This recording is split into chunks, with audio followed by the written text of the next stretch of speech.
in tomorrow still? Okay. Morning, sir. Morning, Dave. Good morning. Thank you. You're welcome. Morning, Dan. Right there. Hi, Lee.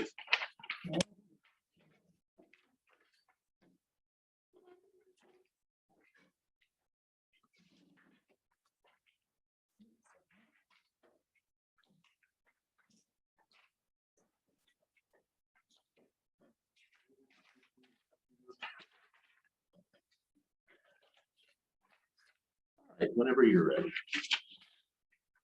Okay, I'm gonna start at the back of the outline, and we're gonna talk about fleet management. I know that you guys were interested in what we do, and so we brought Pam over to help us if we need it, and Jeff's gonna talk about what we do with our fleet vehicles. Okay, so what I'm going to concentrate on today is the pickups because that's relevant to what the rest of the county uses. Nobody else has dump trucks and rides, so we won't get into that. I'd like to. Okay, the ER&R owns approximately 30 pickups today. 13 of those pickups are assigned to personnel, which means one person, one user. The other 17 are pool vehicles, which means multitude of people can use them. They're not actually assigned to one user. The current rate for our pickups is $12.67 an hour. That's the hourly rate used. Some pickups that are used less have a monthly rate, and that varies depending upon the pickup. So what that rental rate includes is it includes fuel, servicing, all repairs, and insurance.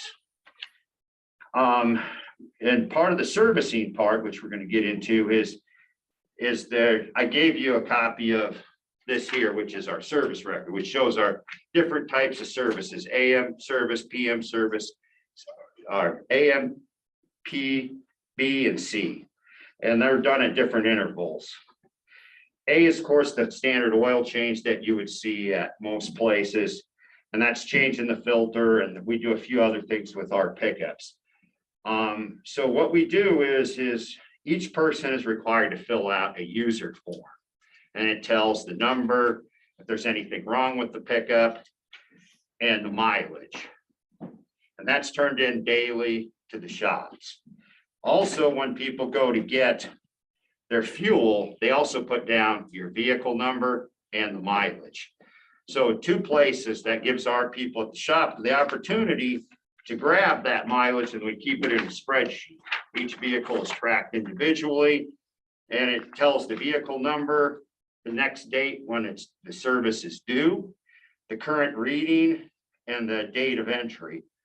And then they keep track of when the mileage, as the mileage ticks down, they update the spreadsheet to where then when they get close, or when we're close to time for due, then they'll contact whoever's the driver. And they say, okay, we're looking to schedule you for next Thursday. Does that work for you? If it does, they bring the vehicle in, and the user brings it in, drops it off. They have to clean it, and then the shops go ahead and do the service. If it's a pool vehicle, then they contact whoever the main user is, whether it's the west end, east end, or us here at the camp or at engineering. They contact us and say, Larry will say, we're going to take it Thursday, and then they just come and pick it up. They come pick it up, do the service, drop it off. So that's how that works. That's the county's or public works in a nutshell. How would that work for other vehicles? We could basically do the same thing, and there's two different ways you could do, or a couple different ways you could do it. They could actually be all owned by ER&R. They could stay in the commissioner's fund. And if they were owned by ER&R, then they'd be charged the rate that's averaged with all the other vehicles we would have. So again, some of them are, the reason we use 1267, it's an average, it's based on the use and the repairs. So if you have one vehicle that has, say you blew a motor, and if it was individual, the thing would be astronomically expensive. But because it's averaged with the other ones, you may have 20 other ones that have just the standard service of the fuel. So that's why we average them all together. There are So I understand, 1267 per hour. use, Per, per use. per hour of use. Yes, per hour of use. And those rates are looked at every year. And they go, I'd like to say they go down, but we know costs don't go down. So they typically, but the pickups have been fairly flat. They haven't gone up a lot since we've been here. So how do we track hours of use though? They fill out a sheet, Daily sheet. a daily sheet. Yeah, so if you use it, there's actually a book of the 2-part form. So if I get a pool vehicle and I take the vehicle in the morning and I drive to a meeting in wherever, I drove it for an hour and then I was in the meeting for 7 hours and then I drove an hour back, am I charged 9 hours in the example I gave, or am I charged the actual use? Or is that? You're irrelevant? just. The pool vehicles, a lot of the pool, or not a lot, but some of the pool vehicles are charged by the month. But the ones that are charged, you charge to a project. So essentially, if you're driving out to say Golden or Klickitat to look at something. Right. When you track your time, you would charge your time to Klickitat. Okay. There's also a place on there to put the vehicle. So then you would charge your vehicle to it. Okay. And that's how we track the hour charges.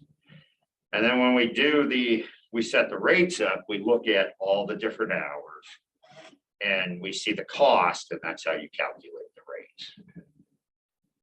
And I think an answer to your question is we would charge the 9 hours because it's not in the pool then to be used by Right, by somebody somebody else. else. So then I we would basically have have to charge- reserved it to my If use. you're for only that. charging by drive time, $12 is not gonna cut it. Right. Yeah. No, Okay, That's where I was trying to find out, like, how do you get it to $12? I wish I could drive for that. it's pretty reasonable, but then, you figure if it's charged out all day and you've driven it from here to the fairgrounds, we do well. So Public Works, maybe just a little more, the bigger picture. Public Works is required by RCW to have an ER&R so that equipment gets replaced. So we're not left with a bunch of graders and dump trucks that need to be replaced and there's no money to do that. Right. So we're required by RCWs to have a fund that's specified how we do that. And then we track things through Kayenta because we want to get reimbursements where we can. And to bill out projects so we know what the actual cost of that work is. So there's more than just the rental and servicing piece that goes into the equipment that we have. And that's why Jeff said there's, a couple options that the vehicles could all come into the ER&R or that they could still remain in the commissioner's vehicle fund and get serviced by Public Works. So if they're in our fund, the ER&R fund, they have to be treated a certain way and there are requirements that we have to follow. So we continue to get that standards of good practice every year to crab and not be in the doghouse. Right, my thinking with the R&R, even if we have Public Works oversight, was not to put it into their fund. To keep it as a commissioner's fund, and they would be doing the record keeping maybe, or whoever we have do fleet services, record keeping. And then possibly throwing a mechanic on there, so they're doing the oil changes instead of, whatnot down in Freedom Automotive. That was the other thought, but not to put it into their fund. And then, like other departments that we manage, they only like their grants only allow them to reimburse by mileage. So mileage reimbursement. And so, the ER&R works for these guys and that's under RCW, how you manage it. Other grants are different in other departments. So Yeah. Staying within the commissioner's budget makes a lot of sense Yeah. in those situations. so are the pickups that are in ER&R, they're not in the R replacement fund? So they're that 1267 funds their replacement as well. Yes. Okay. That's what I thought. I just wanted to Yes, confirm that. We also hand ours down. So the ones that are 13 are the ones that are owned, the 13 that are assigned to personnel, they're assigned to our supervisors, the foreman. Right. Those don't get, when they're done with those, because they're the ones that get driven the most. That's how we keep the longevity with our vehicles, is then those get handed down. So we hand down, so then the people that drive them all the time that need a really reliable vehicle, and we have a 3-step hand down process. They go from the people that use them all the time to the crews, and they use them as crew vehicles and pool vehicles. And some of them come over to us over here. And then from there, they'll go to buildings and grounds who, use them from here to the fairgrounds. Fairgrounds. And so we get a lot of years Bumps out out of it. between here and there, it's not a tragedy. Exactly, yes. Which brings up the next question. I like that way of rotating through. That's smart thinking. What is your, if you have your own fleet up there and you're required by RCW to operate yours in good practices, whatever, what is its replacement mileage on those things? Are they still 100,000 or? So we do 150 or 10 years. But the reality is we have a lot of them that are beyond that. Yeah, and they still work as long They as you're, still- if you were driving them to Roosevelt, you might think twice, but if you're driving to the fairgrounds. Yeah. stuff, that's fine. Yeah, so we try and the high mileage users, they get the new vehicles, and then the others. Well, and that's kind of the way I'm thinking about it for fleety stuff too. If you have to go to a conference in Ellensburg, we probably shouldn't give you the one that's got 160,000 miles on it. No, When they check it out from the pool, Right. it just makes sense. yeah, we do the same thing in the pool. We have some that have less miles that you can go to conferences with, and then we have the ones that you run around town. If you guys take into account engine idling time, We're gonna start, we haven't been, but we need to start doing that. Yeah, because we have inspectors that, they're there on the job in the winter, the hot months in the summer. And cars they're running for 3 hours. Yes. Yeah. And a lot of the new vehicles have engine hours on the tach. You just push the button and know how many engine hours. Yes, that we are gonna start looking at.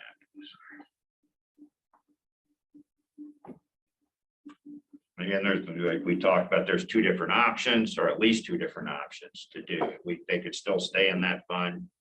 Public Works could still manage them, if that's what you wanted. They just plug them in, we plug them into here. The rates we'd have to look at a little different because they're more standalone, they aren't wrapped in with ours. And then- I guess I'd say my want is I want a central hub. So when this vehicle snaps a timing belt, Mhm. somebody's entering it into the system. 2 years later, the transmission goes out at 85,000 miles, which it shouldn't. Right. Somebody's plugging it into the system. 2 years later, the transmission goes out again. Okay, we obviously have a problem vehicle that may not make it 150,000, but I don't want people coming in going, yeah, this car's just nothing but problems. We need to change it. Well, what are the problems? Oh, it's just constant maintenance. Well, what are the maintenance? I want somebody to be able to hand me some papers. Right. And Right. say, this is why. And then no problem. So that's what I'm looking for, is that management aspect, and then possibly, I understand if it's a commissioner's vehicle and you guys are doing the oil change on it, that I would imagine that you would be billing. Yes, The we commissioner. would bill That you. would be. But it's still keeping the money in-house. Yes, As opposed to sending it out. And I do like, hey, we do support our local community and whatnot, but is that, I don't know. I mean, some of those things, if we still wanted to send it out, I think we can address with policy changes that maybe you don't need. If you want to change your oil every 5,000 miles, that's fine, but maybe you don't need full synthetic oil every 5,000 miles at a charge of $160. And we can fix that with a policy thing that doesn't make them do the mechanical if you guys don't want them to do the mechanical. Do you guys do your own tires too, or do you send the tires out? 'Cause no, we use the tire up, we'll rotate them, but honestly, if like the pool, you guys buy your tires at Les Schwab or at Goodyear, so you could get those done. And what we're proposing for services, we could do an oil change in about a half an hour plus the oil. And we would do it similar to what we do our pool vehicles, basically. We would track it. And as long as somebody let us know the mileage, if you wanted to do that, you did at least the fueling. You bought the fuel from us, you go in, you'd sign that And then they would put that vehicle in the spreadsheet. And then, as they would keep an eye on the reading, and when the A would come, they would call whoever was responsible for the vehicle and say, look, it's time, what works for you? This is our time. We have a Tuesday and a Wednesday open. You choose. You choose, and then, and then we'd have to talk about, do they drop it off? Do they pick it up? The one thing we do require, and we did this quite a while ago, we require to wash them. And we have a wash bay out there just because our mechanics shouldn't have to crawl around and, the thing that hasn't been cleaned in a year, fight through all the dust and everything. So we have our people You should wash have their. like did this at any one of the automotive places I worked at, because no grease, dirt, grime, you just got used to it. Mhm. Interesting. What do you guys charge for fuel out of your pumps? So it depends. Pam probably knows, but you get a spike at the pump, we bought our fuel over time. And so that Yes. curve goes up and comes down much slower than at the pumps. And Pam, Would there be any cost savings to mandate our county vehicles get filled from county pumps? Or would it really average out at about the same and not be a budget saving? Probably be a little cheaper, maybe. They like they said, there's times when we're a lot cheaper. I don't know what we pay now than at the pumps. We don't see the big spikes. We see more of this. There'll be times it's more expensive for us or less expensive, but we have a markup. And this benefits the county. Why? Because we put a markup for the fuel pumps, and that pays for any maintenance that needs to be done to the fuel pumps, the time to read the pumps and all that. The more users you have, the less cost you have to maintain. And then your markup goes down. yeah, so the ER&R is set up to where it can't lose money, it has to pay for itself. It's like a store and it sells things, rents things, and it just can't lose money. We don't have the profit component, so obviously that's not there. Whereas anybody in the public has to make a profit. So we don't have that piece. We just have the cost to operate, and we can't go below that. And you're not paying the property taxes for Sinclair gas station or paying Sinclair gas station's corporate attorneys and everywhere else that money goes. So long term, it should be a cost savings. Yes. The employees, I think, I'm sure are gonna balk when they are used to just driving up to a nice convenient gas station, and now they have to go up there and deal with that. I'm sure there'll be some pushback over it, but I think it's a cost savings to the county. Other questions? If we did have you do the maintenance stuff, would you need to be hiring another mechanic? Or could you rotate through the basic oil change thing? Like he said, that's all you're gonna do anyway with the mechanic you have.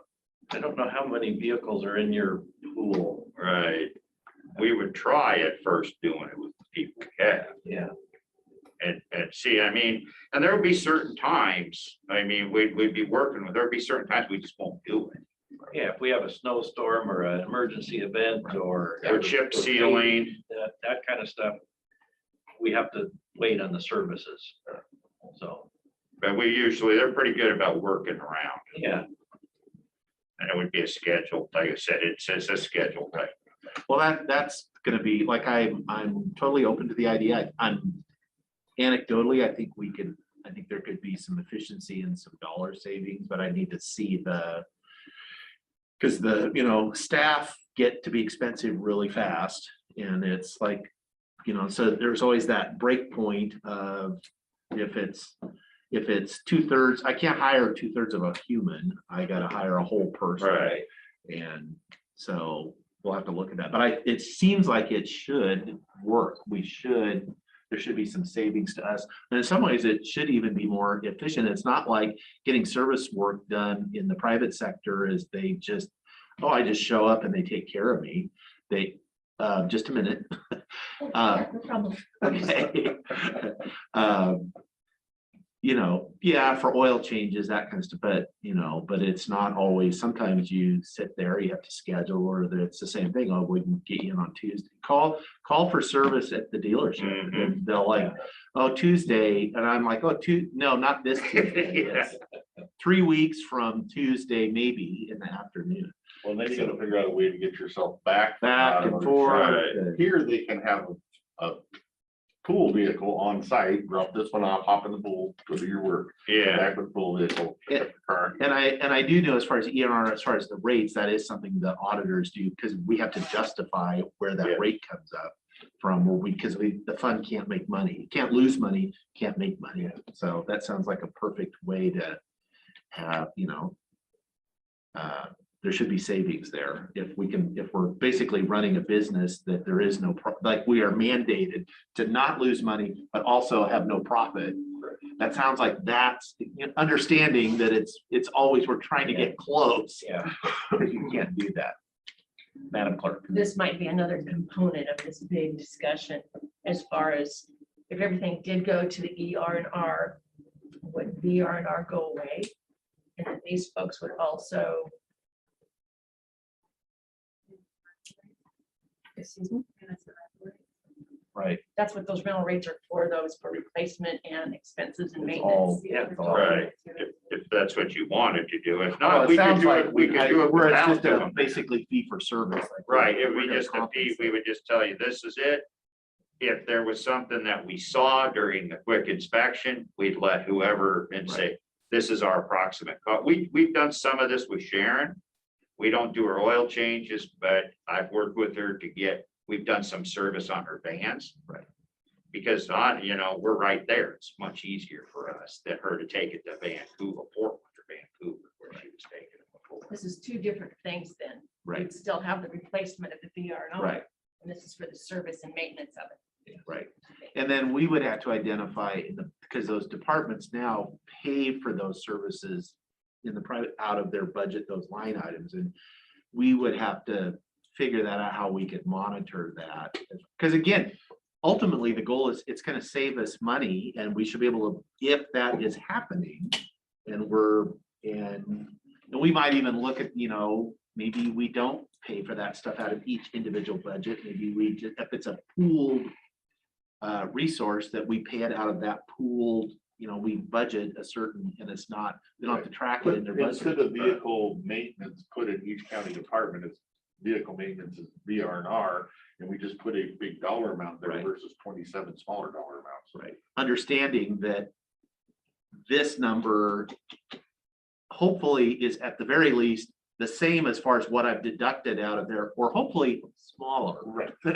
So it's like if I've been putting in, $1,200, $1,400, if I add those all up, this number I'm putting over here better be the composite of that plus a little bit less. Otherwise, why am I doing it? And if you had pool vehicles, and I don't know, I'm not really sure how exactly, if you had one, like say, planning has one, your inspectors, they need their own vehicles, they're out and about. Right. But let's say planning has one for their office, building has one, health has 10 or whatever for their office. Maybe you don't need as many, maybe you do. Right. You Yeah. go Well, that's the pool. goal That's too. what it's gonna come down to, because like I said, there's one department that I will continue to point out, has two vehicles. And in 1 year, they spent $246 in fuel for two vehicles. So it's like there's a I don't even know that they need asset. two vehicles, Park. let alone those need to be pool vehicles. Well, I can tell you it's not getting replaced in 10 years then.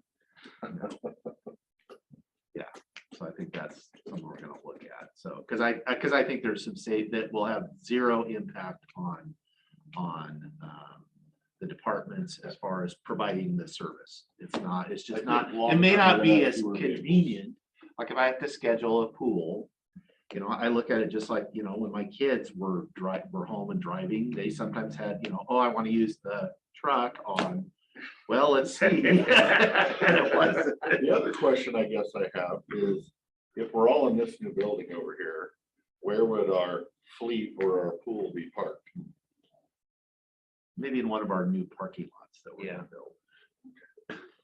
Yeah, either around. No, the apparently we're building gonna keep or- Where would that public out building of. go? Yeah, either we could pick a That's the spot around the fleet parking building lot or right some there. vehicles, over. Yeah, where for Annex one listeners, is, it's Dave S. We have lots. Okay, But I could get with Lee and find out how many vehicles are in the pool and then talk to our shop people and see if we could do it with the people we have. And that would give you the first start. And could you also have Pam maybe keep Jen in the loop as far as the fiscal piece of it Mhm. and be thinking, because I can see the wheels, or at least my wheels are turning on this. And so, I would like to keep it in-house if at all possible, and I don't have to have an employee. If I have to have an employee, it's cheaper for me to do upland somewhere else. If I can pay you guys to do it, you guys can take that money and build a road with it. So, Well, we'll do it for the cost of the vehicle, actually, so. Jen? For our cost. Are we including the sheriff's vehicle? I was right there. I mean, because they've got, that's a significant part. It of the is, vehicle. it is. I didn't know if we were just talking about, that's why I was talking, talking to Lee. We're just talking about the ones you guys have, or are we talking assessors and everybody? Those are all. They're all part of you. Okay, the sheriff too. The sheriffs are ours too. Oh, the sheriffs are kind of held at a different, Standard of, well, different pool, you might say. They're in the same pool, they're just held in a different. right.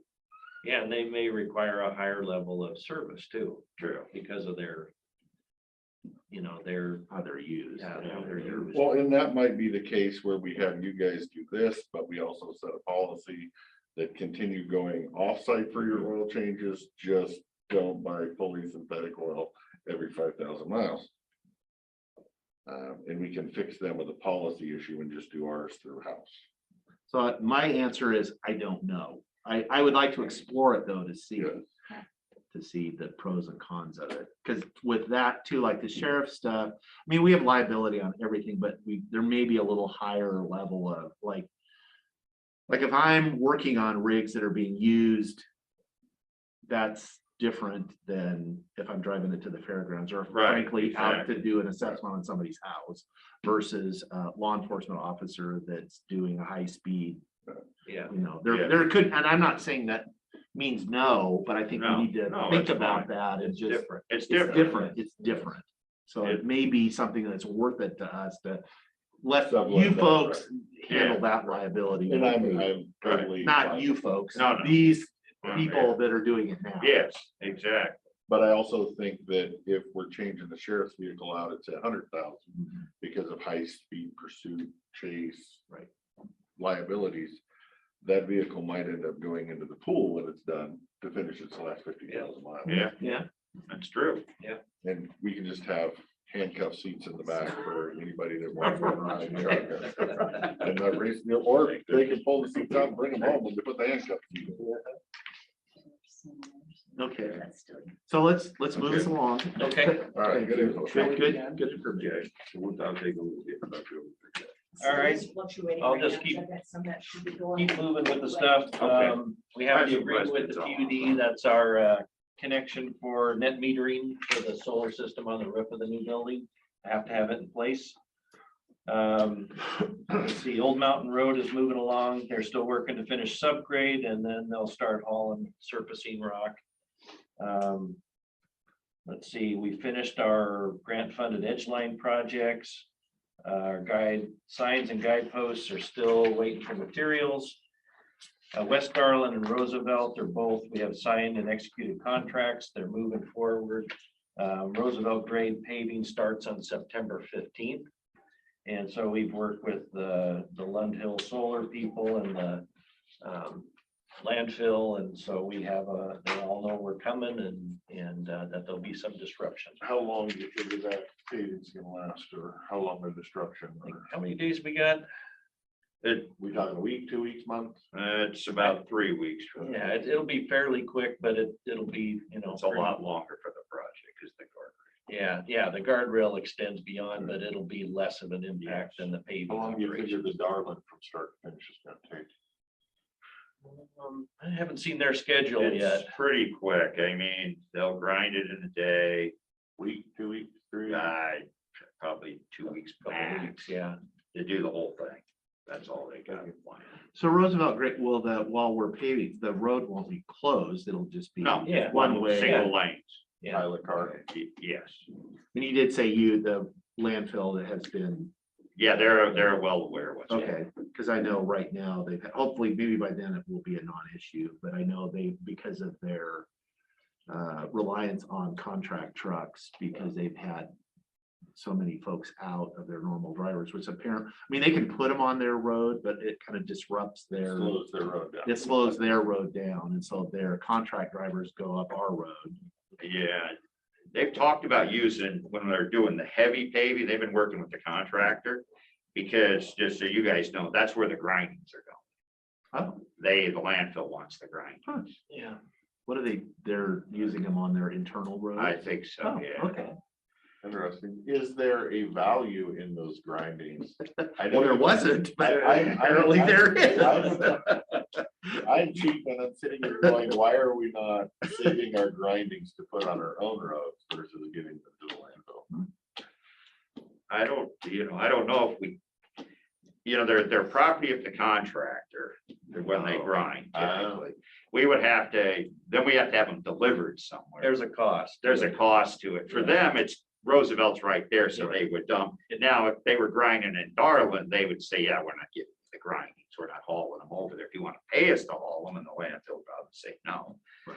But because It's they're right there. right there, they'll go there. But it is an interesting concept because we would normally, it's like, oh, thank you for taking this awful stuff. And but it could be that, no, that's actually a valuable asset. So, Yeah. so Trout Lake Highway, we did all that. The grindings on that thing were never ours to deal with, or the contractors to. Yeah, you can Give them keep yourself. them, but it's not a freebie. I mean, there's a cost there associated with getting rid of them. So like out here, you remember when we ground up Court Street, we actually supplied our trucks to haul the stuff away, Right. and that was cheaper. You know, Mhm. we got the full benefit out of Do we it. haul it away or do we haul it and put it in a pile so we can use it later? We hauled it and put it in a pile at the Estep quarry, and then we now completed putting that back on Estep Road as a project. Yeah, it So we works built for it, so- base courses. Yeah. And we did it at the fairgrounds with some of our Right. grindings too. Yeah, So no, we got those from WashDOT. yes, we get so Yeah. Dan's right. It does, they have a value. Yeah, well, that's something I think for a further conversation in the future about that.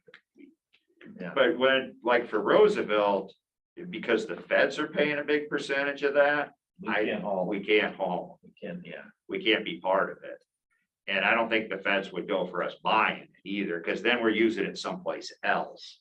And they say, wait a second, we're supplementing another project for you guys. And that's, we certainly couldn't do that. No, No. absolutely. Yeah, if we can do it, we can do it, but if we can do it, we should do it. Yeah, What's that? Are you sure that other counties don't do that though? Not with federal. Not with federal. projects, you can't. I mean, you could do it, but it might be 5 years from now, by the time you get permission. And I Or if mean, you there's do it special anyway, you permission, have and to they serve it told 5 us years. you can't, so in the past, we've done pieces of the work as maintenance and, be part of the project.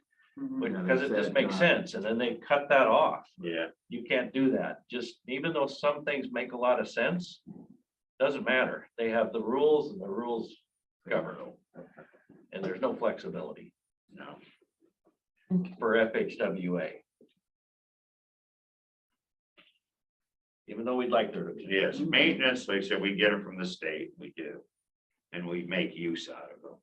So more than likely on Roosevelt, the landfill is probably paying the contractor. Or the contractor's dumping them for the sake of dumping, but I can't imagine it's not. Probably dumping for the sake of dumping It's them. the cheapest It's the place. cheapest place. It's right there. And it works well for For them. them too. It's There's kind of a value. mutual. Everybody wins. Yeah. And we can't really say anything, 'cause it's a Fed job. Okay. All right, design side, our projects are moving along Courtney Road, just getting that thing ready to advertise in late October, early November. Klickitat Path, working on the design, working with the state parks and WashDOT to get a permit. The first time they denied us to get access for the crossing at the community center, but actually they actually striped it as a crosswalk, so we think that they think there is a crossing there, so they should give us a permit eventually. Courthouse parking lots, just working on those for construction next season. Maintenance projects, pretty much done with our paving and chip sealing, so we're grading. Our East End crews prepping before Roosevelt grade project gets there, we're doing some minor maintenance to clean things up out there, removing the sand from underneath the guardrail, those kinds of things. So that isn't a cost of the county through the project. And hot mix patching, we have enough of that to keep us busy for a long time. West End Cruise, they finished up the paving on Trout Lake Highway in Glenwood, and they're striping the center line, placing gravel on roads, cleaning cattle guards, marking culverts, the things we do in this part of the season. Let's see, the new building, they're actually putting down carpeting on the second floor in most rooms that get it. And then they'll be moving downstairs on the first floor. And then once they get a little farther along, they'll start on the third floor. They're actually putting in the, I don't know if you remember, there's a lot of big openings, the entrances to each department. They're a Rayco frame that actually gets built in place. So they're fabricating and installing those parts, and then the glass people will come and measure so that it's kind of a custom window that gets built for the opening, you know, so it all fits neat and tidy. And then the doors will go in. Civil site work, you can see them out here grading, kind of finishing up, prepping the road and the alley for paving. The paving for Court Street and the alley will be the 15th of September. So a couple weeks yet. But that'll happen. And so they've completed all of the concrete work associated with paving. It's all the curb and gutter, sidewalk, and there's a gutter in the alley, those kinds of things. Those are all in place. Electrical work, the low voltage people, you know, they're kind of living in the server room, trying to punch down all of those cables that go in there. And power is supposed to get turned on Thursday of this week. So that's good news. That's a big milestone for the building. And then I think on the first, so this week, server room should be ready for Jeff Rowe and his crew to start setting up and getting ready to move things over. Our fiber guys come in, I think, after the holiday to install the fiber line. So the conduits installed from the pole, the alley, all the way to this building and then back to the new building. So things are coming together. Finished carpentry is moving along. All the solid surface and cabinets are being installed. The lighting is actually being hung in the offices and departments and conference rooms. So the electricians that continue to work on Saturdays. They have a full crew in there. So they're mostly caught up from what they had told us the end of last week. So that's good news because there's so much electrical work that goes on, you know, from start to finish that they have a big job. Bid opening for the foundation work to move Annex 5 up to the the fairgrounds is on the 7th of September. So we'll see how that goes next week. And we're still on schedule, which is the good news. Moving September, we'll set up a meeting with the departments and everybody to talk about moving because we are getting closer. So contractor should be done with the bulk of his work by the end of September. He's going to have punch list items and things that'll continue on into October. But the furniture guys come in October. I think I want to say the 5th, I think it is. They'll be here. And so once that's installed, we'll start moving people. I'd like to get the IT people in there first because they're going to be setting everything up and they have requested that. I think it's a great idea. And then Aaron has also made a request to be moved in there and to get set up because they're going to want to do vaccinations there at some point. Potentially one of the big conference room on the first floor. And then I also meet with her on Thursday. They're going to restart vaccinations and updates at the fairgrounds again with the hospital people. And so we're going to do that on Thursday to see what that looks like. Courthouse entry. So we've demoed the north side and so they'll be forming that up. They actually got scheduled delivery of concrete starting on the 7th. 7th, and then it's 5 days scheduled. Yeah, so they're pouring They're gonna start at the Days. south and then they'll move around. We should have, they got one more piece to demo on the north side that we've added in old concrete. Since everything's gonna be new, we still have people's names scraped that are scribed in the old concrete, so we'll replace that. Yeah, let him scribe his name in the new one too. Not mine. No, not his. No, Way before no, my it's fine. time. no, that. It was probably from when he was a child. Yes, when they were forming the Back in foundation 40s. of the courthouse. And you're How gonna- old do you think I am? You caught that, Oh, good. My concrete's tomorrow. so Ah. I traded somebody for, I had it, I have got a slot today and I was like, that's not gonna work. Let me do some horse trading. So somebody moved up and I moved back, but it was only a day. So I'm happy tomorrow. So. Yeah, good. Let's see, radio side, I don't know if you have anything that's Now new. Hang on, guys, you skipped parking expansion, city's request Oh. regarding parallel parking on Court Street, fill me in. Yeah, so they, so we have a piece, there's actually a bulb out that's over here at Grant Street that you've probably seen walking into the building. And that's bigger than I had thought. Yeah, I think And, that, I would agree with that. yeah, so, but that's, we always knew we had to redo that part to build the parking on this side. And so anyway, we met out there with Larry Bellamy and their maintenance superintendent last week, and Larry said that the fire department was concerned. And there's two, right, even with the way it is, there's two 11-foot lanes. They had 25 feet in width before. And so I talked to him about, we'll at least cut it back. And he's like, well, I'd like to see it go away. And so right now we're looking at it because the big challenge is how do you get an ADA ramp in there to connect? Just because of the way the whole thing is configured, it's challenging. So we're looking at that right now. But when we're done, we used to have, before we did the project, we had 25 feet in width between our parallel parking along the south side and then our angled parking on the north side. When we're done, we'll have 27 feet in width. So we'll have 2 more feet. But the city was concerned, and I think that bulb freaked everybody out. The fire department was concerned that it was going to be too tight. They're actually going to have more, and I'm trying to work with Larry so we don't have to get rid of that parallel parking on this south side. I think it'll be okay once we remove that. So was most this of More that. of a visual. Maintaining Yeah. a two-way road here? Is it a time there was talk about it going one way, Yeah, we looked at lots of different options. but it is two-way is Yeah, the 2-way, and it'll be wider than it was. standard road width on a freeway lane is 10 feet, right?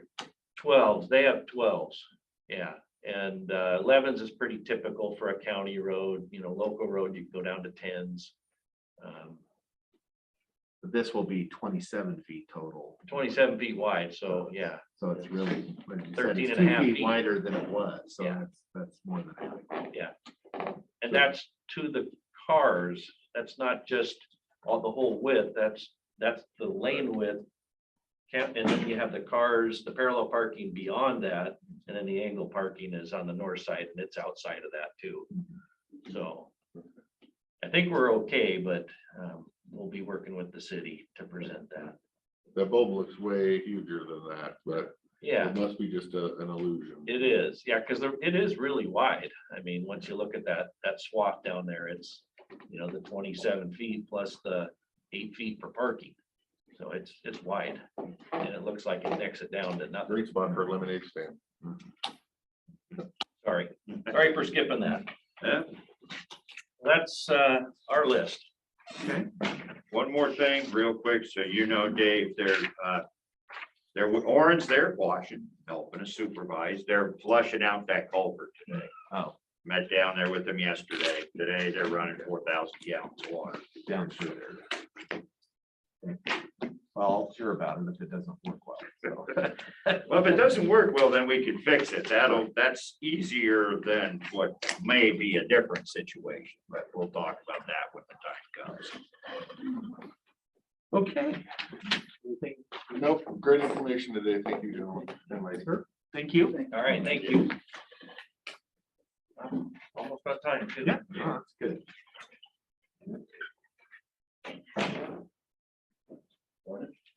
Good morning. Morning, Commissioners. Jeff. We're going to start with IT today, briefly, and then fiscal services, and then in with human resources, and go into executive session at the end of our presentation. What Jeff and I wanted to at least get on your radar today is, as we were working through the budget to meet the objectives that were set out in the budget directive, we realized IT has a 6-year budget. They do a 6-year budget. It's a rolling budget. And in that budget, they put all of the PCs, laptops, servers, and so one thing that happened when IT was in its own fund, or when the IT equipment was in its own fund, was we were able to save ahead. For instance, this year, and we didn't include it in the proposed budget because we couldn't figure out how to do it. There's a $125,000 backup server that is scheduled to be replaced in 2022. 2024, I think it is, there's a group of servers for at least $150,000 that need to be replaced. And there's no funding mechanism now when the chief accountant and the finance director all kind of left at the same time. The fund was moved. All of the items in the fund were moved into the IT's budget. And they were going to set up a mechanism where we could set aside money each year for those major expenses. And that piece never got done. So these major expenses that are coming at us next year and every year actually, but there's some big ones coming. We don't have the ability at this point to save in advance for those like the original plan was. So I'm hoping with the chief accountant and Jen that we can get back to figuring out how to set money aside each year within the general fund, maybe in a sub account, so that we're not facing these big hits on equipment every so often. So it kind of just came to light as we were working on this budget that Jeff does have a 6-year budget, but some of these major items, are a significant increase, but they only happen every 4 years or 5 years. But it's usually every year something is getting replaced. That's more than just PCs and the normal IT stuff. So we'll talk more about that in the budget. I'm not here to talk about the IT budget, but we just couldn't figure out how to get around some of these significant budget items that 2 years ago, was that when we moved the fund to get rid of the IT fund? I think it was 2020. Yeah, it was the beginning of 2020. So that happened, but there was no mechanism put in place to do what the fund was, which is where we could save money. Did we have something in place that did that before? Or did Well, they within the just fund, they were apply putting it money, I believe they were putting money into the fund. It was a standalone fund, but it was set up as the general service fund, so they should be willing to cover their costs, such as the R&R and that kind of stuff, and they didn't have an accountable plan in place. So the state audit didn't go so well, so it got moved. I'll leave it at Right. that. And I would say from my recollection perspective, no, not necessarily, where I think because what we put into that fund during the budget process every year did fluctuate up and down based on what was coming. what was kind of coming, that we knew, oh, here's what's on the plan for next year.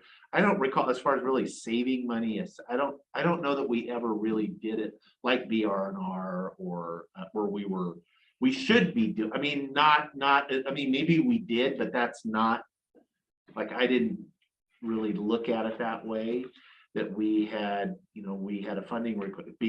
We had a funding request because those dollars typically just came from the landfill, and we allocated what we needed based on the plan is, oh, or I mean, we got heads up where we knew it's like, we got a big server coming, not this year, but the next year, and we need to be thinking about where's that gonna come from?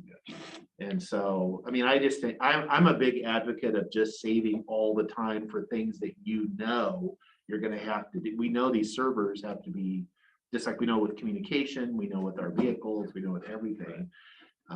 That just seems like good management to me. And so I'm in favor of anything that we can do to identify those and then just set aside, because I'd rather have a level where I know I set this aside and it's coming, not, I don't like surprises. I don't like surprises or they're not really surprises because we know, Right. but it's like it's like, oh, I'll deal with that next year when it happens. It's like, Well, I think that's the advantage to IT, and hopefully we can continue that, is that, that rolling 6-year plan where he looks out, and puts those servers in 5 years down the road, or what's coming up in 3 years, because so the budget doesn't do this. right? We can kind of balance it out to Right. some degree. PC replacement can be done over multiple years, that kind of thing. So we just want to bring that to you. Since you brought that up, say this computer that went into service January 1st, how long is that supposed to last? 5 years. 5 years.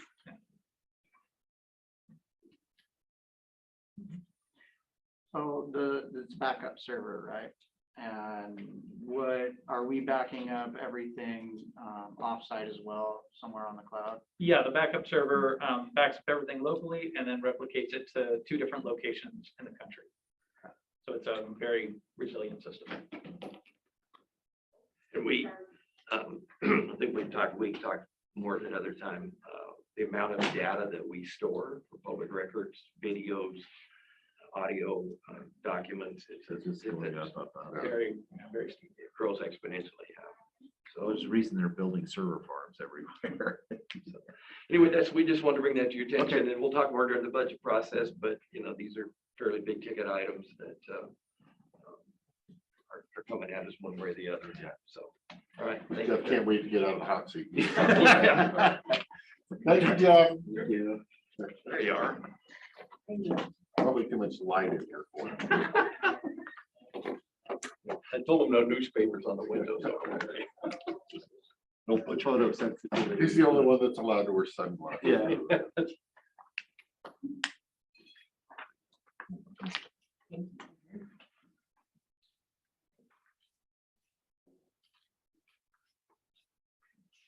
And you talked with the city of White Salmon about lost revenue?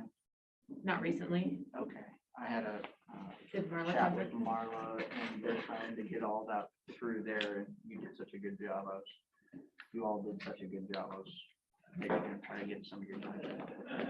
I haven't spoken with Marla since the beginning of the ARP passing. And she said that she was monitoring it, but I can reach out to Marla and see. See if she needs some help.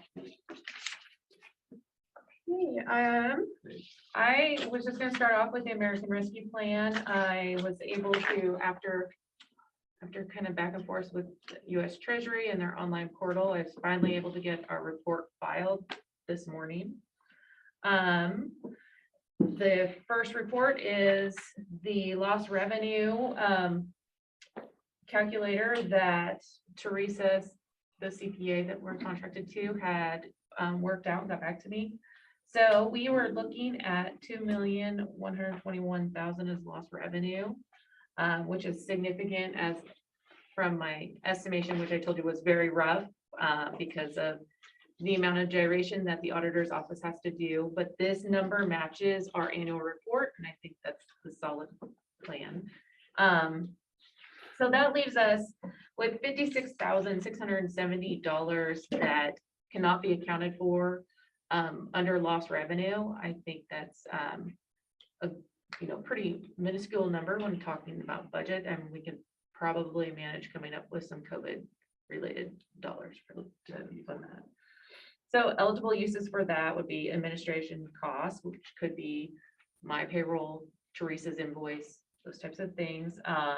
Support public health response, address the negative impacts to the economy, and water, sewer, broadband infrastructure. Any questions related to that?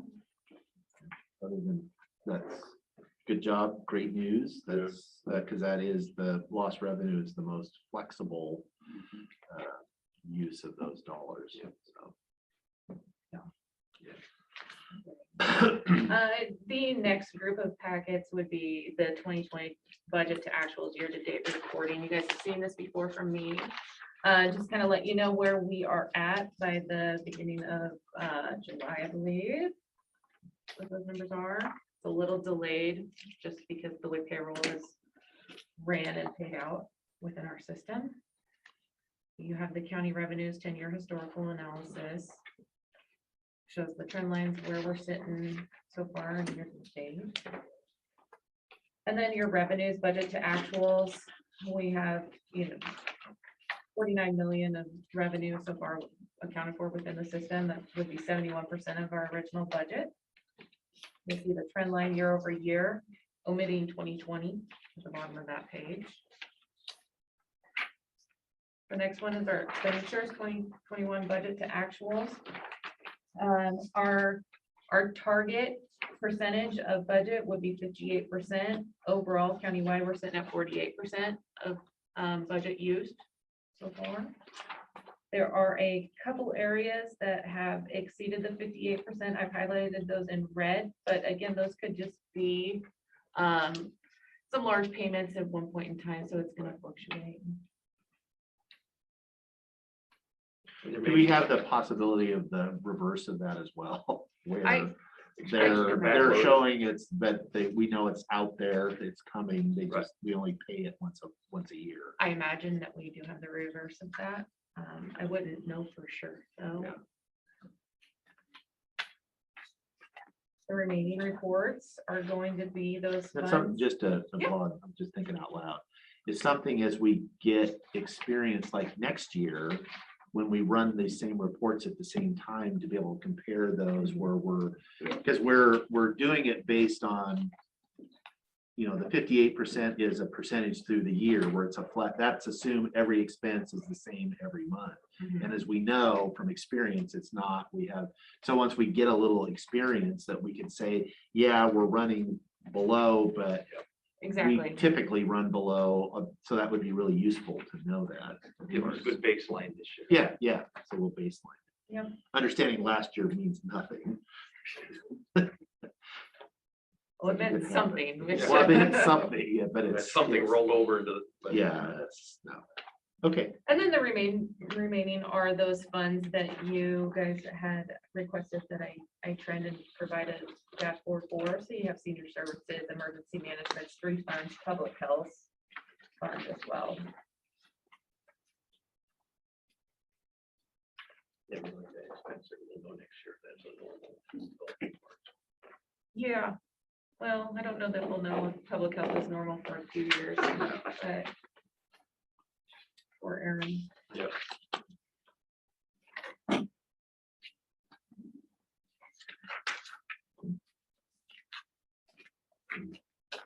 The 2021 2 supplemental, the hearing is scheduled, or the advertising for the hearing is scheduled for September 1st and 8th for RCWs. Hearing will be September 14th. No, on to the fun stuff. 2022 budget development process. As of this morning, Friday, I had about 62% of the county department's budget memos. As of this morning, I have 79% of the memos and about 95% of the budget numbers within Brenda's Google Doc sheet. So we're getting there. Additionally to that, I just started the budget calendar that you guys have talked about in the past. So you should see an email sharing the calendar with you. If you add the calendar, you will see within there, I've set up the 9th of September for the budget workshops. I have set that calendar up with how Rob has got that broken out.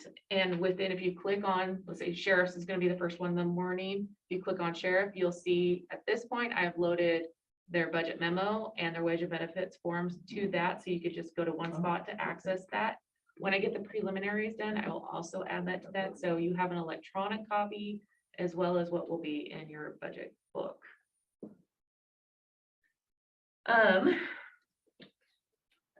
Building inspection, I have included a report that with two different scenarios. Buildings department had provided me some percentages as to what would be code compliance and nuisance abatement. Prior to that, I had gone through and done a scenario myself from what I could gather, which would be number of vehicles or the number of sub-departments. And I think we came out pretty darn close to roughly the same when it came down to it. I think we were off by maybe 2%. So they had an 18% and I was more like a 20-21% when we really broke it down. And that was also including from my side of it. You guys had spoken numerous times about training for this new code compliance officer. So I had put in an arbitrary number of $5,000 on training with the unknown as to what that might mean. The budget for building didn't actually have a bars number for training. The way that they account for that is within others. So it was unclear for me to extrapolate that. Today, I was hoping that you guys could give me the approval on which method you would want to go forward, so I can make sure to fill Lynn and Cindy in. We can finalize their prelims.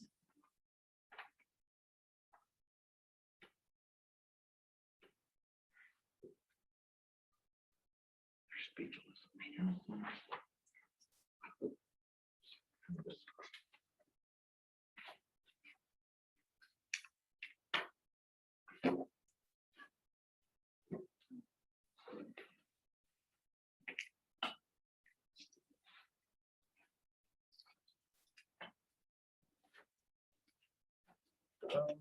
Do you have a recommendation? No, Is the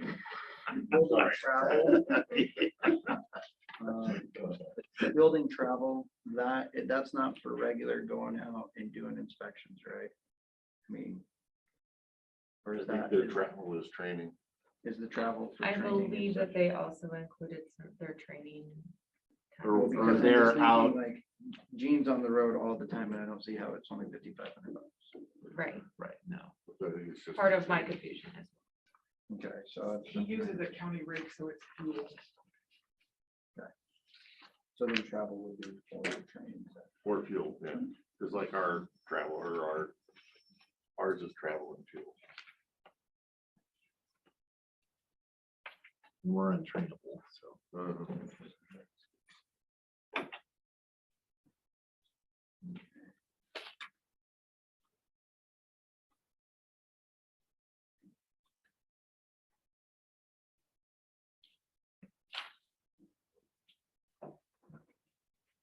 Uh-huh.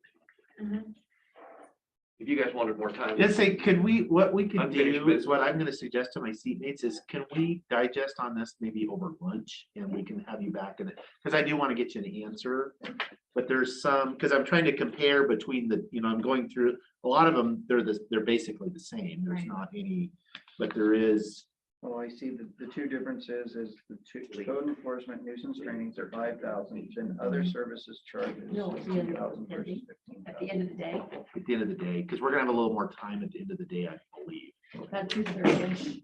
Okay, perfect. So let's do that. Let us, so we have so you have our attention right now, and then that'll be our homework at the end Come of the back day. from lunch 10 minutes early and digest that. Right. So who'd have thought it was so challenging to schedule all the departments? We previously kind of used pretty much the same budget presentation calendar for at least a decade. Now we've doubled the time, so trying to fit everything into everybody. So this is when people are and aren't available and scheduled. So this is a draft that we think will work.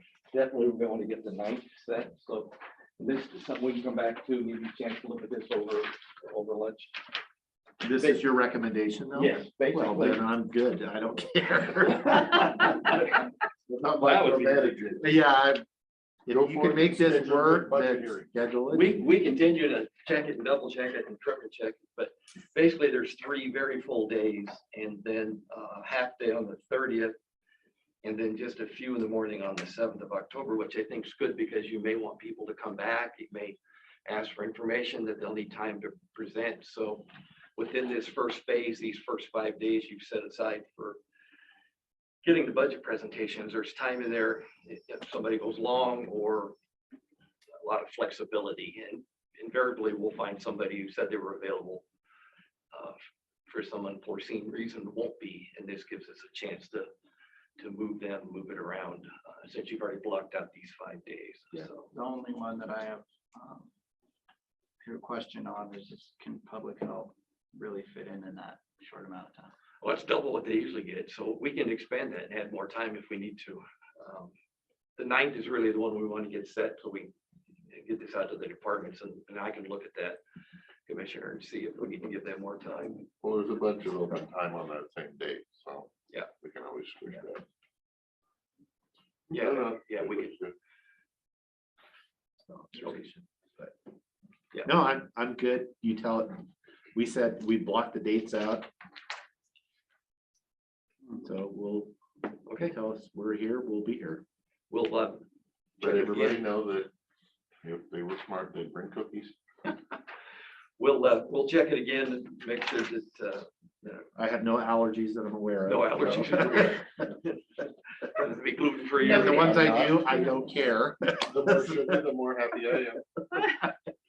And then we'll get this out to the departments and make sure it still works with the dates they told us and so we can fine tune it as we go. So, And like I said, you should have an email that has a shared calendar, add the calendar so you can click it, and I will be updating the attachments within each time block, so that you have a digital copy of the attachments. Yeah, would you like to go? then I just wanted to talk about some of the challenges that we know everybody's facing. You know, I think Jen's talked to every department multiple times. I've talked to many of the departments. The formula to get to the cut is fairly straightforward, but speaking as a department director, it is still hard to figure out how to present that number, because in most cases, it's either devastating or damaging to the services and the staff in some cases. So Jen will be providing you with a target. Each of them is given the target of the budget directive. And then we suspect most will, including us, spend the majority of the time talking about what it would look like if we implemented that budget. So I think you're going to see it. We expected everybody to present their case, so to speak, differently. I mean, that's part of the complexity of county government. Everybody has different services and different ways to address their constituents. We weren't expecting there to be as much confusion, I guess, or about what the target number really is. And so everybody's working hard. Everybody's trying to do the right thing. I think everybody's trying to comply with your request. I just think you're going to see it vary from department to department on what they believe the target was, and then the impacts of those targets and recommendations that they will present to you. So I think it's a new exercise. It's a new process. I'm not saying it's an exercise. It's a new way to do the budget, and it's truly a cut. I mean, it's not from what they have or what they want, it's from what they had. And in government, that's a true cut. And so we just wanted to let you know that everybody, elected and appointed directors, everybody's working on this diligently. There is a significant amount of confusion and consternation out there, as you can expect, as people put these presentations together. And just to add to that, it's a true cut to a budget that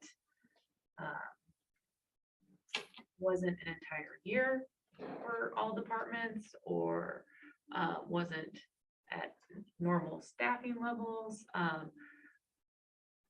Also not including things that were adopted and approved in the 2021 situation year. So there could be additions there. Well, there was, the union increases last year were significant. In some cases, those are not factored in the formula, the cut formula.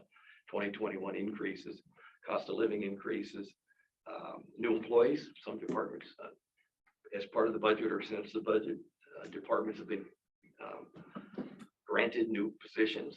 Those would not be covered in the 2022 actuals. So I think that's the diversity you're going to see is it's across the board completely different. And in some departments, it's significant. It's where 2020 actuals were, and I'm just throwing out numbers there just to give you the idea of the significance. Were $100,000 or less, but really their budget is 500 because one, they weren't fully staffed, they weren't open. A list a mile long as to reasons that 2020 had affected that department. But every department head and director is trying. They're trying. They are stressed about it. They are calling for clarification. So just to kind of give you guys a heads up there. Because we don't really have a prep before we get into it. I mean, on the 9th, we're into it, and I just think you're going to see a diversity of approaches and even potentially the target number and how they address that, and then how they address the impacts of doing that and doing something else. So, Or Jen, are you gonna have a running tally? Let's say to square our budget, I don't know, this gets kind of corny. You know how they do a fundraiser drive and they add the funds that they get until they reach their goal? Are we gonna be able to know, okay, we need 1.7 and we just got 112 here and 42 there, and you're keeping a running total to tell us how close we are to our 1.7? I suppose I could try and come up with something. everybody It would wants- be on the fly, I think, because my time constraint has already really been condensed. Typically, it looks like Glenn in the past would have 3 to 4 weeks before this process, and I have less than 7 days to try and get you guys the information. So I will do everything I can to get some sort of idea for you. Yeah, I don't know that that's feasible, or I guess, but I'm just looking at it that, I guess if a department doesn't get a cut, it actually gets a gain, then it's gonna make the 1.7 go to 1.75, and some kind of a running total.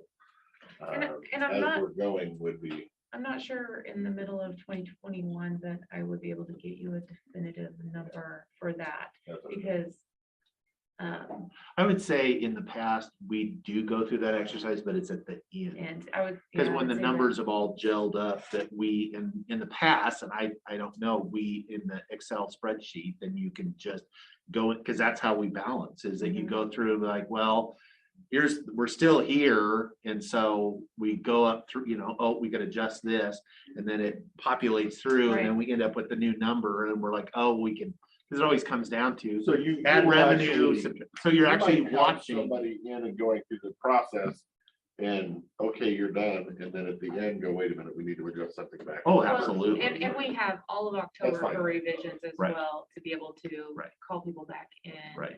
We've added. I would say this is really just the at least I'm Yeah. looking at it for the extra this is the, Yeah. we gave folks here's the target. Come in and talk to us about how you're trying to meet that. Understanding, I think we understand that even with the target, if we met the target, It's that not- doesn't fix everything. No, it doesn't. So that was just a part of the shared experience of, we're gonna have to look at a whole range of different tools of how we're gonna do that. Mhm. And so I see this first time, this is just, because you're gonna have some departments, because of the way their business is structured, that it maybe isn't that difficult, that they can find it. Others, it's gonna be super difficult. Yeah. And it has been, and that's why I think we need to look at that. So as we go forward, and we are adjusting those when we're looking at other, adding revenues or transferring, or let's not do this and let's do that. That's gonna be later, and we are gonna go through that exercise in real time Mhm. at the end, because we have to end up balanced. And so we're gonna do that. And so we would spend the afternoon moving those and there would be some compromises at that time. Well, the direction you gave us, I think is gonna help that process. We've added 4 or 5 full days to the process. Already in the first phase, you have a day and a half that's pretty much open. And typically we do it in October, so this is, we started in September. There's also may potentially be discussions about revenue. Right. At some point in here, is there opportunities to raise revenue as well? So I think the schedule allows for all those discussions. And to your point to us, you didn't want to do it in the afternoon on Christmas Eve. So I think we No. built in a lot of time and tried to keep the pace with breaks and lunch so folks can decompress a little bit and Who knows, maybe we'll get done early and we'll be fine and we'll get those days of our lives back, but we wanna, I'm not holding my breath. Because I think we're gonna have some. So I think the main message we want to tell you is everybody's working on it. Right. Very hard and doing the best they can. And so, All right, no clarification, don't do anything, I just told you. That's all I have. okay. Thank you, Jen. Greg, am I boring you to death? No. Dang it. I'm just wondering what kind of cookies I'm gonna make. We're gonna get cookies, yeah. I'm super easy. It doesn't matter. Look at me, obviously, I'll eat anything. All right. That and clean up. Yeah. Yeah, HR. That's like a quid pro quo, though, right? It makes that cookie. Yeah, maybe. Wasn't until you Super said good something. cookie. It wasn't until I said it. Yeah. So just a few updates for the HR part of it. We have heard back from HR answers regarding the salary survey. We had 75% participation, which Lori said was really good. We had 119 total positions, 90 of them were completed, 21 were not, and 8 were partial. We did send the information to her for the codes compliance officer as well, so they can make sure we're on the right track with that position as well and have them assess that one. So currently we are reviewing responses. She sent us a document that's 455 pages that is all responses from every employee. And she is requesting that we review them to make sure that there isn't anything that they're missing and add comments if we need to. And so I am currently, I told Rob this morning at a page 190. So I am working on that. And then flagging anything that I think that they might need to review if they aren't already. So we are going through that process. On the salary, I just wanted to mention. So will we get all the rough, well, I mean, we will get to see everything. Yes. Yeah, I don't know if she breaks it down. So, we're using 13 comparators. I'm not sure if the final report has what each of the county pays. I think or if she just. No, I was back into the. The employee Oh, responses. yeah.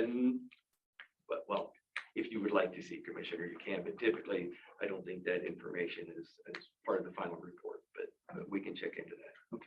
Employees were very honest and worked very hard. Well, on and that's those. why I have gotten value out of that before. Sure, sure. Understanding that I know that may make some people uncomfortable, that it's like, oh, I'm gonna, and I don't know if there's a way to do it to make sure, because I don't want people, but it's like, I would like to hear, actually, we were just talking about this before, about how it would be, it's really, we only get true feedback every 4 years from the people we work for, but it would be nice. It's always, it could be helpful, even if it's uncomfortable to hear stuff. Well, that's kind of what I was going to talk about. Is I've done a number of these over the years, and we haven't done one in this county at this level. 119, 120 positions in at least a decade, right? And the results will always show that there are employees below market and need some level of adjustment to positions, and there's always some that are at or above market, right? And so ultimately, not everybody is happy with the outcomes of these. They are data driven. We will work with HR Answers if there are some that we need to take a second look at or there's some concern with, but it's a great thing that you've authorized us to do. It's an amazing participation of the employees.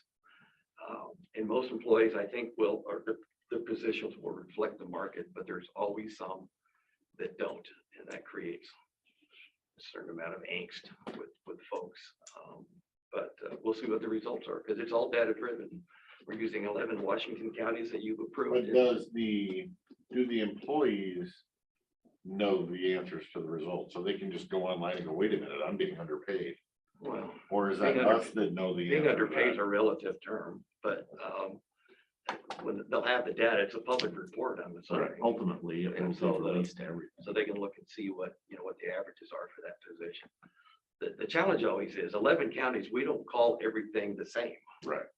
So it's this work that's being done, and then the experts of HR Answers and then Casey reviewing it to make sure we're comparing apples to apples, and it's not job title to job title, it's duties to duties. Right. And, there's always employees, most employees, many employees do more than their job description.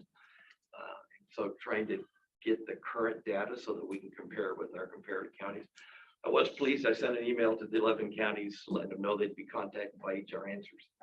And at least half of them immediately responded saying they would participate. So the more participation we get from these counties, the better data we get. And that should be coming to you in October, the results.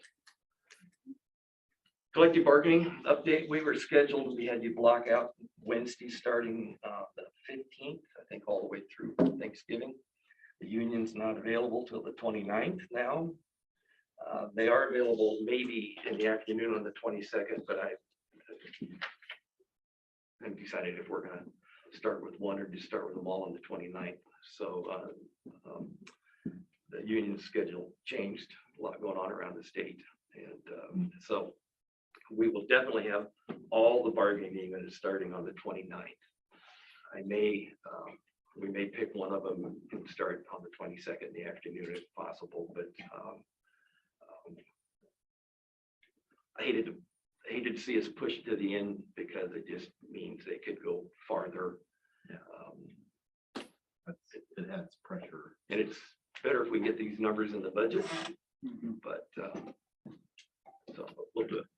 I'm assuming, yeah, it is better that we get them in the budget, but I'm assuming, at least for now, departments and electeds are forecasting in the budget, or at least putting in the small end of the range, or are they just going up last year and not everything we do will end up being a supplemental? That's a good question. Some do or know what the formula is in the contract, the minimum, maximum.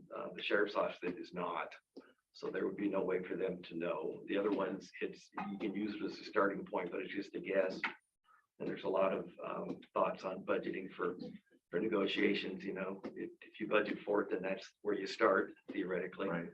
We have typically not, Yeah. we have not had at the department level, they have not that it, because it's typically the board is the one doing the negotiating, and so we kind of, that's another one of those things at the end that you're kind of, it's like you When we're going, typically sets, because it's not going to be less, it's going to be more. so when we go through the budget process, we need to look at their numbers as if none of this negotiation number or COLA is in their budgets. that they present. And that's true for the salary survey. So every single employee, every position in Klickitat County, there's an unknown if in fact you approve whatever we negotiate with unions, and if you accept and adopt the salary review. So there's an unknown factor for all positions that for negotiations and for the salary review. So, and for the salary review, there's just no way of knowing what positions may or how they may fare with the market. So As long as I know how to go into it, I'm fine with it. So, and that's just for the CPI, the formulas. I mean, there's always market issues that come up on union negotiations. So there's still quite a bit of unknown as we move forward through the budget process. So Don't change your Wednesdays, because I'm thinking on the 14th and the 27th, we can possibly use those for preparation meetings. I can meet with you and the teams, so we can at least meet once before we go to the bargaining table. So kind of all get together and You're not giving us those days back. What you're saying. I wasn't taking them off my calendar. Well, no, they're on there, so, but I was, no, that's fine. I think that is. and if you need actually them, we a can find calendar. other times, you know, these. No, I think that's smart. They're already blocked off. Use them. Collective bargaining. We got our PEB rates for 2022 yesterday, and there is an increase of 4%. Not terrible. but- So not terrible. Yeah, the waiver fee increases slightly. Life insurance supplemental rates are the same. Long-term disability supplement rates are different, though they did increase. They haven't increased the last couple of years, so that will mean that all premiums and deductions in Kanta will have to be updated, even if there is no change in salary. And those aren't in the budget, won't be in the budget. either. No, because those are paid by the employer. So any questions on that one? Okay. A few more things. So Public Works received notification that their office manager 2 is resigning, and they would like to get verbal to post for that position. It is a full-time FTE. They would like to get verbal to post 1 through 5 for their office manager 2 position. Move forward with that. I like 1 through 3 myself. Yeah, what, are we just doing 1 through 5 now? Is Is that common that for the new- everybody? It common is 1 through 3, but for this position, they wanted to post 1 through 5. They're requesting that. And their justification for what that this one is special versus any other. Anybody else from any other department? Yeah. There are a couple different positions that are posted 1 through 5 currently. You have a recommendation. My Don't recommendation. you look at me. I'm not Yeah. sure. Yes, I would, some of these positions have become harder to fill. And so Is the office manager one we get, are they hard to fill? Or we get a lot of applicants? I think the previous one that was posted, we did receive quite a few applications. It was posted for a long time though. So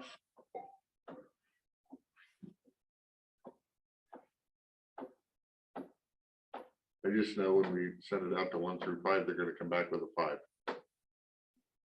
We send it out to Yeah, 1 they don't through have to 3, come they back. might come back with a 3, and they might say, well, we can do it for 4. 1 through 5, they don't have to come back. They wanted to go above a 5, so then you give them the discretion to do that. So Sometimes you tell them to go to 1 through 3 and then come back if they have a candidate that's hired, same as if it's 1 through 5. I would prefer 1 through 3, but if you guys want 1 through 5, I will agree. I think we're trying to consistently give the message of, fiscal restraint. It's hard to do that credibly if you're, you typically start at 1 to 3 if you are not getting qualified applications, or you're getting folks that are like, I could do that, but I think we're open to negotiating at that point. But I think to be credible, I think I would support the 1, 2, 3 as well. Are you okay with that? Yeah, I'm with you guys. I think if in fact you adopt the salary review and we establish market rates for these positions. Then that should that take should- care of all of that stuff, and we should, because we're getting back to the old days of, we were, before, the previous, when you talked about 10 years ago or longer ago, it was because we didn't even, our stuff was so out of whack that we were routinely starting people at 7 or 8 because we knew, and so we fixed all that. And then for the first couple of years, it was, no, you have to start at 1. And then if it doesn't work, come back and talk to us. And then over time, it was like, well, it's 1 through 3 because we're getting out of whack. And now there's all this pressure to keep just moving that. And that's why it was time to do the survey again, to see where do we fit? But I think we're, And then I wanted to stay with consistency throughout each department, so. we've also asked HRIs, as you know, to gather information for Wasco County and Hood River County in Oregon, because with Skamania being one of the 11 and the 2 in, it gives us comparability with the gorge. Right. So if we had a position that the market rate still wasn't competitive in the gorge, then you might say, let's go to a step 5 or Right. higher, But because I we have know that- there's a. Then I have that data. though. Right. Right. So we're hoping to That get that. shows. Because, yeah, people can just, although I would argue, or I would, part of that analysis is gonna be that the tax structures are different in the 2 states. And it's not, and that should be factored into it as far as apples to apples. If you're working in Oregon, there's different, the wages, that's, let's look at your take home, or, to take home, not the number. And we'd have to look at their retirements too, because Oregon's got a lower retirement, mandatory retirement, 6%, it's 9, I think here, it's higher. So there are, Yeah. and the employers typically cover the 6% over there, so. But yeah, we'll try and do apples to apples as much as we can, but it'll be another data point that we currently don't have on these positions. And I think with that, we're going to executive session. Nope, one more. Oh, gotcha. Sorry. So, we have had some people, inquire about the Juneteenth Oh, right. paid holiday.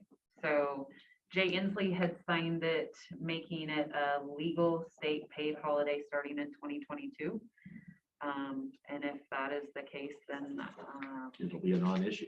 yeah, I Isn't it will. already a federal holiday? I will add, well, it's, some people are saying that it's, being, yes, likely will be, and so, but, I will add that to the paid holidays, so I think next year, June 19th is on a Sunday, so we will observe the paid holiday on that Monday, June 20th.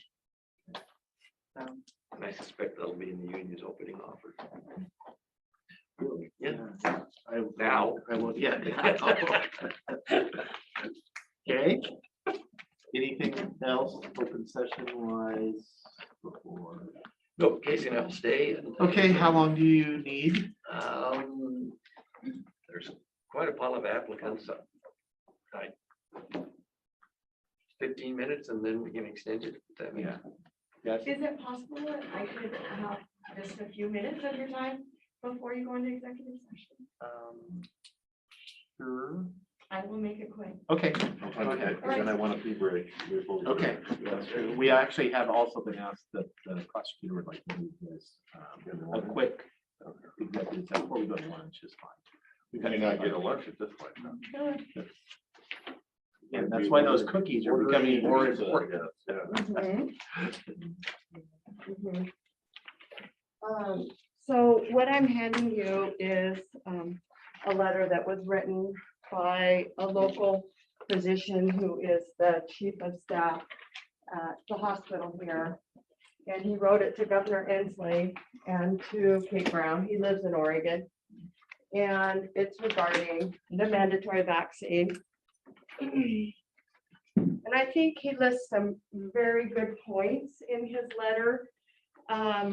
If what's going to occur within the hospital and the loss of employees who are choosing not to be vaccinated based on their own,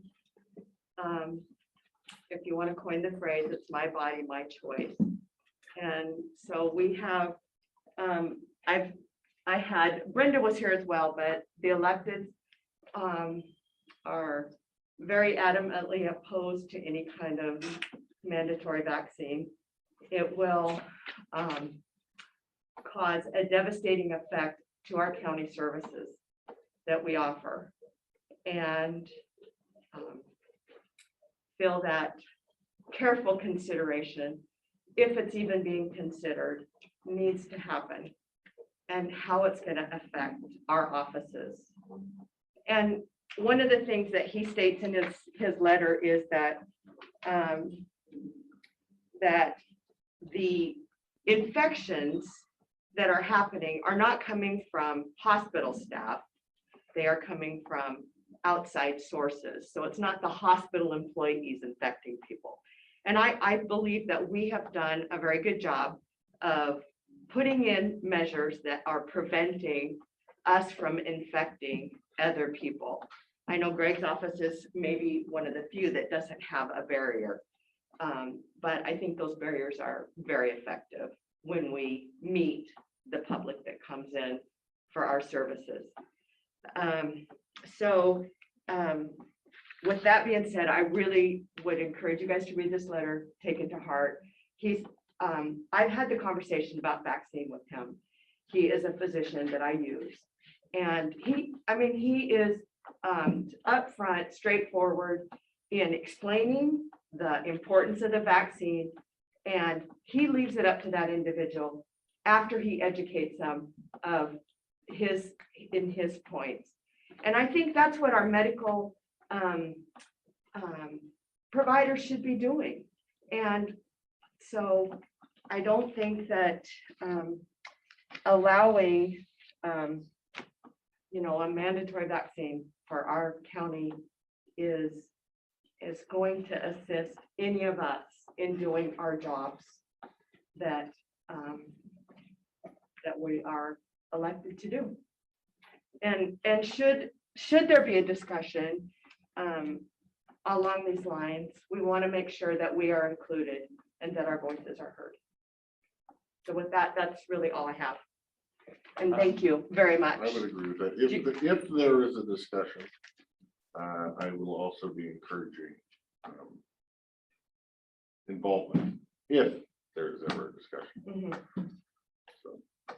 Yeah, and I would say I'm a little curious as far as to my knowledge, unless something is taking place that I'm unaware of, there has been no discussion on the part from, at least at this board, as far as mandatory vaccinations for employees. And I'm grateful for that, seriously grateful.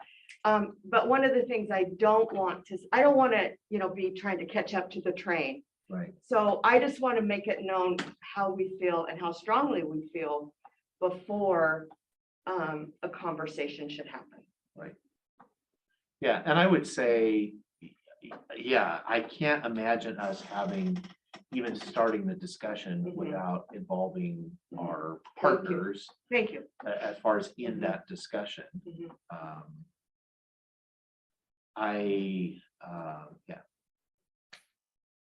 If the clerk is done, yes.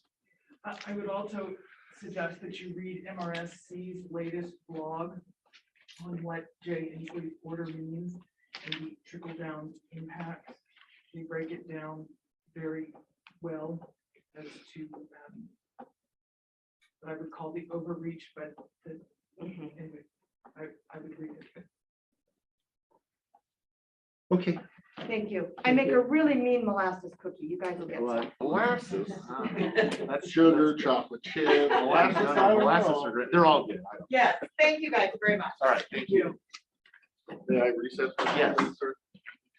While they get set up. Yeah, that's what they're gonna do. Okay, can we go ahead and ask the public to please?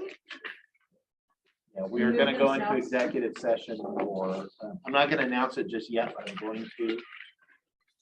Until my seat comes back. I guess we can get started. So in accordance with we are going to go into executive session in accordance with RCW 42.30.110.1 G. This is performance, discipline, or qualifications of a public employee. Let's start us with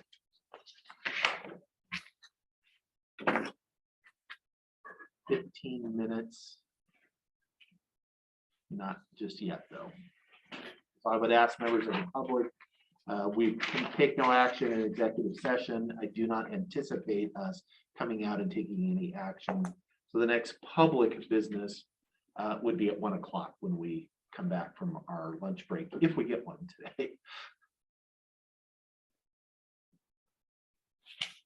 I will boot myself off. Okay, it looks like everybody's out. Is that what you see, Jake? I'm putting people on the waiting room right now. Yeah, that's what I meant. I've still got people online that stay there in here. I see them now. Still working on it.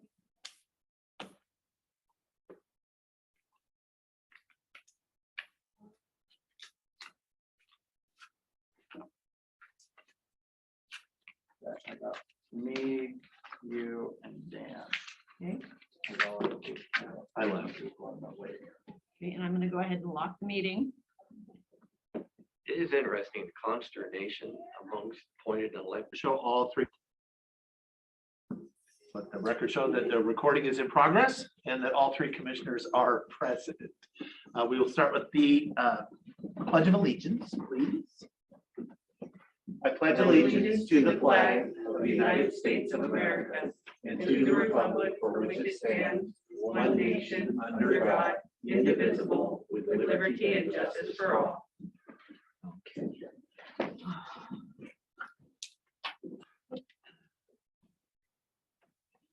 Chairman, I make a motion to approve the business agenda as presented. I will second the motion. Okay, I have a motion and a second on the business agenda. Any discussion? Hearing none, all those in favor say aye. Aye. Aye, motion passes. I don't remember, did we have meeting minutes this? We didn't. do that. Okay, so if we have no minutes to approve at this time, I will move us into citizen comment. This is opportunity for citizens to address the board on items that we don't have a hearing on or something later in the day, which we don't have any of that. And so please, if you wish, then we've got folks online and we have folks in chambers. And so we'll kind of alternate back and forth is how we've been doing that. So I would ask people to limit their comments to 3 minutes. And I will start in chambers first. If there's anybody first, go ahead, Mrs. Kelsey. Susan Kelsey Goldendale. I came here last Tuesday in terms of the injection mandate that has been implemented by the state. And my position is that I would ask you as a county commissioners not to do that with county employees. And since then, it's come to my attention that King County, as well as Thurston County, has implemented the injection mandate, as well as the city of Seattle. The only caveat with Thurston County at this point is that if you don't get an exemption, you have to be tested weekly. So it is not a full out termination of employment as much as I can understand that. And so my position here is to address the commissioners of the county as well as the human resources director, as well as the health department. I think it's the LNI as well as the prosecuting attorney. I urge you to not entertain injection mandate in our county. Thank you so much. Thank you. I'm going to go online now. If there's somebody online that wishes to address the board, please unmute yourself, raise your hand, get my attention, or my seatmate since we've got Nobody yet. Okay, then I'm going to go back to the room. If there's somebody in the room that wishes to address the board, this is your opportunity. I will address briefly. My name is Danielle Clubdance, and I'm here from Goldendale. I'm just going to piggyback on what Susan said, but maybe add a little bit more about the things that could become possibly really bad for us here in the county, especially with the hospital. If the people aren't wanting to get the injection, then we're going to lose a lot of the people and a lot of the jobs. They're going to be gone. And if we get sick, then, you know, we're not going to have the people to go there and take care of us. So that's part of the my reason anyway for really not wanting this injection mandate. I also personally, health reasons, I mean, I don't have to worry about a job, but there's a lot of people that do, but for health reasons, I can't get it. And there are other people in that position. I do understand that there are exemptions, but they're very difficult to get. You have to basically, any doctor that gives them, they're going to be hammered for because well, I've just heard in other counties that they're getting hit really hard when they actually back up the person who's sick and cannot get an injection. So those are other things that you might want to think about when you're thinking about what to do with this. And that's all. I've heard that, I've talked to a doctor, heard that same thing about essentially being blackballed. Yes, totally. Mhm. That they were told something that they were allowed to write 7. Mhm. Anything more than that, they're in trouble. Right. So, that was Oregon, but. Okay, we are still in citizen comment. I will go back to the online folks. If there is anybody. Sherry. Sherry, go ahead. Good afternoon. Good afternoon, commissioners. This is Sherry from Hewsum. And I just wanted to go over what was decided last week at the end of the meeting when prosecuting, I hope I say his name right, prosecuting attorney Connell had verified that if the citizens of Klickitat County, specifically the under canvas people who are appealing the SEPA determination and the CUP, that's already been decided, that I just wanted to verify last week at the end of the meeting that Prosecutor Cornell said that if these citizens take this to Superior Court to appeal the decision of the hearings examiner to approve the SEPA as is and to approve the conditional use permit, that this will be the citizens going up against Klickitat County in Superior Court. And am I correct? And that's what Prosecuting Cornell said. Go ahead. Sherry, this is Commissioner Christopher. Yes, that is what he said. When I answered that question earlier in the day, I misspoke. So he would be essentially defending the hearings examiner as if it was the Board of Commissioners in court against whoever was questioning the hearings examiner's findings. Okay, so I want to make that clear to the citizens. Every time the commissioner said it's not our county against the citizens, it is the county, our taxpayer dollars, that is paying county employees to spend their time to fight the citizens on a project that requires a conditional use permit to be cited in a place that we disagree with on safety, on the welfare of people, the road, all of it. You know the case quite well. And I was told by Commissioner Sauter, if under canvas could not get a water right, they would not be issued a conditional use permit. Well, that is true as well. They did not get their water right and they were issued permission to get a conditional use permit. So, and I also want to say on record, the citizens say that road, Oak Ridge Road, is not adequate to evacuate and get fire engines up. And if there is a need to evacuate when under canvas raises our fire risk, as they will, you will have a situation of Paradise, California. And that is horrendous that these conditional use permits continue to be put through and our citizens continue to fight our own county, where the county uses our taxpayer money as your endless check to just fight us in all court. You know we'll run out of money and it's just not fair. And I hope that we will change this conditional use permit to allow our citizen voices to be heard. We've spoken numbers, we've spoken majority, and we were not heard. And this needs to change. And I just want to say this for the record, for the citizens out there listening, we need to be aware that this conditional use permit, as that will be used on the Night Road solar farms, will get these projects. Bosque, your time has elapsed. I did allow you a little extra because Commissioner Christopher did use some of your time. So thank you for your comments. I would clarify for those listening and folks in the room, the county is not upholding a decision that's fighting with these citizens. They are supporting the hearings examiner's ruling as if, because they're acting on behalf of the board against people that appealed the decision. Whether they are citizens or not is irrelevant. In this case, there's an accusation that they're citizens. We have appeals lots of times that they're not even citizens of the county that appeal decisions. It is the county will be supporting the decision of the hearings examiner as they have used, they're acting on behalf of the county. We're supporting that decision. That someone chooses to appeal it is their choice. And the characterization that that is against the citizens, I don't think is accurate. I'm going to go on to citizen comment that was online back in the room. If we still have one member of the folks here, if you wanted an opportunity to speak to the board, this is your chance. Okay, don't be scared. You don't have to if you don't want to, it's fine. No, I just was giving you the opportunity. I will go back, and if you change your mind, it's okay.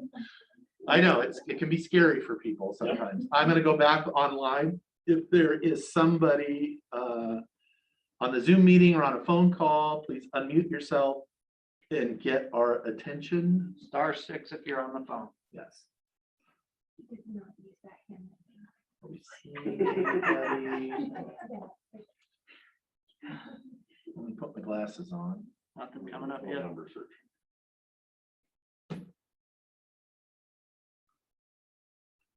No, I am not.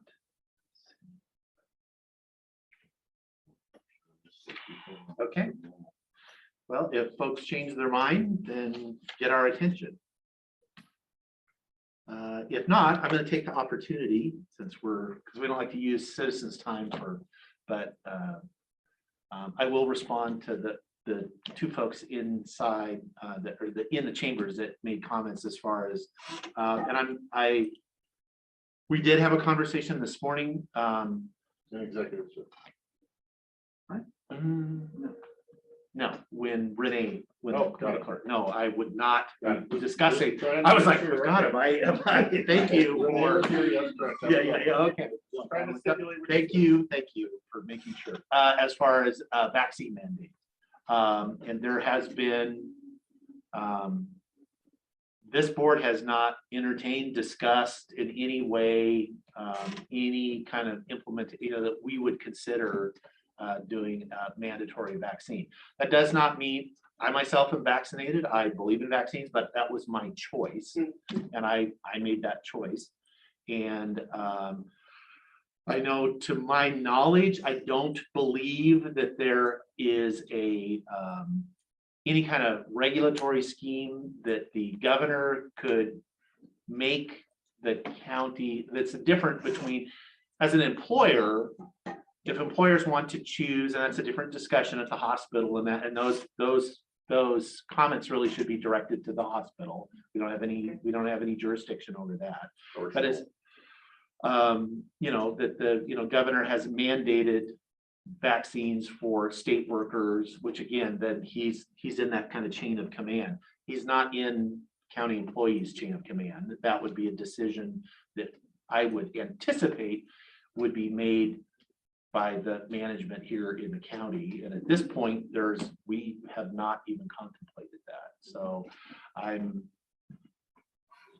curious, as I had told Renee, where this, because we haven't discussed this. So I know I've been watching your free expression of your First Amendment rights, which I support as far as your right to do that. But I have as far as to that issue, we're not, I don't believe we're the audience that you're really talking to, at least to my knowledge. I was kind of curious why you're not, and you can protest wherever you want. I'm not in any way saying any otherwise. No. But since at this point, this isn't a county issue, this is a hospital and a school issue, why is everybody not protesting in front of the hospitals and the schools? Or are they? And I'm just missing that. Anybody know? Are you asking? Anybody? Oh, okay. I just don't know the answer to And that. so this is a local place. It's in front of the courthouse. For me, when I made a choice to begin protesting, it was to address the already mandate for state education and hospital. And then my thought is that it will probably come to a county level at some time. Now, what that base is on my own opinion and the things that I've read. I've also read about, can the governor withhold funds from the county? And I don't know enough about that. I don't know if that's within a federal or state and how you apply for funds separately. I don't know anything about that. So, I would imagine that would come down to a court decision after somebody would, I'm sure, sue the state for failure to deliver funds. And we would find out that answer at that time. So I don't know that they've ever done that before. I don't know. I would just say, just at this point, there's been no right. discussion. So to me, it was addressing the issues that we have in our community and the impact in our county. I figured it was kind of Because- to get more traffic there, so more people can. Because of where we're at, Sure. but also being proactive. I want you to know that there are citizens out there who believe very strongly in our rights. And I'll leave it at that. Okay, Perfect. Thank you, Matt. okay, we are in citizen comment, so I'm gonna go back to if somebody's changed their mind or just joined us online, this is your opportunity. Raise your hand, unmute, *6. Or uncharacteristically quiet today. I don't have any bruises on me yet. No. Nobody's drawn any blood or anything know. today, so. I saw you pick up your gavel. Well, it's a involuntary reaction. It's a reflex. It's a reflex, I'm sorry. As I've said, I feel that is a failure when I have to do that, and that's not, It's unfortunate. it's unfortunate, because that's, as I've said, my 15 years here, a few of them, took my turn as chair. That is such a rare occurrence that it's. I always tell everybody I will have civil discussion with anybody about any topic until it turns uncivil. If it's uncivil, I'm done. So, again, opportunity, folks online, on the phone. It could be on any topic. It doesn't have to be vaccines or masks. It could be. I do remember when we used to talk about other stuff. Okay. What other stuff? I don't even remember. How the new building is on budget. Yeah, the budget. Don't jinx us, boys. Yeah. The number's getting closer. I was looking at. What's that? Come on up. Sure, come on up. I just noticed when I walk back and forth from the buildings, the parking lot on the east side here, the sidewalk.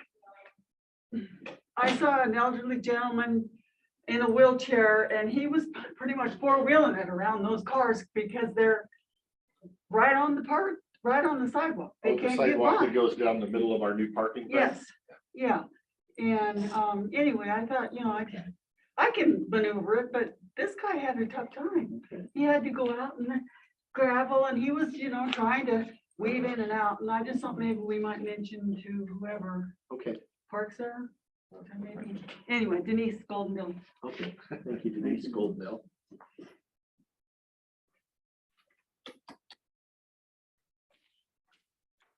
Guess I'll do a little work. If people change their mind, speak up. For the next 11 minutes. Get time to do your homework. Yeah, actually, here's what I should do. If she's gonna come in and ask the answer. I know. The answer, and we better have it. Which, this line or this line? Oh. I like the larger one, just because. I was gonna say, to me, it's completely irrelevant because whatever dollars we put in there, we have no idea until we see what's done in that department. Right. I mean, they have office supplies at $1,600. The person's gonna need a laptop. It's gonna be more than 1,600. So you're kind of just getting an initial start with numbers anyway. You have somebody unmuted. Oh, yes. 627-4. Go ahead. 627. Good afternoon, commissioners. This is Ben L. I was just calling in for a basic request once again. I was wondering if it would be possible to get Mount Adams Transportation to stop by Klickitat on their fixed route. I know you guys have a lot going on and tons of fish to fry, but just running that by you guys because we don't have any fixed route transportation in Klickitat.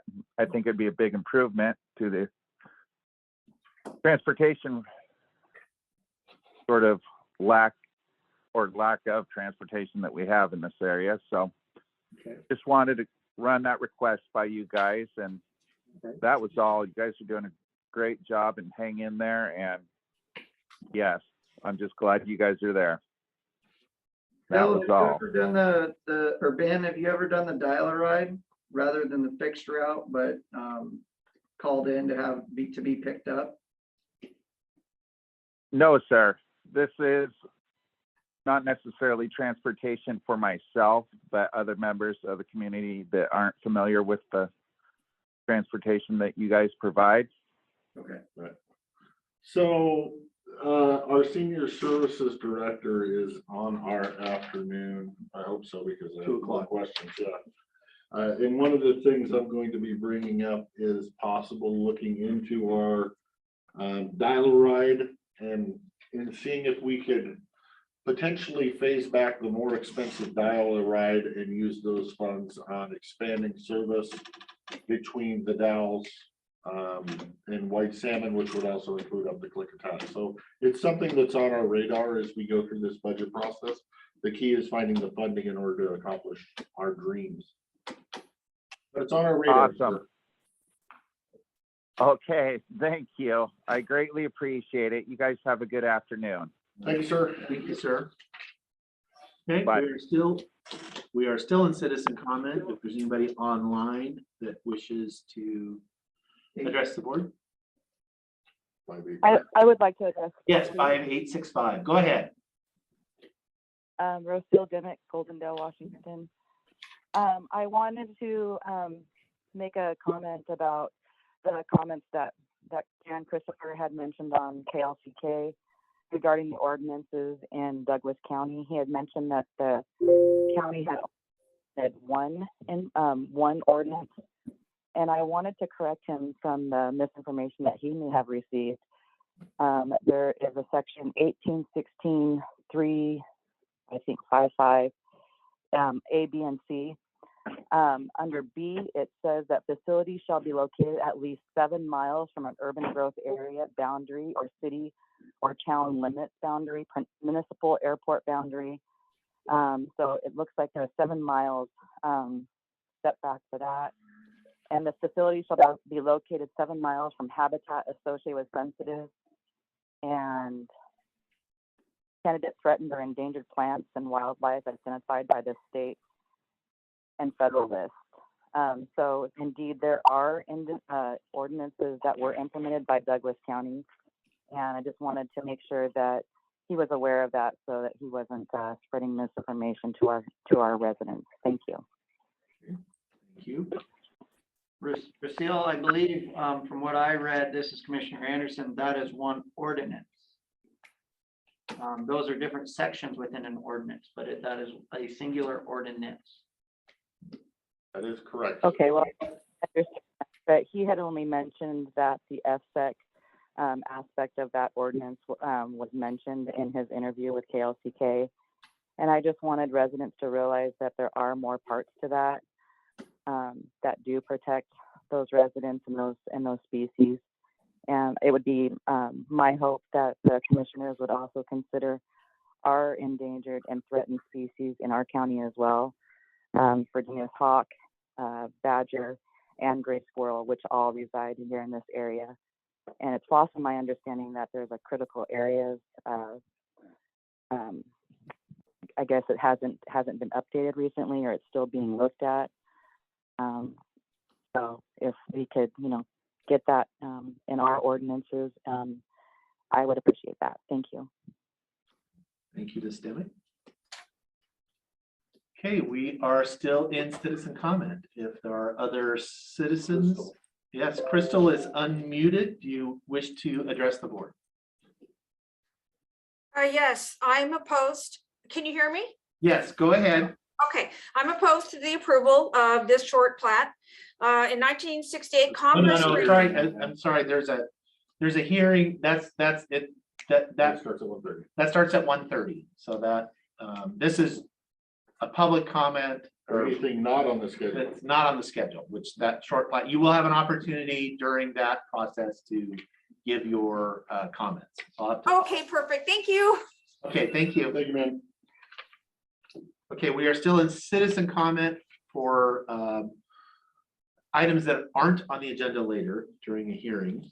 If for the next 5 minutes, if there's somebody that wishes to speak to the board, this is your opportunity.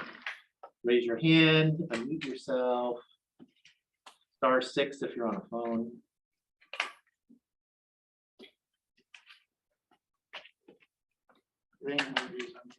Okay. Ms. Harvey, go ahead, you're unmuted. Lane Harvey, Golden. Yeah, we're just reading about the Virginia's hawk. Their ESA status has been upgraded to critical and listed as endangered from threatened, and that's in Washington. And there are Virginia's hawks in Klickitat County, and also gray squirrels and other species of concern, other species that are listed, steelhead. And I'm just wondering, with all these solar projects and these so-called mitigations, what we're gonna allow these companies just to hand over a couple thousand, $100,000 to mitigate for these species? Is that, I just don't find that to be fair. I mean, that's kind of what happened at the Len Hill. Those wildlife were just mitigated with what, $300,000 for 40 years. And, you know, I don't feel that's fair for the wildlife that's been here from before all humans. And they don't have a right to inhabit this land and these streams. This is their habitat. This is their land. People complain about cougars and bears coming to their property. Well, we're living in their habitat. And so, you know, I have a problem and I have issues when multi-million-dollar companies, billion-dollar companies want to come around and construct these industrial so-called green energy projects and displace fish, displace birds, any kind of wildlife, insects, whatever.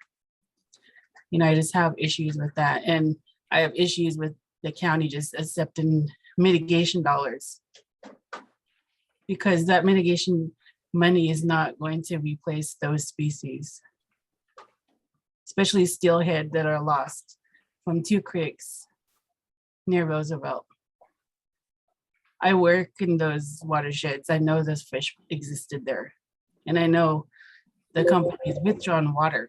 So I'm just saying, you know, all wildlife in this county have a right to live, whether they're fish, birds, insects, whatever.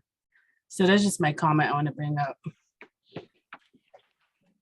Thank you, Ms. Harvey. We are still in citizen comment for a couple more minutes. If there is anybody online that wishes to address the board, not on an item that's on the agenda a little bit later.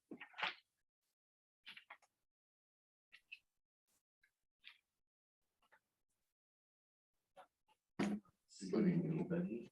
Excuse me again, commissioners, if nobody else can speak, can I get a clarification on the clarification you gave regarding that it's not always citizens against the county? I can appreciate that, but I wanted to, if you weren't clear at this situation, this is absolutely the citizens in the Houston area reaching into our back pockets, pulling out our personal cash and going up against the county's SEPA decision and CUP decision for under canvas. I just want to make that clear. In this case, it is private citizens against our county decisions. Okay.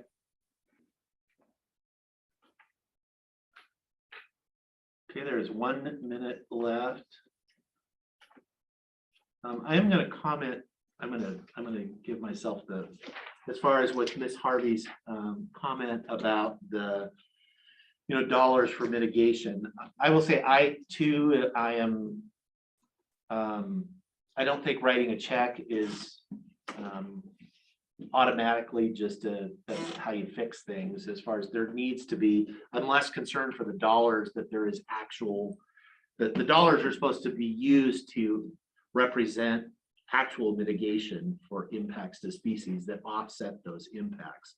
And so I, for one, I can't speak for the board, is I am not interested in developers writing a check as a way to just mitigate for impacts. I think those impacts are supposed to be identified, and they need to be, when it's appropriate, they need to be offset somehow. And maybe dollars are a component of it, where it can be used to, purchase land or enhance things that offset. But as a general rule, and I also believe in mitigation that's actually tied to a project, that is where the impact is, generally speaking, not where you have the impact here and then you fix it 100 miles away at the other end of the county. I don't think that's appropriate either, but that's my own personal opinion.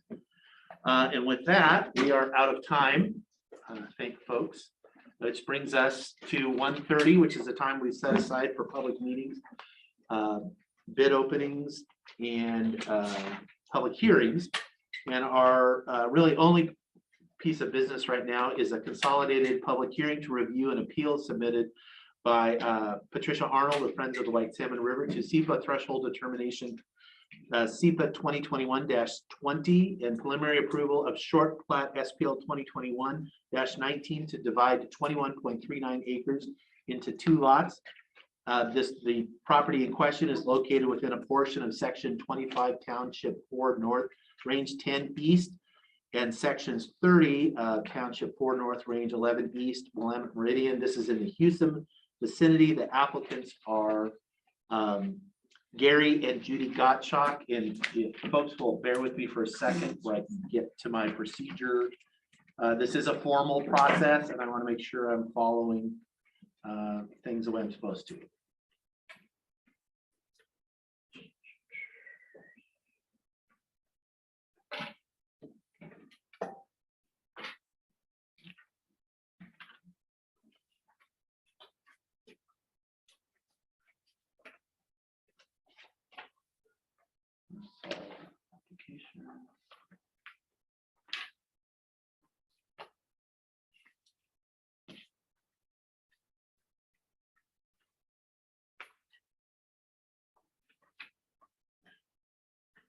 Bear with me. Okay.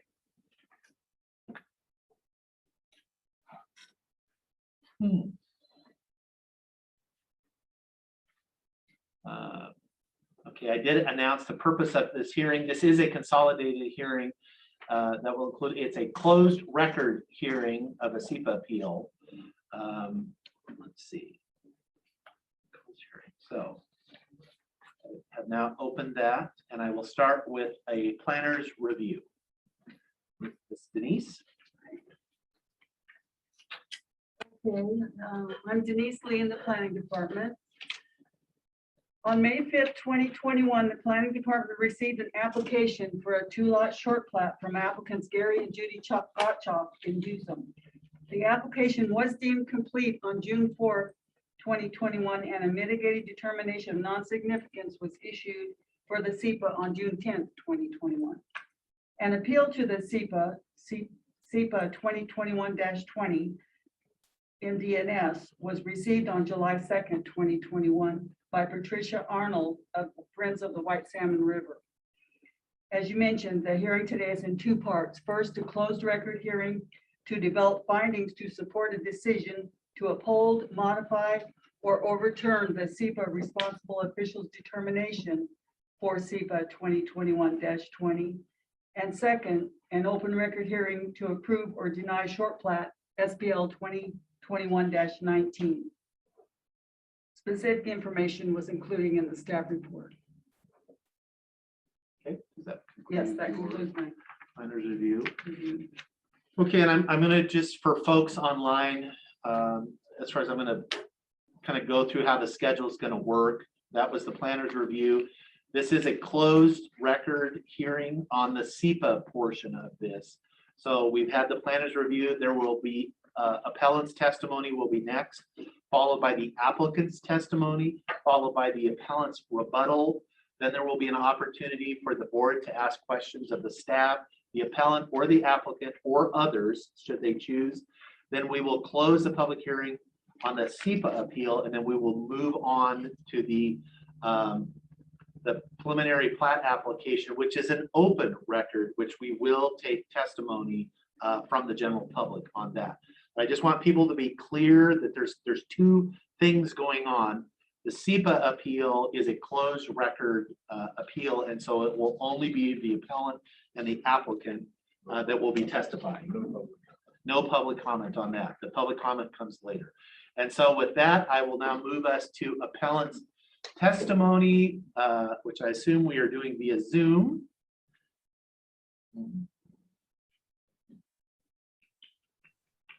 That's correct. There we go. There we are. Okay, sorry. We have 49 people watching, so I have several screens to get through to find you.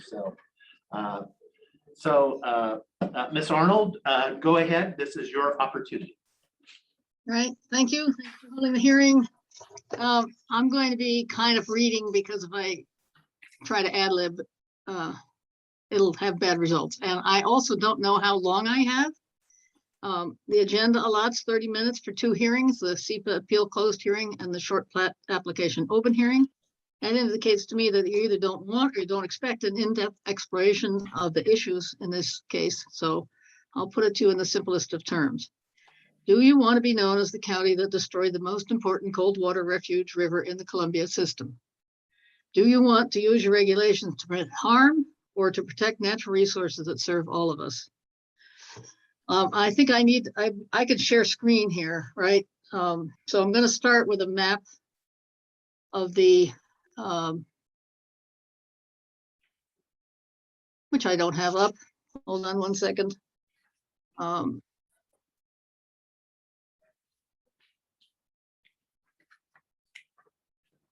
There we go. Zoom. Share screen. Here we go. Okay, this is a map created by us that shows the proposed lot 2, and the White Salmon River and the 200-foot setback from the White Salmon River. And I want to start here because one of the things under discussion is the distance of the buffer that's required. So I just want you to see that line there that shows where that 200, and here's the parcel. And also want to point out that this little L thing here apparently stays with lot 1. So that 100 feet of the shoreline is going to stay with lot 1, not with lot 2. So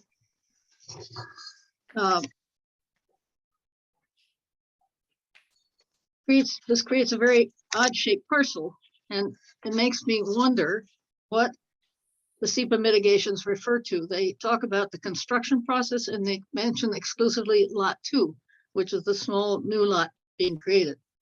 It doesn't mention lot 1, whether any of the SEPA mitigations and determinations apply to lot 1. I jump ahead in my written testimony a little bit here. As you know, the current critical areas ordinance and shoreline master plan are undergoing revision. At the current moment, however, the current critical areas ordinance applies. It requires a 200-foot buffer of undisturbed natural vegetation.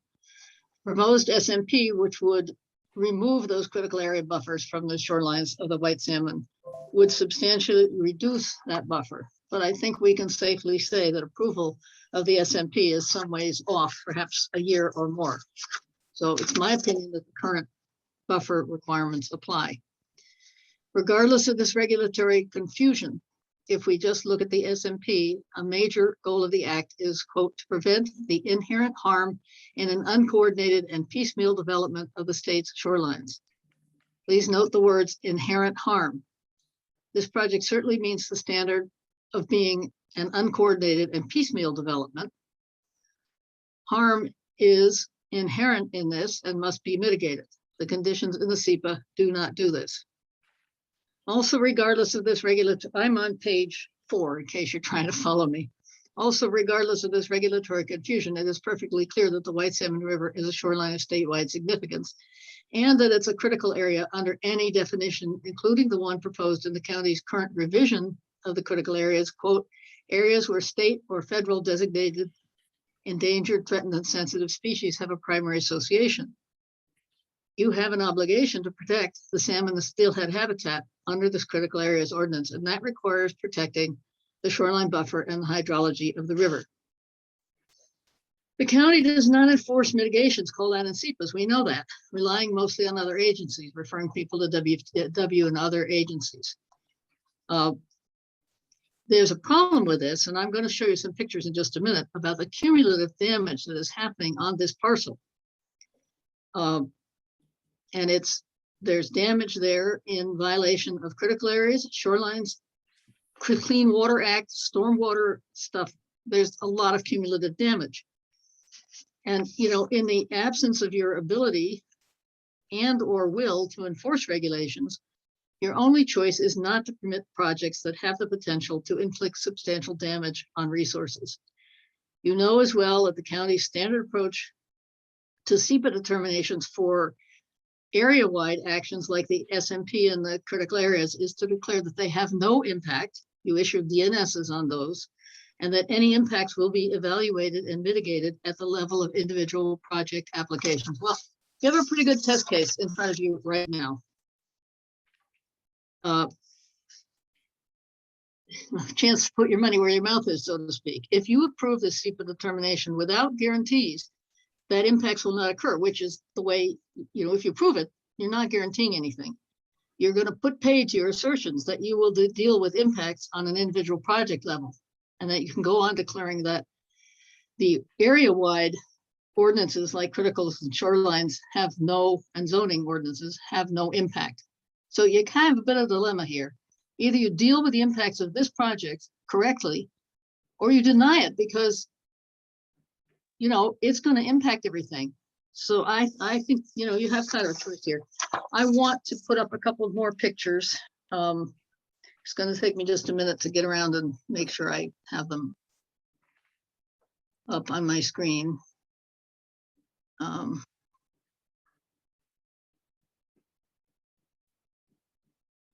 So let me see, what do I have here? I have,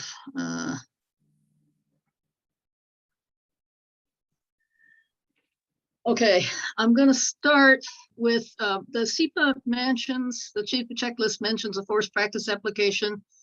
It said several years ago or something, it was actually, and here's a picture of what that parcel looked like at the time. This is in forced practice application. You see a very healthy buffer here, right, on that parcel. The forced practice application, they stated in the application that they were going to do it in accordance with the provisions of the SMP, but no substantial development permit was applied for. So there's no opportunity to really determine if they did cut within the accordance with the provisions of the SMP.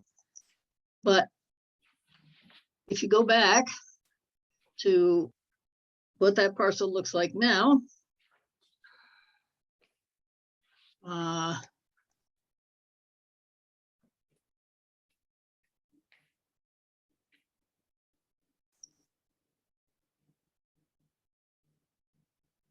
this is what it looks like on the county mapping system after the logging. And you can see that there is a substantial erosion of the shorelines buffer throughout here. This is a little hard to determine if it was or wasn't there, but this clearly shows that that logging activity resulted in some damage to the shoreline buffer. And then we have and one more picture.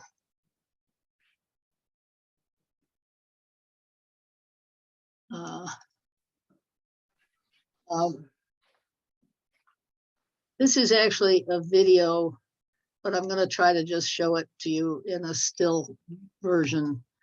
The applicant has built a new house on the parcel just south of the of lot 2. It's separated from lot 2 by some bit of lot 1.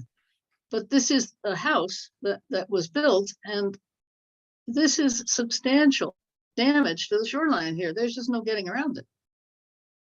So on this one parcel, and I can show you another picture. I don't know if I have it handy here, but there's another picture of a tree that was felled into the river right here during the process of this construction. It's a very substantial tree, and it just was felled right at the shoreline, was sawed down.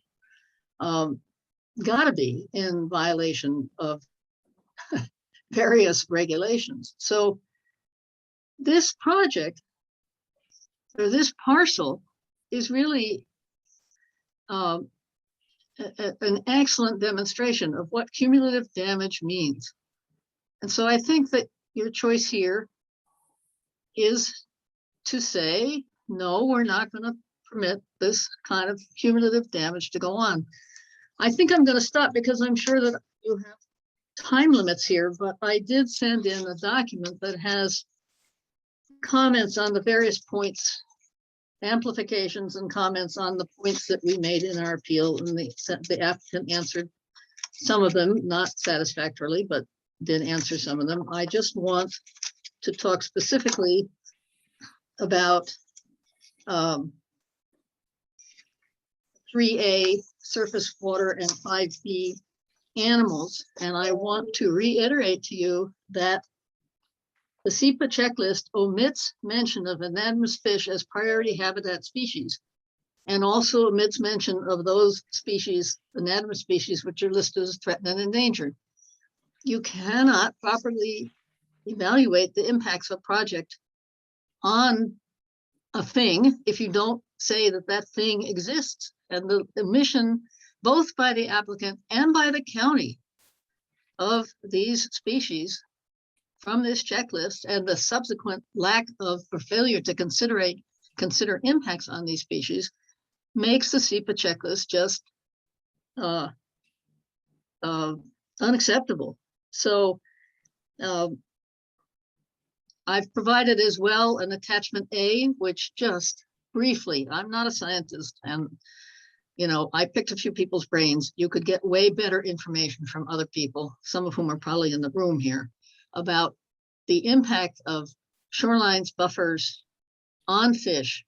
But I cannot stress strongly enough that the failure to consider these species in particular in the SEPA checklist and in the process, and the applicant in his response to the appeal and to the comments said, well, we can put them on the list.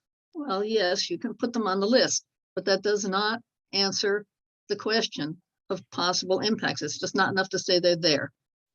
It's the first step, but it's not enough. So I'm going to leave you there unless you want me to go on, which I can go on to some other things about groundwater and waste and stormwater and recreation. I guess I might just touch on recreation. The county's assessment of the SEPA checklist is incorrect in the recreation area. It responds to the recreation issues as if they're only part of the wild and scenic. That's not correct. Recreation is point 12 on the SEPA checklist, and the answers provided are incorrect on the SEPA checklist, and the county also refused or neglected to evaluate this. The questions are whether the project, what recreational opportunities there are. Well, whitewater recreation is right up there. We all know it, right? We see them every day.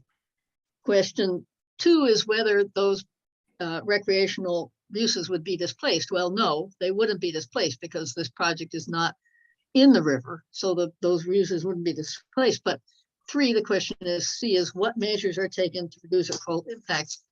And the answer is there aren't any impacts, but that's not true. I mean, you ask any whitewater outfitter or private kayaker, and the white salmon is valuable because it's because of its shorelines, largely. I mean, also the rapids, it's a class, the whitewater, it's a mecca for whitewater worldwide, of course, but part of that is the shorelines, the unspoiled view. They also like the fish coming back. So but you could, maybe that's not part of recreation, but it's important to the whitewater recreationists. So again, the SEPA checklist, the main point about it is the failure to consider cumulative impacts and also the failure to consider presence of anadromous fish. But another significant oversight in all of this is the recreational. Okay, So Ms. I'll Arnold, stop there. Okay, I'm going to stop you there. That's thank you. And we are now going to go to the applicant's time. Now, the appellant will have an opportunity to rebuttal, have the last word as far as on this. So I will go to the applicant now. Then you have 13 minutes. That is what I gave to Ms. Arnold. So you don't have to use it all if you don't wish. Haven't seen anybody unmute. Okay, this is Gary and Judy. Hi, Pat. You're Ms. still on Arnold. my screen. I guess a couple of comments, just to get it out of the way. Pat showed some pictures of a current house from the stream that's being built down there. And there was always a meadowed area between the river and where that house is actually sited. There was always a large meadow there, predating when Les Durkop had the property in the 50s. The tree that Pat mentioned was one of 4 or 5 that were blown down in a major windstorm we had. And we were actually asked by the rafters to remove the tree from the river because it was a hazard. And so we did that. When the tree blew down, it actually blocked the entire river. And our fear was that a kayaker who often, believe it or not, kayak backwards down the river there would get caught under that tree and be done with. So the standard practice of the rafting companies is when trees block the river is they go down with chainsaws and cut it off. And that's exactly what happened in this case. As far as I know, and certainly nothing I've done, there has not been a single tree cut down within 100 feet of the river in the time we have lived here. So that house was specifically sited there because there was a large meadow area in front of it and had been there historically. So I think that answers the questions that were brought up by that. Relative to the SEPA, Pat mentioned the salmon and steelhead fish. Our intent in saying we would add that to the SEPA wasn't that we were going to add that to SEPA, that it was that the general protection of fish in terms of the whole way the property was going to be developed, where nothing was going to be touched within 100 feet of the river with this short plat, provided excellent protection for salmon, for anything that was in the river. And we looked a little bit at the science. Like Pat, I'm not an ecology expert, but from what we could tell, there was great shading. Oh, you got to Continue, Mr. Gottschalk. Okay. Great shading for the fish in the river, and we don't plan to do anything to affect that in any way. As far as the general comment of logging, the way that DNR rules work for logging, when that area was logged, was there were no trees taken within 100 feet of the river, and between 100 and 200 feet of the river, there was some percentage of the trees that were allowed to be taken. I can't remember what that percentage was. I think maybe it was 33%, but I wouldn't swear to that. And so in general, when that was done, it was logged. DNR reviewed that, and we'd met all the requirements. They did a pre and post harvest review. So relative to the site overall, yes, it was logged in the area outside 100 feet from the river. And at the time, all the applicable rules and regulations were followed. I guess other than that, you know, we spent a lot of time studying the rules and regulations. We spent some time talking with county employees and with attorneys and everyone else and surveyors, and it appears that it was certainly our intent to meet all the current regulations. Pat mentioned ambiguity between the Shorelines Act and the Critical Areas Ordinance. And my understanding of that was the Critical Areas Ordinance specifically didn't apply to areas covered by the Shoreline Act in the current iteration. I know there's a desire to change that, but I believe in the front of the Critical Areas Ordinance, it very specifically excludes areas that are covered by the County Shoreline Act. So I think that's the net of what we had. Again, we tried to follow the rules. We aren't trying to bend any or break any. We're just trying to follow the rules as they exist. And we think we've been great stewards of the land for the 30 years we've been here. And we have a nice organic farm. We have trees. We have, you know, we think we've been great stewards of the land and would like to have a lot down there, maybe for a house for a daughter or someone in the future. So that's our plan. Thank you, Mr. Gottschalk. Does that conclude your testimony? It does. Okay, thank you. Okay, I will now go back. There is an opportunity for the appellant for rebuttal. So I will recognize Pat Arnold. No, I'm very sympathetic to people who try to follow the regulations, and I recognize that the Gottschalks have made a pretty significant effort compared to lots of others I've seen to do that. That's not the point here. The point here is that you guys have to determine what your course is. I mean, the forest practice regulations are miserable at protecting environmental values. And even the best efforts to abide by those result in damage. So for example, if you put a 100-foot buffer from a stream and you say, we're not going to cut trees inside that buffer, but you cut trees right up to the buffer, you've weakened the trees inside that buffer. You weaken root systems and so on. So even, you know, all of these things have, it's like they're all connected. And what you have in your hands here is a confusion of regulations.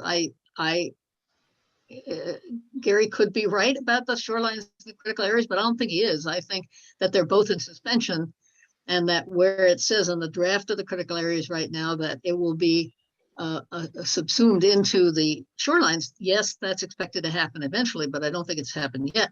And I don't think it's going to happen tomorrow.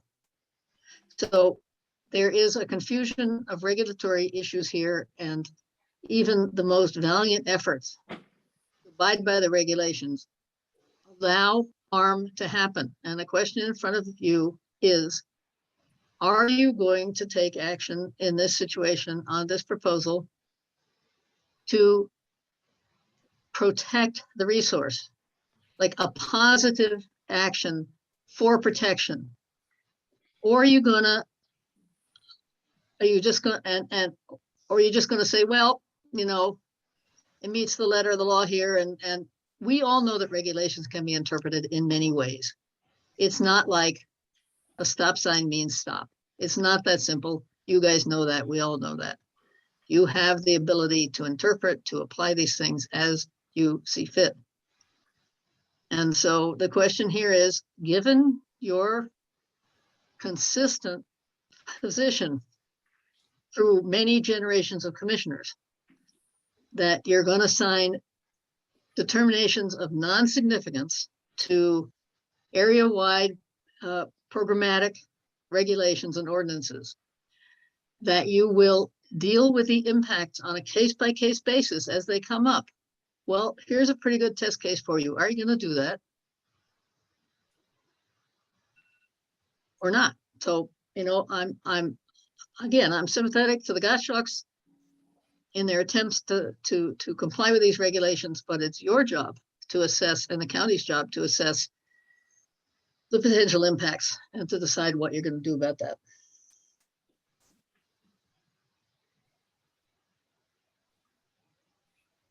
Okay, Ms. Arnold, does that conclude your rebuttal? Yes, it does. Thank you. Okay, thank you. Okay, that brings us to clarification. These are as an opportunity for the board to ask questions of staff, or the appellant, or the applicant, or the senior services director, I guess, if we wish. Yes, Commissioner Christopher. Miss Arnold, can you please show your screen and put that picture back up that was taken from the river? The one that shows the current house? Correct. Will do. Just 1 second.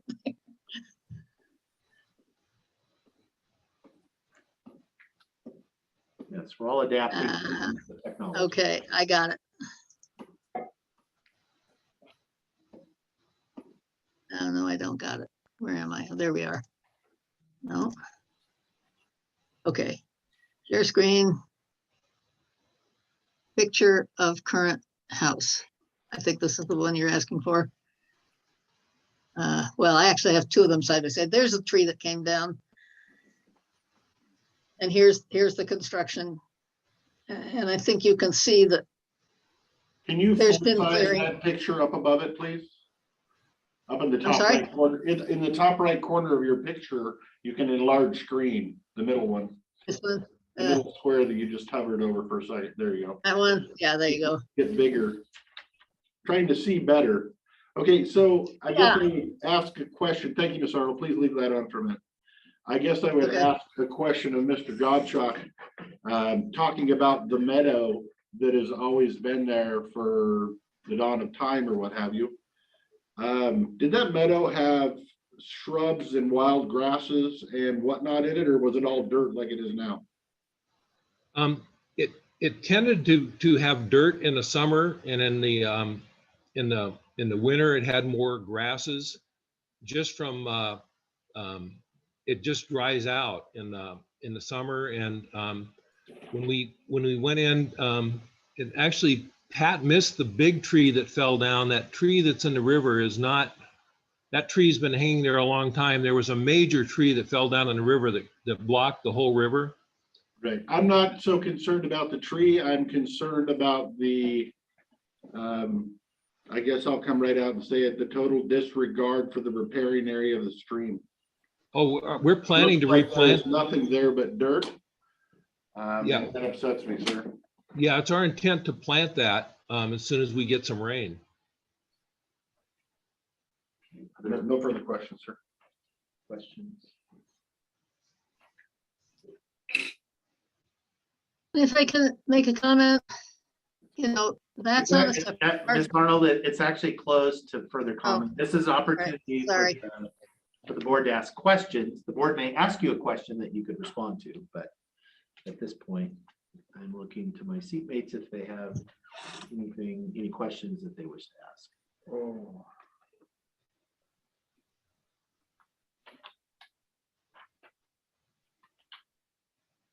While you're contemplating, if I could, this would be to staff too, is to me, the critical piece of information that there is confusion about is this question of, is it a 100-foot buffer or is it a 200-foot buffer? The shoreline calls for a 100-foot buffer. The critical area ordinance stipulates a 200-foot buffer. And this is kind of an old discussion that we've had in the past on, this has come up before. And we obviously have a difference of opinion between the applicant and the appellant as to which guides. My previous understanding has been, I would side with the applicant that in the critical area ordinance is in areas that aren't covered by the shoreline plan. But again, that's my understanding. And I think that's a critical decision that the board's going to have to make, because I don't know which standard. Obviously, if it's 100-foot buffer, they completed their application. The SEPA determination was done based on that piece of information. All the activity is taking place outside the 100-foot. That doesn't mean there aren't any impacts. Those would have to be considered, but it's a different standard than if it's within that riparian area. And is it 100 feet or is it 200 feet? So in this case, the shoreline master plan does override the critical area ordinance. The setback is 100-foot building setback versus a 200-foot fish type S stream for critical area ordinance. And So that is your. Yeah, the shoreline master plan. Of course. Is that 100-foot setback meaning no construction or disruption of habitat within that 100-foot riparian area? No, we have a 50-foot natural buffer So zone. you have a That's a 50-foot no-touch riparian zone area. against, from the ordinary high water mark measured horizontal from the stream, the river. And the 100-foot is a building setback. All of the buildings, nothing could be closer than 100 feet. Measured horizontally from the ordinary high water mark. And I'm imagining when we finally get around to doing our shoreline management plan, then it would become 200 feet following state guidance. That I can't. Don't know answer. that answer yet. Know that, but you Denise, could guess. is there also a view shed corridor that it's not that 50-foot buffer is not fully there because you can remove so that you have a view a certain width and a certain length within the Shorelines Management Act? Never heard of that. Mochi, help me out here.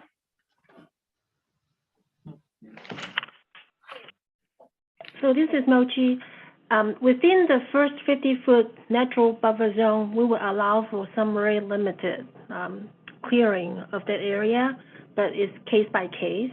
Generally speaking, the first 50 feet measured landward from the ordinary high water mark is no touch zone. But do we have it in the ordinance that there is the view corridor? No, not currently. Not currently, okay. So Mochi, you would concur as far as obvious, I guess, that the shoreline master plan is in force on this project. So the 100-foot building is the number versus the 200-foot buffer that is used in the critical area ordinance. That's correct, because planning department is directed by the critical areas ordinance to apply only the SMP within the shoreline area right now. And we are in the process of updating both the SMP and the CAO, and that will change. But until then, we have to apply only the shoreline management plan within the shoreline area.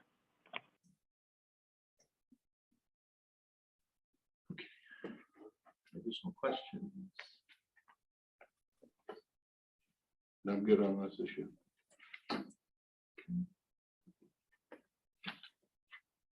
Go back to my procedure, bear with me.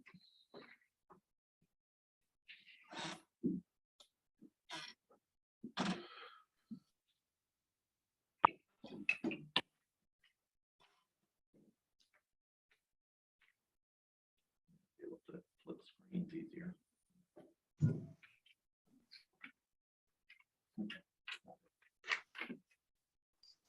Okay, if there's no further questions or clarifications from the board, then I will now close the public hearing on the SEPA appeal. we don't actually take action on this.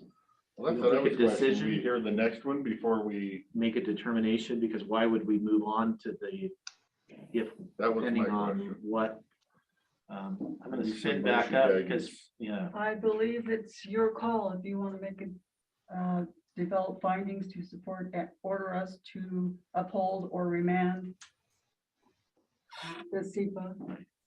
and I do have board, potential board action. The Board of Commissioners should conclude whether the responsible official erred in the analysis of significant impacts, or the appellant has demonstrated that the MDNS was procured by misrepresentation or lack of material disclosure, or there is new information indicating probable significant adverse impacts per WAC 197-11-340. So that's the standard on this hearing that we are to apply. Correct. Commissioners, this is Gary again. I just looked up the critical areas ordinance. Excuse, I'm sorry, this is closed to this. Oh, okay. I'm sorry, if I allow you, I have to allow the appellant as well. Well, we can't have that. No, it's not. That's not, it Following is law, closed, I'm following following the procedure. law, we closed it to, this is now the opportunity for the board. Yes, it's more of if we don't follow procedure, Right. Someone could file suit and claim that we didn't follow procedure correctly. So it's just a matter of, do we want to rule on this before we move Or we'll on? move on. We are not required to rule on this before we move on. No, we're not. So that's why I was up Okay. to board determination. That is the You tell me board. when. Mr. Chairman, I would move that we hold this over until next week, as I was just given the Friends of the White Salmon letter that has all of their points, and I've heard two different conflicting reports. Yeah. And I want to get to the bottom of it myself. And so I would not be in favor of making a motion today.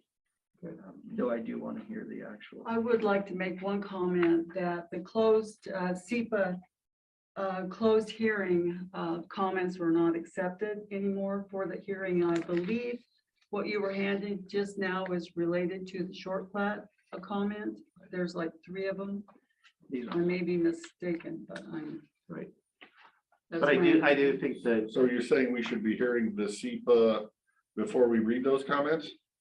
Is they're not included in the SEPA? These are comments for the short Short plat plat. approval. Right. So In we the shouldn't open- be including any in of the those open hearing. as evidence in the SEPA. No, Because the record is closed on the SEPA. Although I do think Commissioner Anderson raises that, there is a difference of opinion as to, again, it's that 100-foot, 200-foot, and I've heard your professional opinion. I have heard the planning director's opinion or statement. I don't want to say opinion there, but because to me, that's the critical piece of information I need to know is what standard am I using to that I'm applying. If that's what you're using to apply. Well, I can't even get to the standard of, do I believe that if the standard is, did the responsible official apply the rules correctly? We have to agree on what rules are in effect that they should have been considering. And so I don't know that we have clarity on that right here, right now.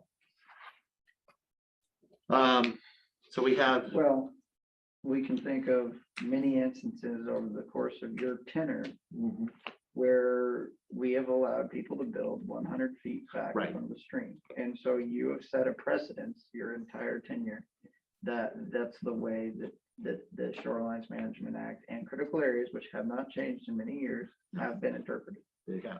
And so what you're saying right now is that we need to either agree that they have been implemented correctly over the course of your entire tenure, right, or you've been misinterpreting those critical areas Shorelines Management Act rules the entire time.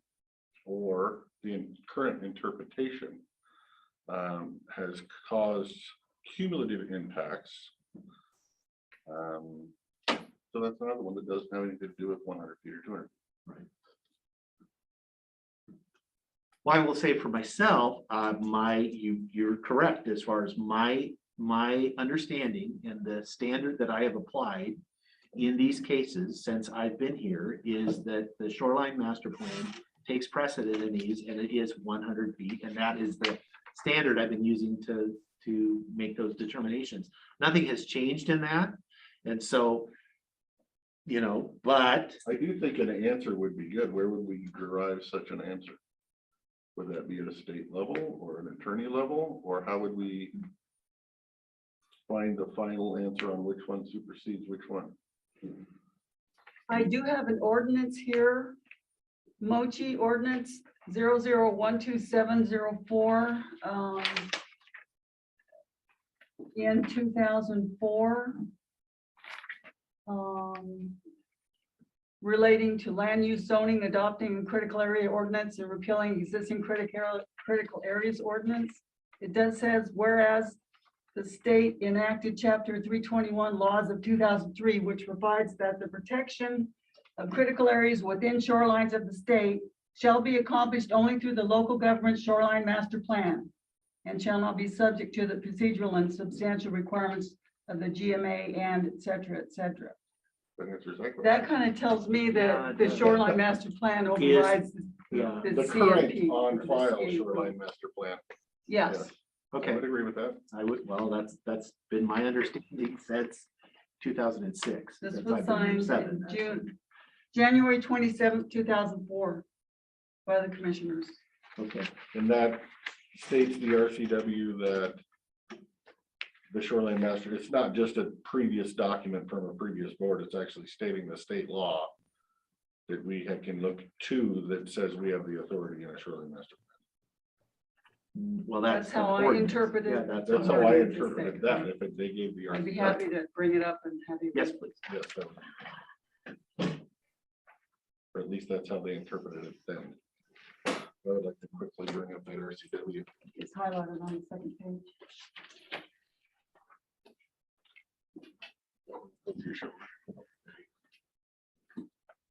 It's chapter 50 of laws of 2003. It still doesn't have the RCW. No, but it does have a quote, like they took it from the RCW. Right.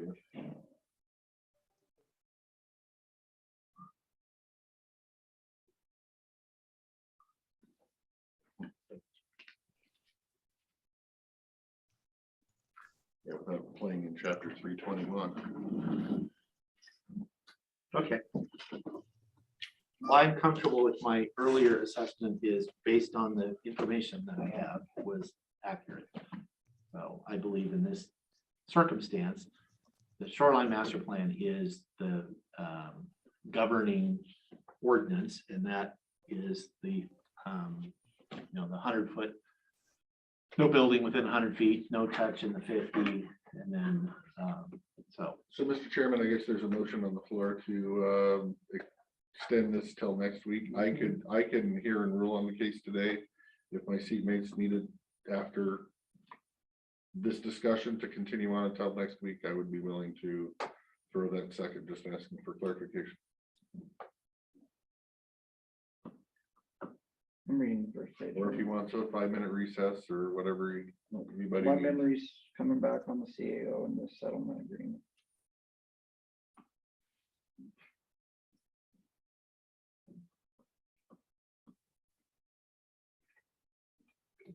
I'll give my seatmate a moment. Although that may be reason to, we can wait, although I'm good. I know where I'm at. I said I know where I'm at. So. But if people need time, I'm willing to give time.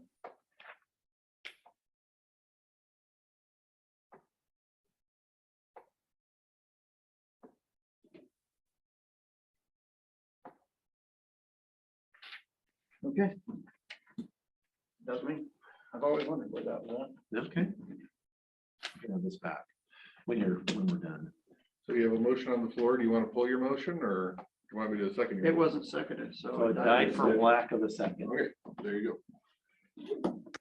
Okay, with that, then we do have the option now to moving on, or we can make a determination on the upholding or remanding or denying the responsible official's stupid determination.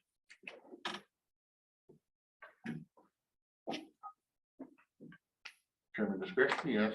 Actually, I have this nice process I'm going to stick with. So since we're going to then move on. We're not making a decision at this time. We're going to move on to the short plat. Now,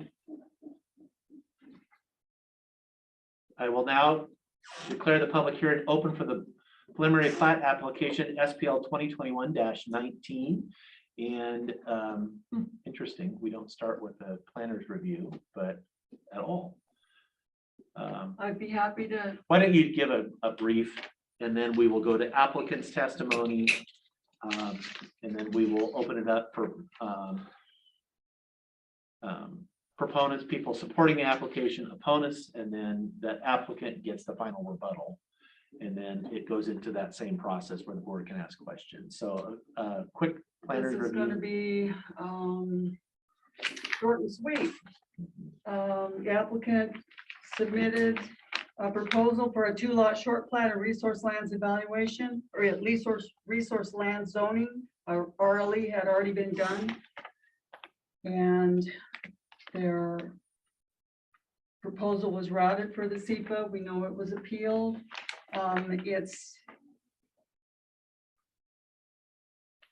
ready for, depending upon the SEPA hearing determination, it's ready for preliminary plat approval if the board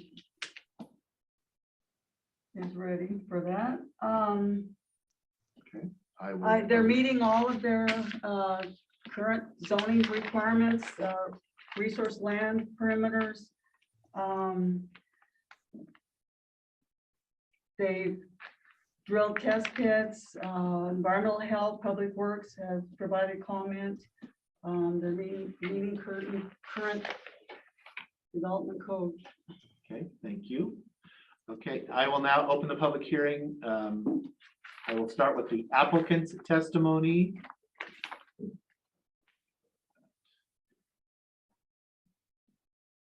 Mr. Gottschalk, if you wish. Okay, there, am I off mute now? You are off mute. Go ahead, sir. Excellent. Yeah, again, we thought this was fairly straightforward. We cited the parcel outside the 100-foot zone just to make sure there were no problems within 100 feet of the river, and we believe we've followed all the rules. There are a set of checklist items still to be done for the short plat, like you know, getting with the county road engineer and state highway department, all that, which are all things that would have to be done before the short plat was issued. But again, I think we've followed all the rules as they were laid out as best we could. We felt, you know, there's a shortage of housing. Having housing in the area is a good idea. Certainly, it's going to bring some tax revenue into the county, I would think, as well. So basically, we're trying to follow the rules and be good citizens. Thank you. I will now open it up to further public comment, and I'm going to go off script a little bit. I think it does not matter if you are opposed or a proponent or neutral on it. We will recognize, and the public has an opportunity. And I'm going to set the time limit at 2 minutes for comments. And so if there is folks that wish to provide public comment, this is your opportunity. Also, Commissioner, we have had 3 that I believe you got copies We just of got copies that were submitted this morning. Yes. Okay. Liz. Okay. Where's that? I don't see it. What's the name? Lisa Hammerlick. Okay, Lisa, go ahead. Yes.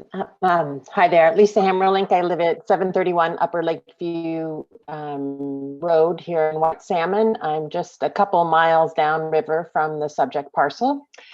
And I have provided some written comments, but I'm mostly just going to read those out for the people who don't have those. And then, I'll try to move quickly. The first thing it's just an observation of process, and that would be that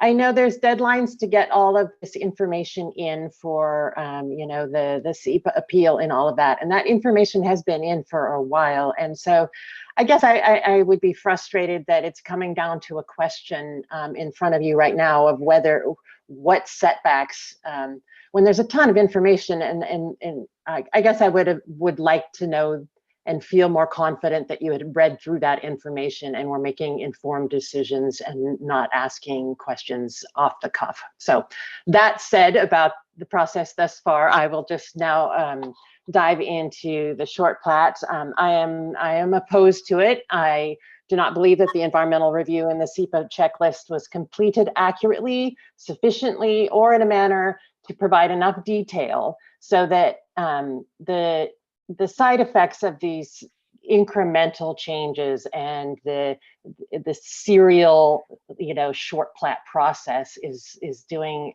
extensive damage to the riverfront. And I just feel that the SEPA checklist in this case gives you enough information or the staff enough information to make that decision as an informed decision. Secondly, I do not believe that the designation of resource lands. So this parcel is designated resource lands, and that was intended to protect,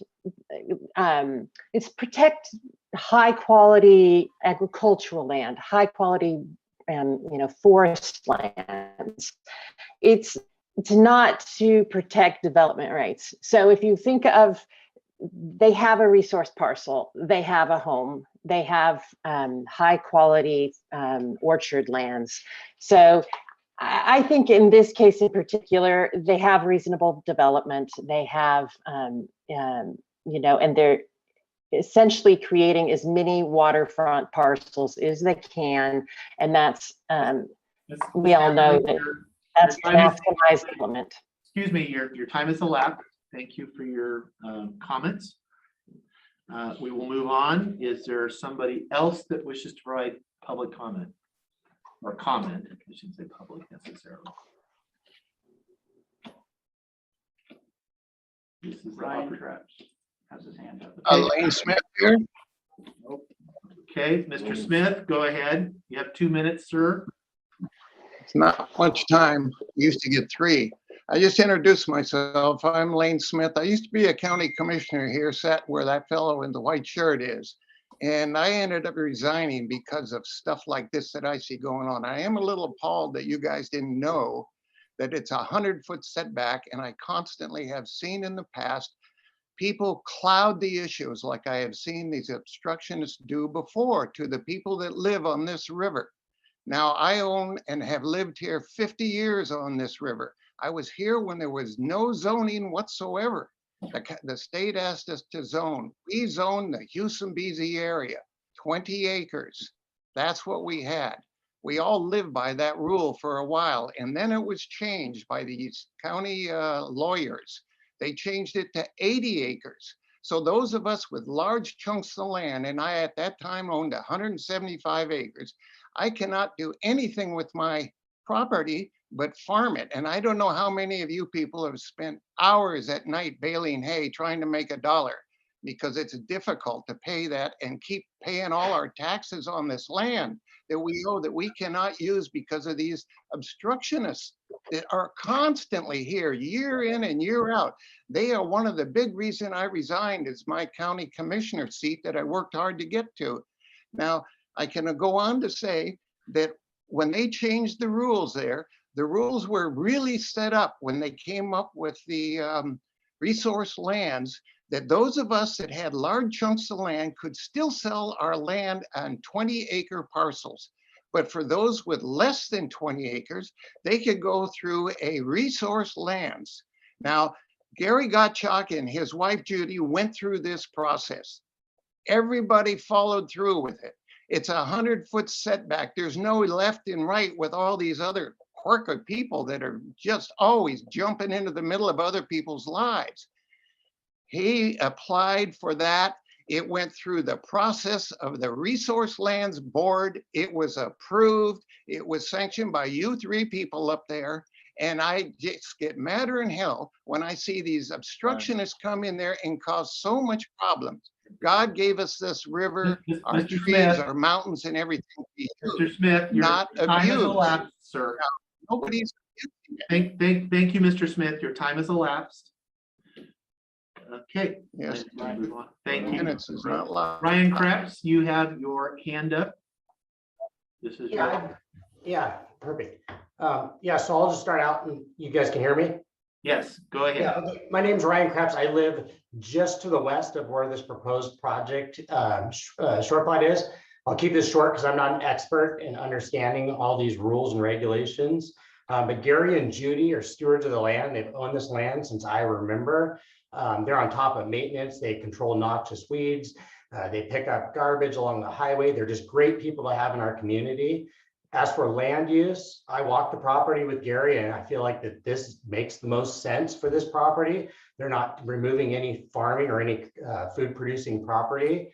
As a firefighter in me, they also have done a really good job with their forest management practices, mitigating fires. One of these days, we're gonna have a bad fire that comes through here and they've did a great job. We have a lot of dead trees, due to, beetles and other bugs. As for recreation, I feel like the county maybe should take a look at the continued use of recreation of the White Salmon River. I'm starting to feel like this is maybe becoming more of a problem versus the people who actually own and pay the property taxes on this land. I also am a firm believer in the financial impacts of this. This is going to create money in our local economy. And this also is going to create some housing, and for his kids, they can never afford to come back here and live in this area. So for him to try to break off a piece for his kids, I mean, that makes lots of sense and stuff. On another quick note, I'm sad that Judy and Gary have to work so hard and so many people trying to fight them to do anything. They've worked hard for their money and their family, and a lot of this just based on other people's individual feelings. In closing, I feel like the county did the right thing by accepting the SEPA and feel the short plat should be approved. Thank you, Mr. Krebs. Okay, we are still in public comment. So if you wish to give comment on this, please raise your hand or unmute yourself. Pat Arnold has her. Okay, Pat Arnold, your hand is up. She's muted though. You are still muted though. So the resource land evaluation, oh, by the way, I have to say, I work hard for my living too, just to put that on the record, right? The resource lands evaluation found low suitability for development. It actually found best, the resource land use ranked best on 7 of the 8 criteria and good on the other one. On the resource suitability criteria, they were all between good and fair, pretty much. I mean, some of them were not, but resource use clearly ranked higher on the resource land evaluation in this case. And it's taking good, valuable resource land out of resource production. So that's just a fact. And I want to comment as well on this wild scenic management issue. Back in 1991, when that plan was developed, the county signed an agreement to, they signed the agreement that put the management plan into operation.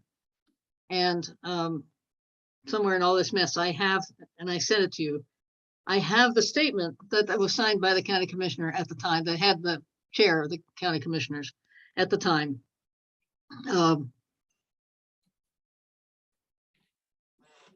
Explicitly committed to, quote, the continuing protection and management of lands in Klickitat County, which are part of the White Salmon River and Klickitat components of the National Wild Scenic River System. So if the commissioners had done that from the beginning when they were supposed to, a lot of this stuff wouldn't be happening. So I noted some other things in my letter to you, but I will stop there. Thank you.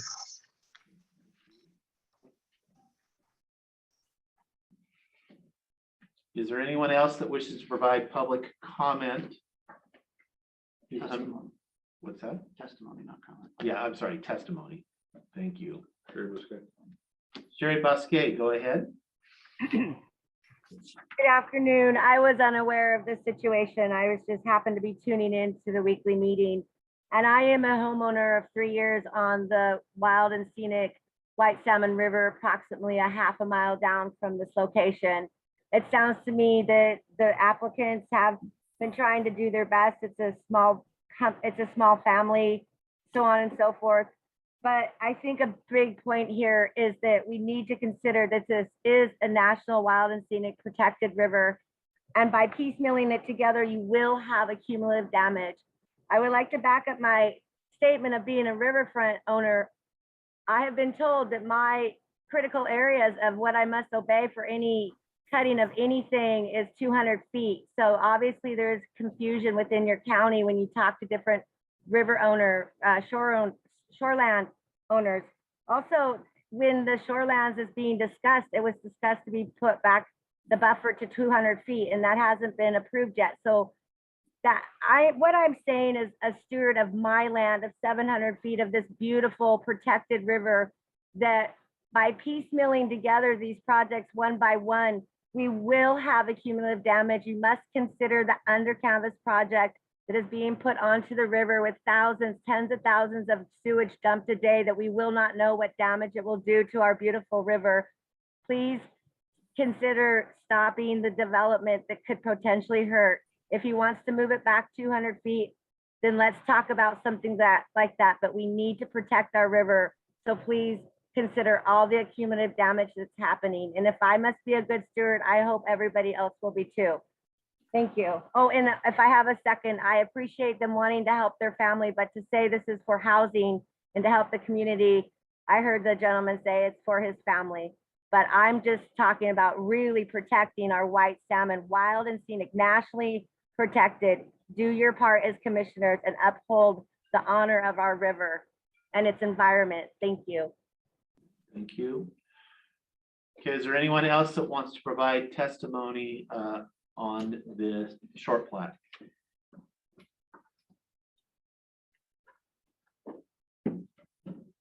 Going once. I am not seeing anybody else. I will now give the applicant opportunity for rebuttal. Mr. Gottschalk.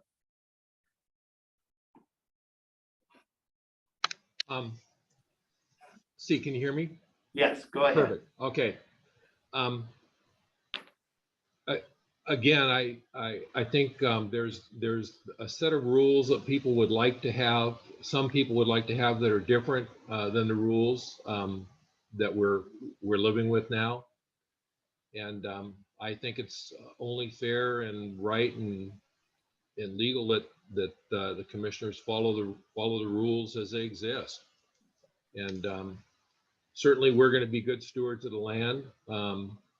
And that closes our comment. Okay, thank you. Okay, this now brings us to clarification of statements. This is an opportunity for the board to ask questions of staff, the applicant, opponents, and others. Questions for staff? Yes, go ahead, sir. I have a question. Mr. Gottschalk, can you tell me when this last house was built on the property? And when was the short plot for that property approved? Let's see, the house is under construction, so it's it was started about a little over a year ago, and the way things are going with material shortages, it may be another year before it's finished. Okay. And when did you do the short plat for that one? That property wasn't short platted. That there was a parcel that was always there, and so that wasn't part of a short plat process. The house is being built on a parcel that always existed separately from these lots. Thank you. Perfect.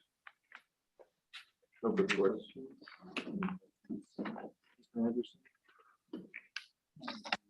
No, not at the moment.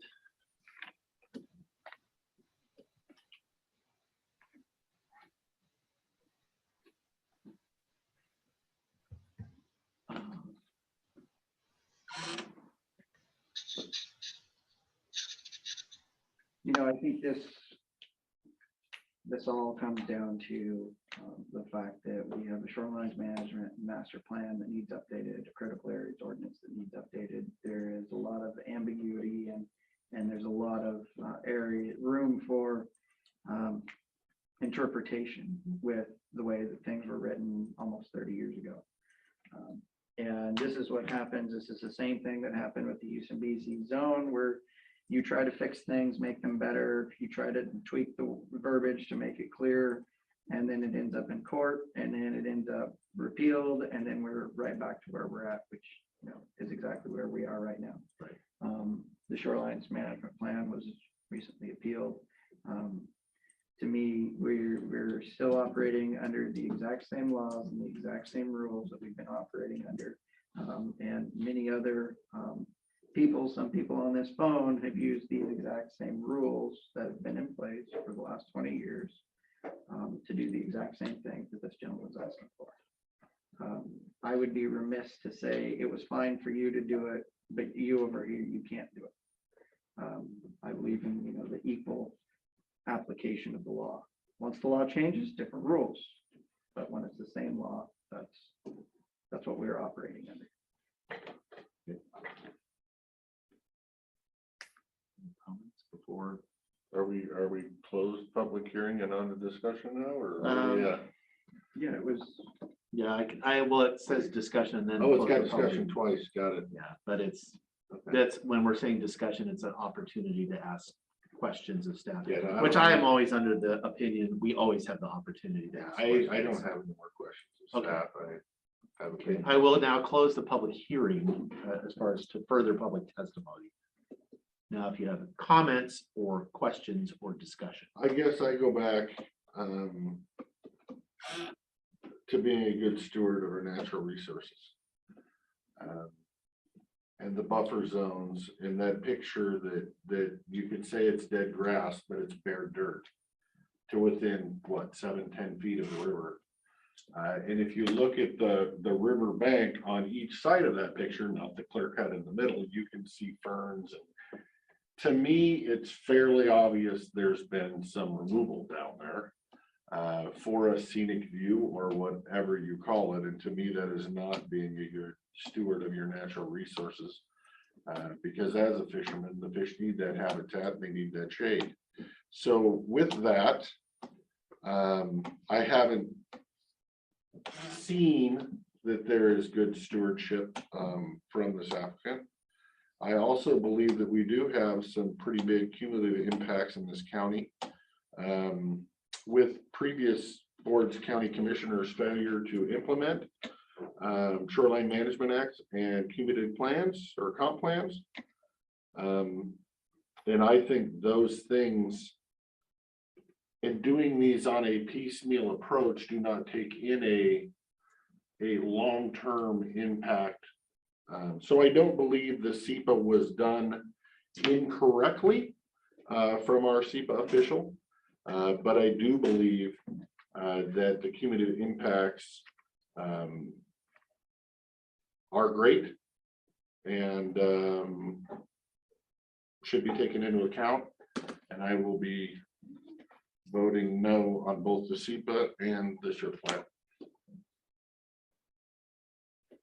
Okay, my turn now.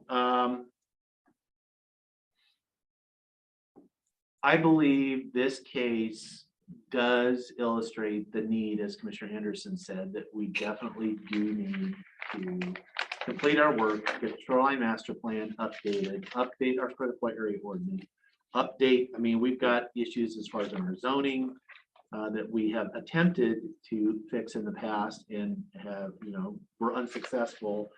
But I think there is ambiguity and there has been, and it is raised. And just for the record, I did read the record. I was aware of, but the record contained conflicting pieces of information. So that doesn't mean I was unaware or, again, I come from 15 years of experience, but I was willing to consider that maybe I had made a mistake in the past. I don't believe that. I think based on the information that I have, I think the current rules, and we're all about that doesn't mean that I'm not sympathetic to Commissioner Christopher's point about the riparian areas. I think we do need to be good stewards. We need to take care of, I think there's some question about, in that 50-foot no touch zone, that there's been some touching has taken place in there or not. I don't know, but I do know from past practice, this application is consistent with how we have interpreted and implemented the existing ordinances that are on the books right now. And if we get those changed, that's fine. And so I will actually, I am in favor of supporting the SEPA officials' determination in granting preliminary approval. Well, I don't disagree that cumulative impacts are something that can happen, Commissioner Christopher, on a site-specific short plat or a single issue like this. That is not the time that you look at those cumulative impacts. It is when you do and update your shoreline management plan to look at the cumulative impacts. And while if the applicant has done some touching in the no touch buffer, there's no way that I can legally hold them responsible for another project which is going through its own legal process. The appropriate thing would be in that instance where you say, I've been shown a picture, it looks like you've been touching the no touch buffer, we're going to need that vegetated. That would be through our code compliance, which we're currently hiring. Those are two very separate issues. Well, I can absolutely, I rafted the river 2 weeks ago and I saw it. While I can absolutely agree with you that it looks like it's been touched, I can't use that to then make a decision upon this. Those are two completely separate things.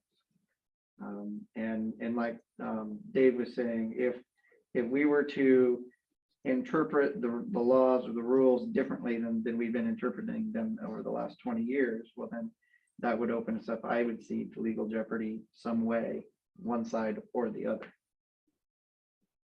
because the rules haven't changed. But I absolutely understand exactly where you're coming from and how you feel. Okay, well, that brings us to a decision point. We have a couple of draft motions, or we can hold this over. We can make a decision. I would favor just making a decision, but especially where two of us have already kind of said where we're at. I am where I am, so if everybody is where they are, we can make the decision accordingly.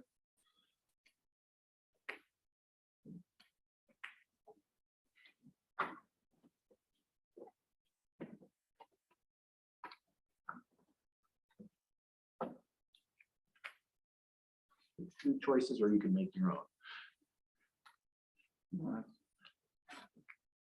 Mr. Chairman, I would move to uphold SEPA 2021-20 and approve short plat SPL 2021-19. I move to deny the appeal and uphold the SEPA responsible officials' determination for SEPA 2021-20 and grant preliminary approval for short plat SPL 2021-19 and direct staff to prepare findings based on today's discussion and documents. I will step down and second that motion. We have a motion and a second discussion. Hearing none, all those in favor of the motion say aye. Aye. Aye. Opposed, nay. Right. Okay, motion passes by majority. Thank you, staff. Thank you for people who participated. I think this is an opportunity too, that we understand we have some work to do on getting our ordinances up to date, and I acknowledge that. It also is for the future when we don't do these very often. We probably need to schedule adequate time. And I really, even it didn't really matter these times. And I want to give thanks to the folks that were next on the agenda that understood that this was an important matter. We needed to give it the time that it needed so that we could, consider this appropriately. So thank you. Can I request from staff that when we do touch on these documents or any documents in the future that had a split decision, that we sticky tab them or something so that they're not just in a giant pile of signers? Or if we receive Mylars or whatever, we can be reminded as we're handed so we know what we're signing on any of these that are split decision. Right. For anybody new. Right. There's an opportunity. So he doesn't want to Absolutely. inadvertently sign I don't want A. to, yeah, I don't want to have 5 Mylars and then, I usually look, but I don't want to take that. Usually your Mylars are handed to you individually. And when And they the last come, week yeah. was different because. Right, but I got on that one, we got the wrong Mylar first. So yes, I caught it and most of the time I will. But I'm just saying on these split decisions are even more important. Right. To give us a little clarification, just in case we don't catch it. We will definitely mark them very distinctly, and they are separated in the agenda. Right, I thought. they were. Agenda folder, they're not in any other folder. Perfect, thank you. And I want to thank everybody who testified today too. Okay, thank you. We're going to move on our agenda. Next up is a Senior Services Director, Sharon Carter. I would ask if you could, I don't know if the treasurer is online. He was earlier. I believe he is. Yes, we're going to take a 2-minute recess. So, Mr. Treasurer, obviously, if you're online, we're running a bit behind.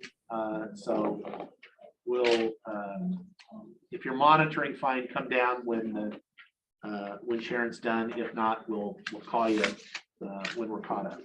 Oh, I'm monitoring, so thank you. We'll go from there. Great, thank you. Thanks, Sharon, for being here. I gave you the opportunity. It's like, we'll send for you when we're done, but was it sure riveting? That's interesting. Yeah. Yeah, welcome to Tuesdays.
Thank you, everyone. Okay.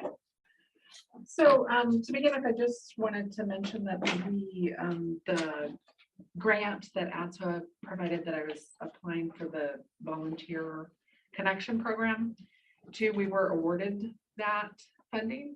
We haven't received the contract yet, so I will be, once we get the contract. 2-year funding, right? Yeah, 2 and the rest, the remainder of 2.5 this year and then a full 2 more Okay. years. And so as soon as I have the contract, I'll be submitting that in for signature and then proceeding with, because that does add that staff position. So we'll look at that job description of that but we were awarded that, so we're pretty excited about that. And then just wanted to comment on, I know there's been some requests for fixed route stops in Klickitat. We've also regularly had, requests for connection between basically White Salmon, Lyle, and Dallasport.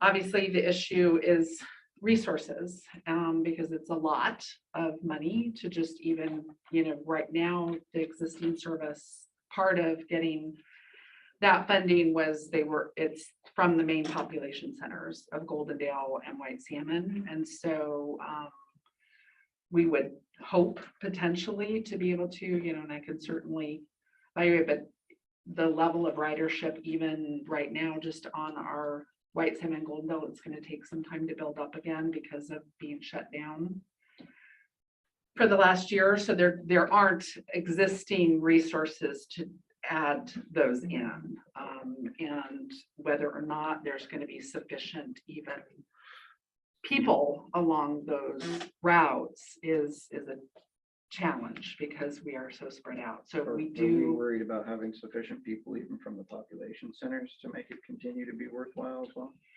Well, I mean, it is, like I said, slow resuming, and we're nowhere near where we were at when we were really fully operational. I mean, it takes time to build it, and with COVID still, there's impacts that way. So I think it's going to take probably a good year to even get where we were at, with fixed route service. It is takes some time, but I think potentially in terms of showing, when we can show that ridership, and because we were able to get consolidated grant funding, typically it's easier to get continued support. It's new routes that are challenging. So Is it, I guess I would say if I was a bus rider and then go through COVID and the bus stops, but now you can have your personal taxi service with Dial-A-Ride.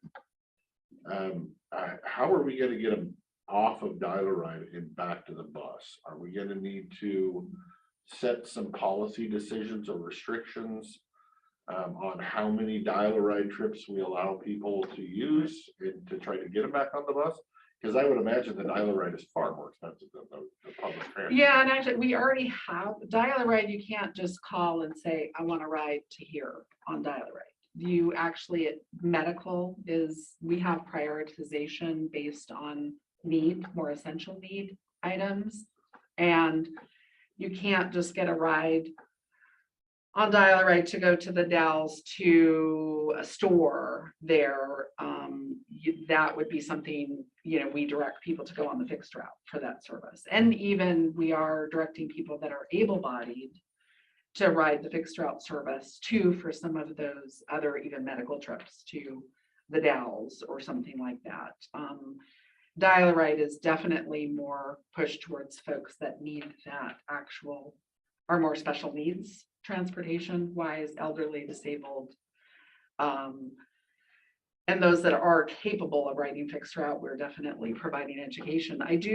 Some of what we're looking at and it is part of kind of this transit strategy plan and strategic planning, and looking at even programs or services to help with kind of like volunteer travel ambassadors, where you actually have people that get familiar with riding the route and then they kind of teach other people how to ride fixed route. Because we definitely have that piece where you would certainly prefer door-to-door transportation, like a taxi service, versus waiting and doing, but we are already looking at and have already implemented limits in terms of the Dial-A-Ride now that we have fixed route. And that actually comes into play when you're asking for screening people for even on the senior transportation is okay, is public transportation available, is, some of those things. So we already have put in place restrictions related to that and are routing people towards that. So you could get some complaints from people said, oh, I wanted to go this, and they kept telling me and typically our Dial-A-Ride is getting booked out anyway. And again, because it's a lot of focus is people that actually have to use a wheelchair accessible vehicle and need door-through-door assistance. And we, not to say people that are needing wheelchairs can't ride our fixed route, because we do have people that are doing that too. So You think there's an opportunity to, like I said, sort of like rider helpers where, because I'm interested, because I had an example of that, right? I know somebody that really should be, and there's a fixed route available to them. But Right. they were afraid, like they To do didn't understand how Yeah. to do it. And so, we got a friend to go, figure it Yeah. all out. And it's like, come on, we're just gonna go take a ride around the whole route. And, if you want to go to Hood River, they live in White Salmon. Mhm. And so this is how it would work, and help them out. And that was all right before COVID. Right. So- Yeah. And that would be something that we would use the volunteer Yeah. connection program for, is to recruit and educate, because we've had, pre-COVID, a number of senior volunteers and that talked about being interested in encouraging others to ride and showing them that, oh, hey, you could do this. And I know specifically recently, just with with the route resuming and the new service, I know Norma Pickett, our operations manager, actually was showing some people in Golden how to get on and ride, because it's all ages and folks. So when you haven't had or used public transit, it's confusing, daunting. The schedules look a little different sometimes, and how you read them and what you need to do. And so that is one of our goals, would be to do that. And there are typically grants available to help support that. But like I said, with this volunteer connection grant, that would be something that we could actually promote as well, and utilize that service and volunteers to help in terms of travel trainers, is what they refer to it as. So I know that, we do want to always hear about what requests are for routes, because we do log. We log in when we've had to turn down rides or things like that when we're booked up, because that helps in terms of future applications. But also, just, I don't know that people realize how expensive it is to get and add just a route in. And I mean, it took a long time to just get these ones set up, and we would love to be able to have routes going all over the county, but there's just That's not. kind of why we're at, Yeah. you go between Dallasport and White Salmon, you could have some ridership there, but God, how many would you get coming up into Klickitat?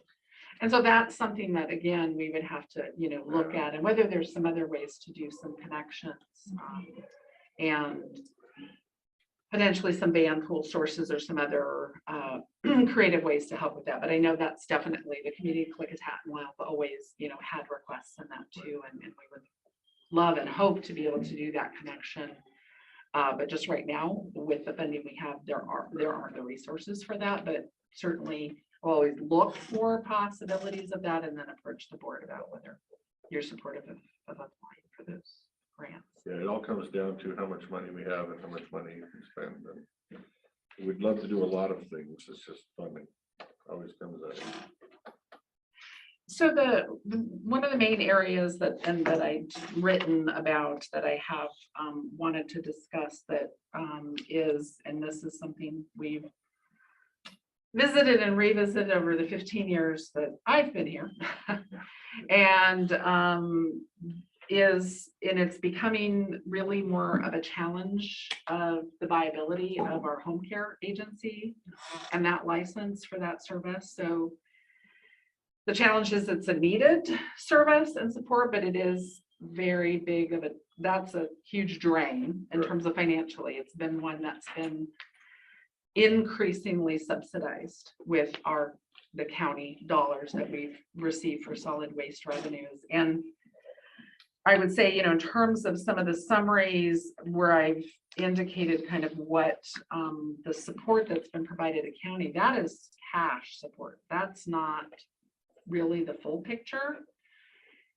because that money does not actually incorporate my time. I don't actually record my hours in that like I do for case management, and it also does not, we don't pay rent for, it's all those other in-kind costs. We don't charge any overhead. on Correct. the Buildings and the. So the real picture of it is substantially larger, but where, certainly one of the things that we've tried, over the years, part of where even a larger subsidy came in was about 2013 was when we also had looked at the fact that we'd had all of our in-home care aides, the caregivers were previously classified as just casuals. They were all casuals. They got no county benefits per se. They were getting some medical benefits under a different basic health program. And we literally had caregivers, in-home service aides that had been working for the county for 15 years and full-time hours and still weren't earning any of those. So we'd had discussions and the board had agreed that though we should establish some FTE positions. The FTE position was based on a 30-hour-a-week average.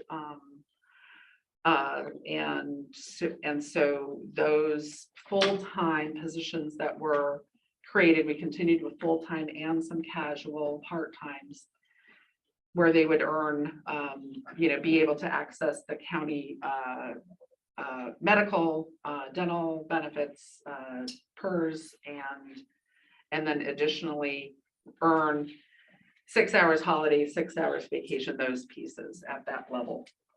And so that did obviously bump up some of that subsidy that was happening because we were already subsidizing the program prior to that. But in terms of looking at equity and fairness for people that were really working as full-time employees in the county, that was determined at that time. We understood that it was. Yeah, so, Maybe but, that's good. yeah. More of the challenge though that has developed over the years is increased regulatory No. additions and costs. So we've had, so part of was the addition of, they made a change within the state. First, there were regulatory changes towards the required training and certification for in-home caregivers, where we used to do the training ourselves. My existing staff that were approved and trained, including myself, but they increased the amount of training that was involved that didn't allow for us, because it's not like we just have a trainer person. It's wearing multiple hats. And requiring certification and testing and that. So the shift went from, they also used to have a contractor, Columbia Gorge Community College was our local contracted provider for people to be able to go to training. And that was eliminated. And because we aren't part of the SEIU union for our caregivers, that we don't have access to their training, that we have to use DSHS approved trainers, and the closest ones were in Vancouver or Yakima. And the training got expanded to a full 2 weeks in-person training. So in terms of the cost of being able to, we couldn't pay to have people go to full, there's a huge expense associated with that. So we had to change our job descriptions and requirements to be eligible to be hired by us, was that they already had to be credentialed, because they have to have a home care aide certification or a nurse's aide certification. And we don't have a lot of people coming that. And I've kind of given just over the recent years the issue related to, we've always continuously advertised for in-home care aides, caregivers. And the applicants have been very minimal in terms of entire years. And many of the applicants did not meet qualifications. And sometimes that can even be criminal background check issues as well. We do criminal background check as well as drug testing. And then, but even beyond that was the certification piece. And then not having any real local training for them to be able to go to become trained. So I had talked in previous years about whether there were ways that we could look at accessing some programs or services to get some of that training, but that has not been something that I can make happen in terms of, I know Columbia Gorge Community College is one that both I and then Leslie Hebert with Golden Dale, Klickitat Valley Hospital, have been working with for a few years. Things got kind of set aside with COVID, then that resumed, and they've been working with them about starting the CNA program. But it would still involve an actual cash outflow or having people that are going to go complete that training and then want to come and apply and work for us. So in addition, we also had electronic visit verification. So for training, we also had to switch where we were using a subscription service for the training because of the hoops that had to go through to get a bar training approved. It was more cost effective to actually do a subscription online service. So we've been paying for that on an annual basis. So that added some additional costs, cheaper though than what it would cost for us to do it ourselves. And then electronic visit verification is a federal mandate that then is the state, and that requires the GPS verification system. So we have the iPads, they have to clock in and clock out to have the GPS. So, and that's a cost for that particular software system and the devices. So we've had these continually increasing costs and even though the state has indicated it's been kind of averaged in the unit rate, we're such a small agency, it doesn't really.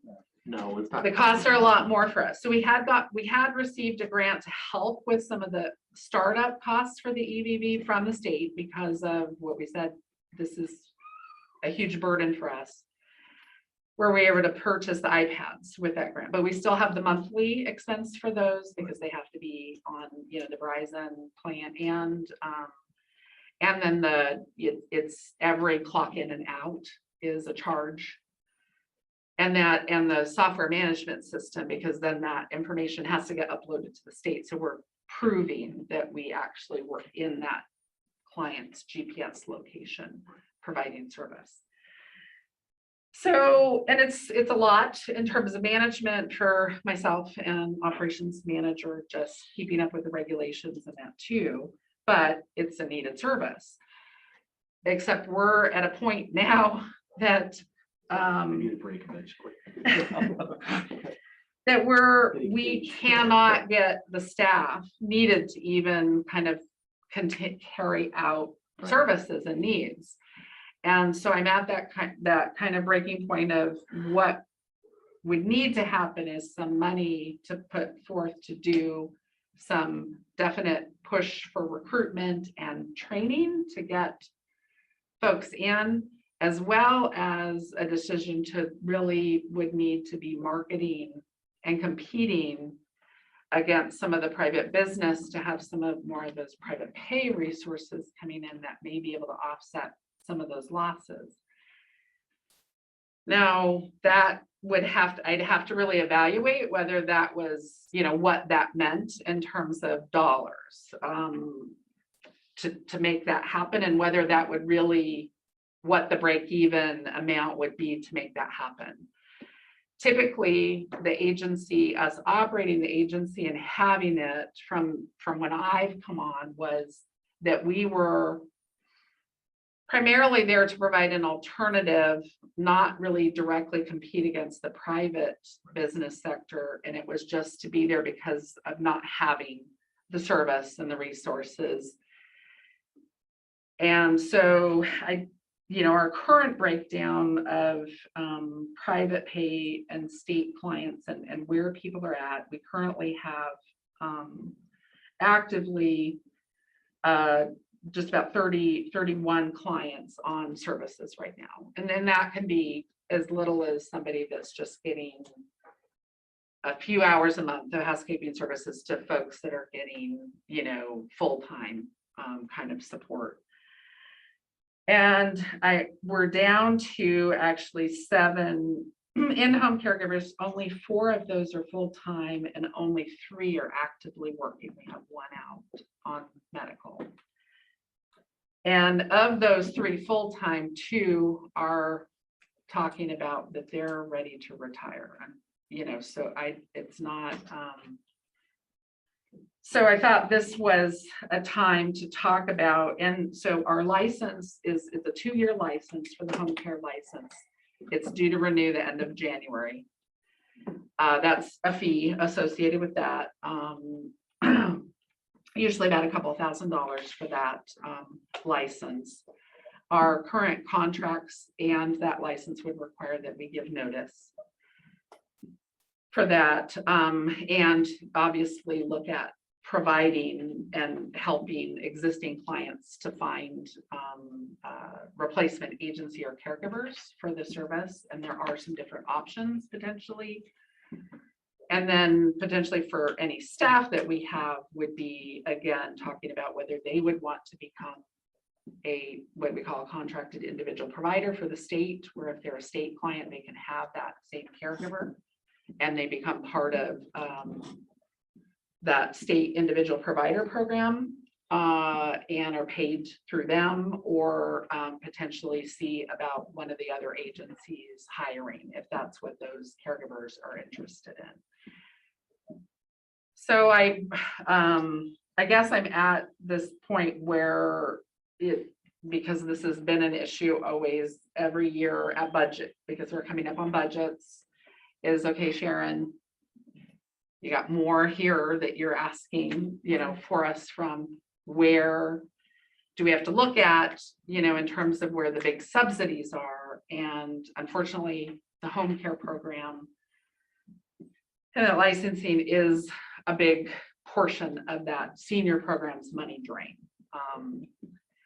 And because we're in that area where it's like, okay, we're having a challenge to really continue it just because of not having sufficient people to carry it out and do that, it might be a good time to look at whether it's viable to continue, or if we look at putting our efforts towards helping those other agencies to have more of a presence and get on board. I will go first. Yes, it's a tough decision, but I think it has to be done. I do. Yeah, we have to give 30 days notice to assist our clients, I would hope. And I can't imagine the board wouldn't be on board with giving a little more time than that to help facilitate everybody a new helper, or to get our current staff helping them get employment through the state or through one of these private people. But yeah, it's something that we can't afford it where it is, let alone afford it going forward, let alone find the staff to do it. So I think trying to continue at this point would just be more of a pipe dream than reality.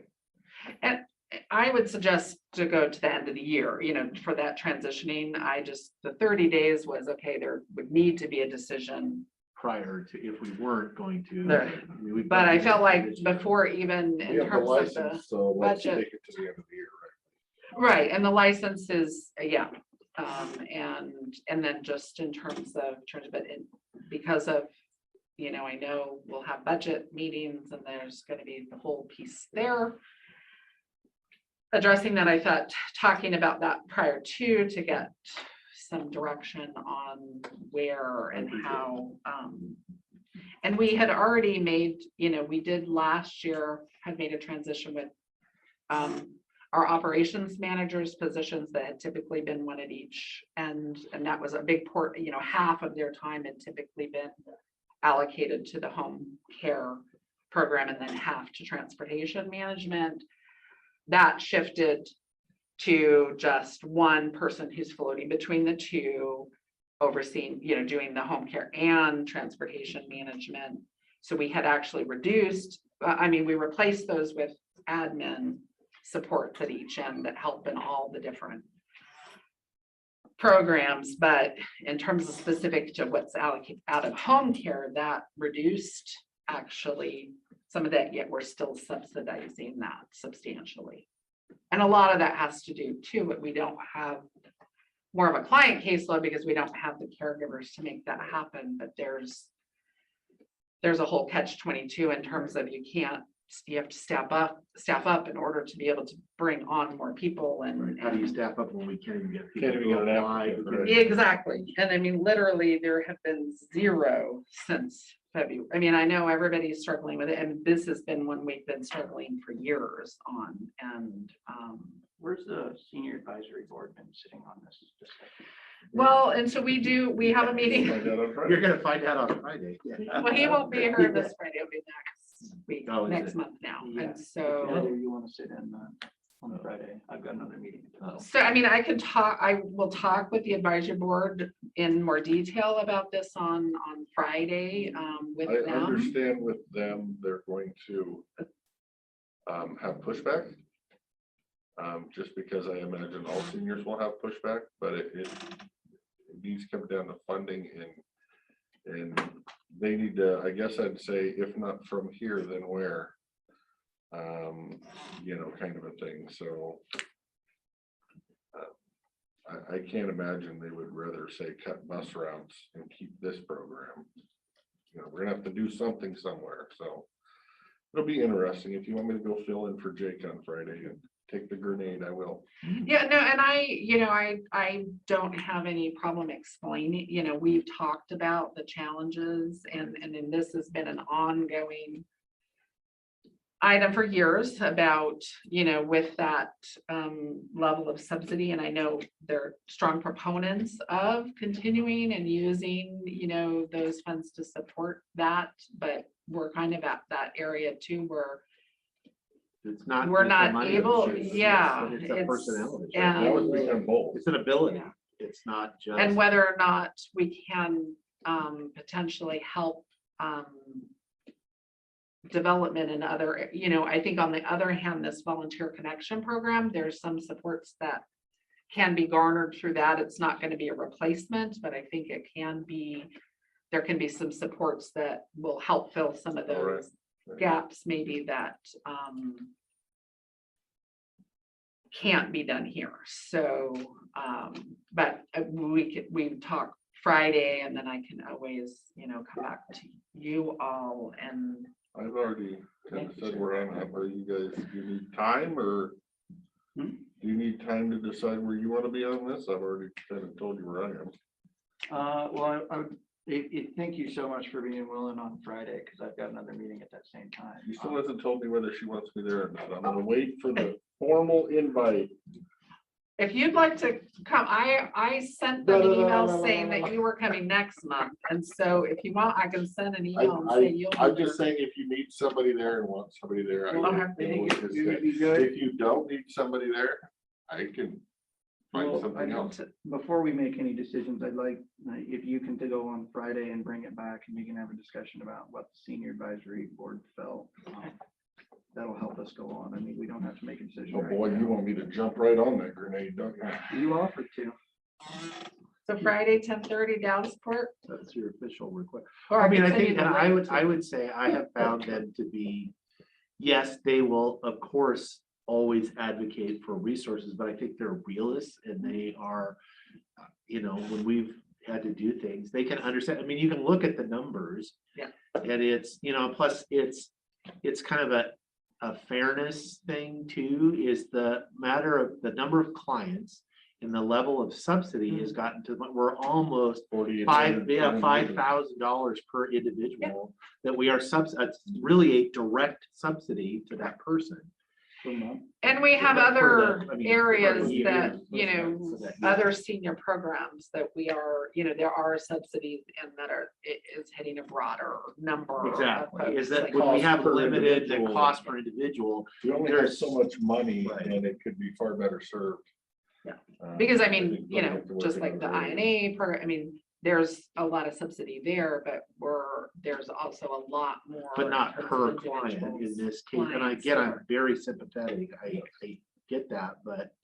And I mean, our challenge has been, and when we've had the discussions before about it, is that the other agencies haven't been very present. And we know that's a challenge right now too, but I don't think they'll ever get more, so there is, like I'd reference Addis and Chesterfield are two agencies that are contracted with ads when the state to provide service. work in the county, we've got good response on the east end with that agency. We've had a lot more challenge, more mid to west end. Addis has not been present for a while, but they still are, and that'll be something that would be, you know, in terms of communicating to Addis with. Right, maybe, right, But that's how we making- work through that as far as how do we get. Getting these more going agencies on. To be more responsive. And then, Because maybe they felt like they didn't need to because we were doing it. And I mean, but they are, I mean, and just the other factor is, even if we said, oh, we're gonna continue and we're gonna put some money forth to do this training, or I don't know, because even Chesterfield, who does do training, they're having troubles getting people. So you know, there's no simple, as we know, you know, within the county and the time you've been advertising for a number Lots of of different things, positions, and there's no, and apparently nobody wants to work anymore. and that we're still trying to get a part-time cook to help with the meal program, and we have 0. So, okay. Anyway, so I will talk to the advisory board, and if When are you you're gonna available start Friday. doing your rotations of the advisory board?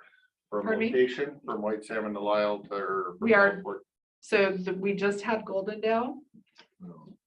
See, we gotta get on the right. We gotta get on the right one. And so now it's Dalesport, and then Oh, it's October will be White And then Salmon. it would be Jason. And And then it so, would be Dave's turn. and then December, That's trying to. December is Dave, I think, and that's back in Golden. I always do Christmas. Well, does it mean I can't use Goldendale? Because boys, no we're problem. hoping to have that meeting in our new building. But we've had it at the senior center the last time we had the back meeting room there. No. I'm not available. So Friday's already Friday, pretty full. Yeah, your Friday's really Dan, full. I'll send you the, It's on my calendar. okay, so we'll see you in Dalesport. Yeah, it's already on there. They're looking at you did it. I thought, wow, Sharon, you're good. She has. Here, let me, yeah, people. She put it on my calendar before she came over. Okay, great. All right. Okay, Take all the thank you. knives and swords away from all your seniors before I get there, so. Okay, so we'll talk Friday and then, We'll schedule some time with you and we'll, yeah, We'll work through it. we'll work through it. okay, thank you very much. Okay, thank you. I'm gonna now give us 2 minutes. 2 minutes. A 2-minute recess myself. I'll let it breathe for 2 minutes.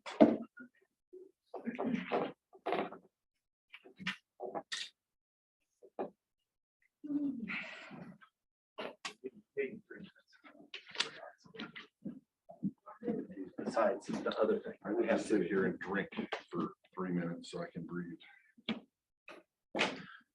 I'll be in the process of having a drink. Okay. Drink. Drink water.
Miss Jen, are these answers you want from us today? Sorry, Jake's back. I was gonna ask you a question. before he got back.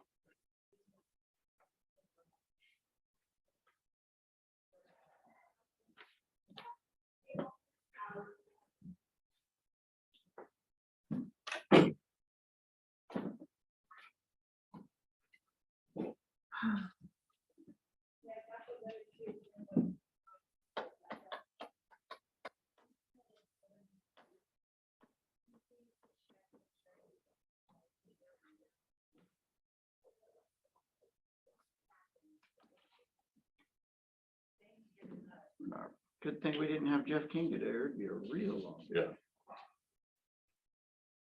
Well, that's what they, yeah, because I put it under BOCC calendar and then I changed it to my color. Most of my stuff on my calendar is not on the BOCC calendar. Trying to figure out why you could see it so fast.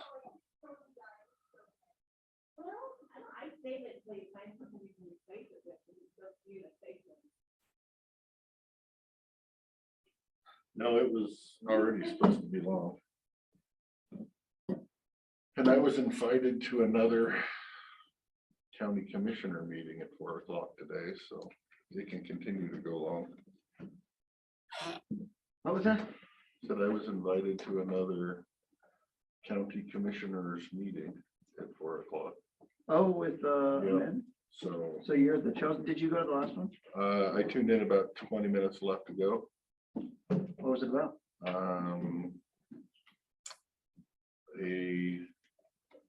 A declaration of opposition to orders and mandates and How many people were on there? all that fun stuff.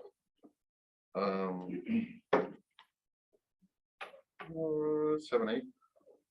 Oh, that's it? All commissioners? One from each county. Skamania, the new guy from Skamania was there. New guy. The newest. Oh, yeah, yeah. Yep, yep. But he like left 5 minutes after I got there. I would. I may not. Well, what did you feel? How did you feel? I like I said, I only caught the end of it. And like I told them, I will continue listening. But not that I'm actively involved. Okay, let's move on. Consent. Mr. Chairman, I make a motion that we approve the consent agenda with 8 items. Second. We have a motion and a second on the consent agenda. Any discussion on that? Hearing none, all those in favor say aye. Aye. Aye, motion passed. Mr. Chairman, I make a motion that we approve the accounts payable warrants in the amount of $262,442.40 and the payroll benefit warrants in the amount of $1,030,641.32 for the date ending August 30th, 2021. I will second that motion as well. Okay, I have a motion and a second on the bills. Any discussion on those? Hearing none, all those in favor say aye. Aye. Aye, motion passed. Okay. We wanna take a break before we do. Yeah, that's what I thought we would do there. If he's there. He is there. Okay, Mr. Treasurer, I don't know if you want to be online or come on downstairs. We're ready for you when you're available. I think he disappeared, so maybe he is coming down. Oh, he's probably talking. check his running paper. from the hallway. I'm going. There he is. There you go. Perfect. Are you ready? Yeah, we were like, oh, he popped off. I bet he's coming down here. I didn't know there was no Jeff King, so I was thinking, oh, it's gonna be another little bit. Yep. Afternoon. Not as windy as Gordy usually is by the time he gets here. Yeah, it's gonna be something when we move to a new building. It's So gonna he'll be just slipping and dropping, sliding. slipping and Yeah. coming He'll be down. covered in snow. Yeah. Yeah, exactly. We'll have to cross the. We'll street. hear the. You can get those in one, straight from second floor to second floor. That's actually not a bad idea. Yeah. Well, good news is I don't really have a lot, but I do have some important things to cover today, so. We met, the finance committee did last Friday, and one of the things that we did spend a little bit in the beginning talking about, which this is also just kind of the treasurer's update for the office, is the new L&I requirements for how to service the customers. We will be sending out an email from the treasurer's office, just encouraging folks to continue to use the drop boxes in their remote locations. Our office does not have a lobby area. We are unlike the clerks and the auditor and the assessor on the second floor specifically. And so we kind of talked a little bit at the finance committee, just kind of hearing what everybody was doing. And so we are going to just put a buzzer on our door so that when it opens, the staff knows that the door is open. They will put on their masks and be there. We are not going to lock the door as other departments have done. September for us is a very busy tax collection month. Again, I think we'll try to encourage folks to use online options or the Dropbox. But I really think that locking the door to the treasurer's office is just I don't think it's the best thing. So we will try to do everything we can to comply. So that was a little bit of a discussion from the finance committee, and just kind of, we want to make sure that we're masked when we have the public in there and doing everything we can, but we're not going to lock the door, but we're going to put a buzzer notification. We're kind of trying that out as we go. So I wanted to make you guys aware of that. And also just for folks, districts and everything else, just encouraging them to use the Dropboxes. It sounds like in talking to Gordy, they're going to finally get relocated kind of, I think, for one of the last times back around to the other side of the courthouse eventually. So we will do that. And then that is something that I think as the treasurer's office and as we move forward out of this whole, whatever we are, or move into the future, we will be wanting to get a actual Dropbox similar to like the election boxes, to where we have the ability to have folks put, deposits and other things in there that we can utilize just like these. Most treasurers have had one, and they're a little more stout than the ones that we have. So that will be the color coordinated. Yeah, in the wrong one. Yeah, that's in it. the red box. That's always a bit of a challenge if you listen to all treasurers and auditors kind of convince a little bit, but I think the pros way outweigh the cons of those kinds of things. And pick your color early. There you go. There you go. So the next thing we talked about, and the other thing that I did work with Gordy on, and Gordy's been great to help, and I do want to thank Gordy and his group. We are going to put a Dropbox in the wall to the right of the door so that you'll be able to put something in a Dropbox that will be locked behind. So you wouldn't actually have to come in the lobby at all. So I think that will be a huge benefit as well. So we'll have to put some signage there for that. And go from there. So that is, and Gordy, and I, again, a shout out to Gordy and his crew, because they've been helpful with explaining things, trying to figure out what to do, very responsive. So I really appreciate his work. Let's see. The next thing we talked about was, as the finance committee is continuing to kind of move forward, one of the things that we need to do is to review the policies specifically stated in the RCWs is that debt policy, the investment policy, and I believe there's one other one, but I can't remember what it is. So we did kind of talk about how we were going to do that. I am going to gather some policies from other places. We're going to kind of read through them a little bit, kind of begin the process of that. We don't know how it's really going to be. I don't think we've done this since I've been here. So we'll be able to review that and look at that. But that's something that I think that will also, the state auditors, I know, always ask, oh, when have you updated them, and I think we need to review them, look at them, and I think it'll be a good thing to get on the books for us to do. And if we can work through, and we thought the debt policy was a good place to start. So that's where we were going. Let's see, Jen did update. I think most everything that I have on here from Jen, she's updated this morning, but I will say that I think she reported in the meeting that she was about 55,000 or somewhere in the range short with the lost revenue to the total amount of money that we've received. I believe she reported that this morning. If that number is different, but I'm pretty sure that's what my notes were at. So that was a good thing. And we talked about it. And in our session, we all kind of agreed, and I think this is a consensus. The fewer things we can do to get to the total number, the better it would be, instead of having a bunch of little $1,000 items. It'd be nice to have. It'd be great to find a $55,000 item or a 225s or something like that. Make it fairly straightforward. We're done. Yes. Less reporting come out at times. Yes, and less things to track and so on and so forth. So yes, we did agree. So, and the finance committee did thank Jen for her work. She's done a great job of staying on top of that kind of thing, and getting all the paperwork submitted and staying on the deadlines and reporting to everybody and kind of letting everybody know what's happening. We did have just a brief discussion on budgets, but I believe it's exactly the same thing Jen reported today, 62% of something, and This is increased as of this morning. which is, yeah. So I think we're moving forward on there, but we didn't really spend much time on that. And then Brenda did report the state auditors are finishing up, and we're just kind of working through some loose ends on there. I know there's a handful that we have in the treasurer's office of providing some backup for some Schedule 6 items. And that's one of the things that we are working on. The next meeting will be the 10th at 9 a.m. In the treasurer's office, we got through fair. That was it's kind of a crazy event for us just because of all the money it's just such a short time. We manage the fair revolving fund. So we're trying to do that. And it's a very unique situation where you have a fund that really is there for a sole purpose of a 4-week period or 3-week period. So, but it went well and from our side. And so we work with the fair board on anything, but that item is now behind us, which is great. And the other one is the pool, which is another one that has a lot of weird little things and pennies and dimes and makes our deposit look like we're carrying change and maybe make some loud noises when we drop it. So they're about through. Surplus auction.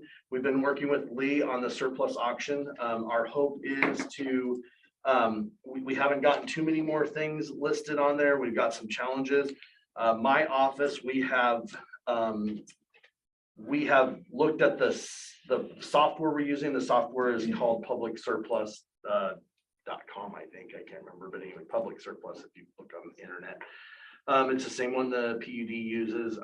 We got a tutorial on how to set the auctions up. I think it's going to work out fairly straightforward. That's my fault. I didn't realize I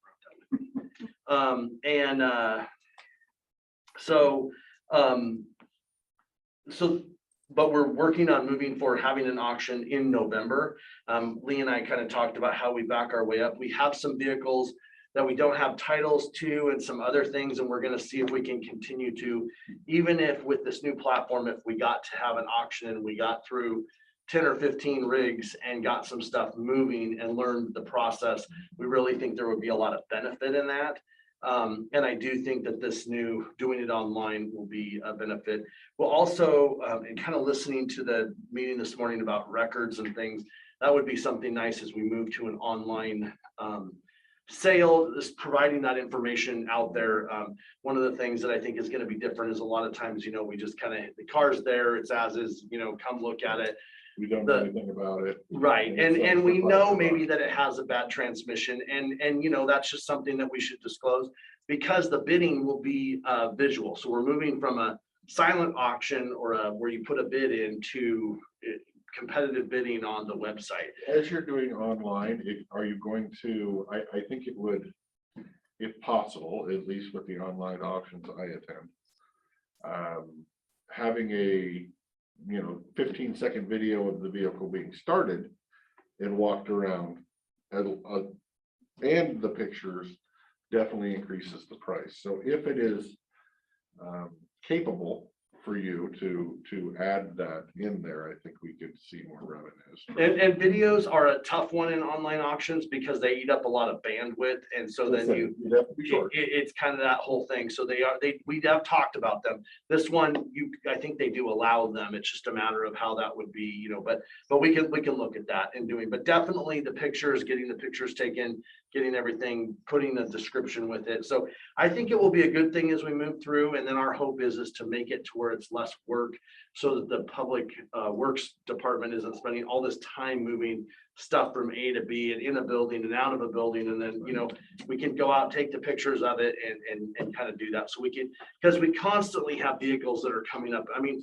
the worst part about the surplus option is you get done and a week later, there's 12 cars now again, and you're like, we just cleaned this area. So hopefully we can make it to where it will move a little bit better, and we'll take into account the videos and see what we can come up with. But I think we definitely can, try to explain it'll be a little different than we've done before. And that was my point, is that if the information we have will help us kind of lay it out there for them. So that is something that we are working on. The state audit,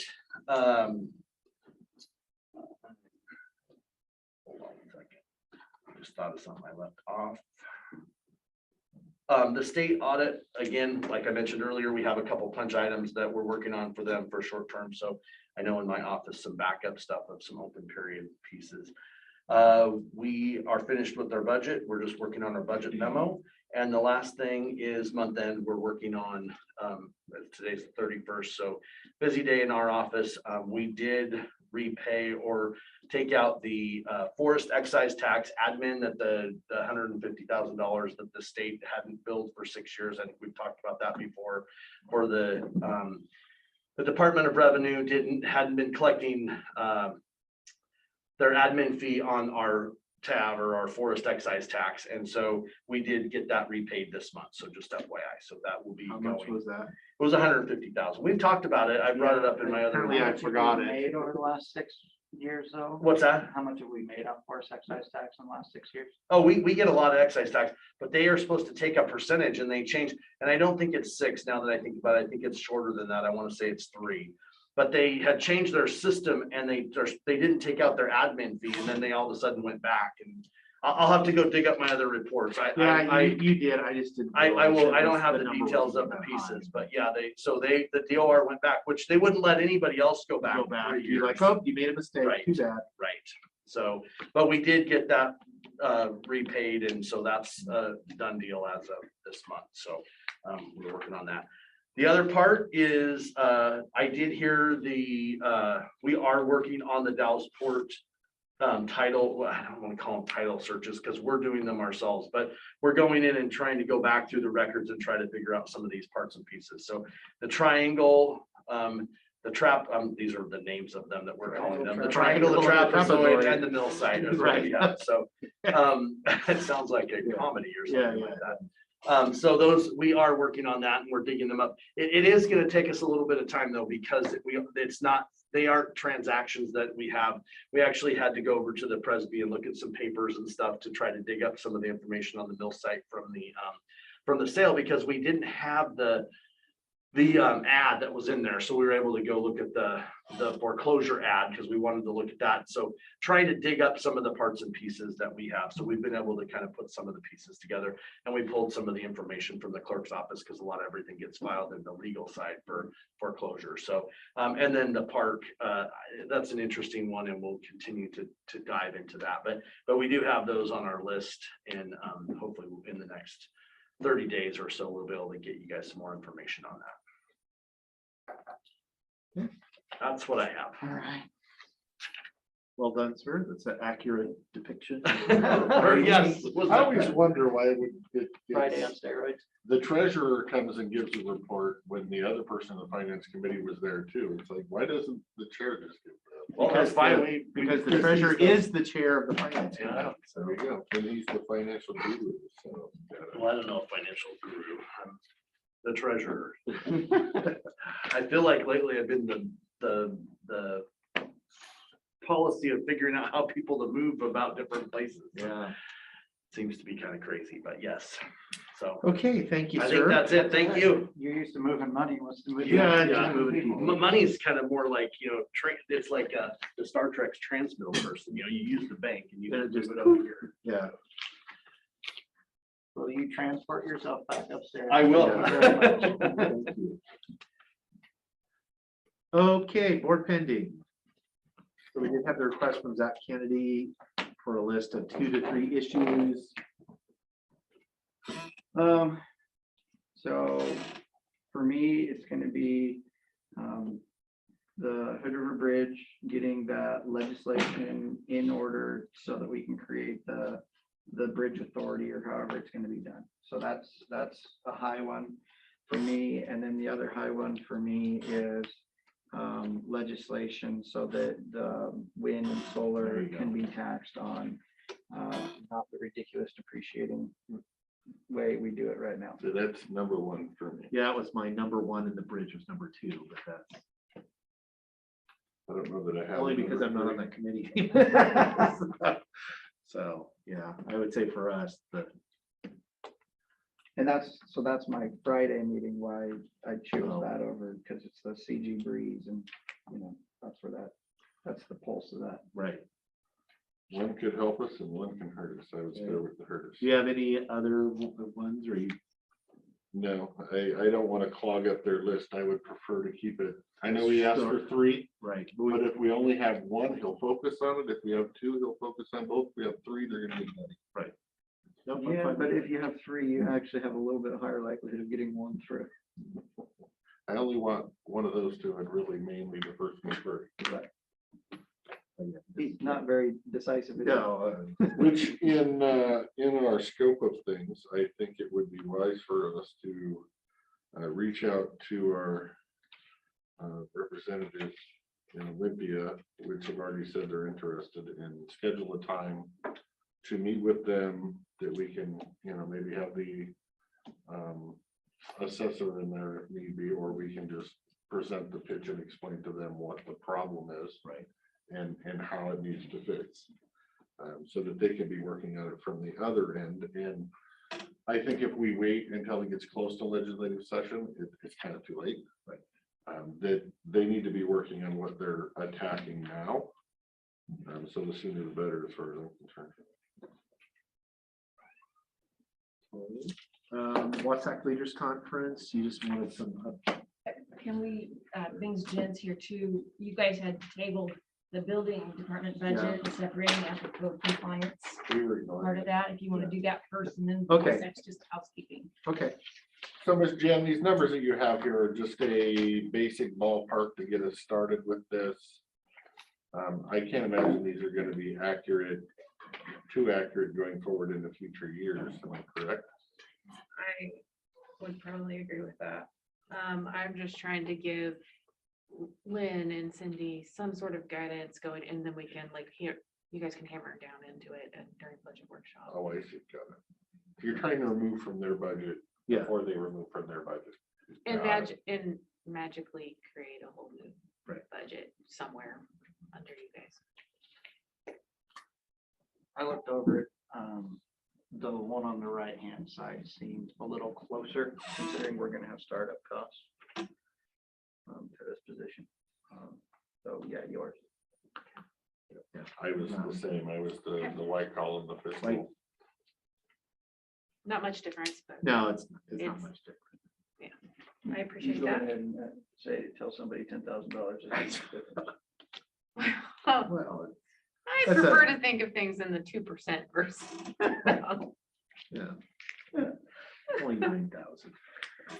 Live in doom and gloom. You gotta look at the right notes when you can. Right. Thank you, guys. Appreciate it. Your LoSAC reservations have been made for the conference. For the conference itself. For the And conference you itself. got the new one, the $75 off for Dan and I. Dang right. Well, I'm sure I was gonna, I didn't even need to ask. That better be cheap. I'm as Yeah. cheap as you guys. Yeah. So then- We're pretty cheap, and me and Lee talked, and you guys are sharing a room. We're not that cheap. So did you get rooms booked as well? No, that's why it's on there. So that thing starts on Tuesday, the 16th. So I'm assuming we would need Tuesday night, Wednesday night, and Thursday night. Right. And then we would be coming home Friday. Correct. So this would typically, it would be all three. So one thing I was thinking is what is it, 120 a night? I believe it's that's what it was, 121 or something. like that. Yeah, we could probably, if you guys wanted, we could probably get like an Airbnb or something for cheaper. But you're right there. You're Yeah, close. I would advocate, I'm fine if you want to do that.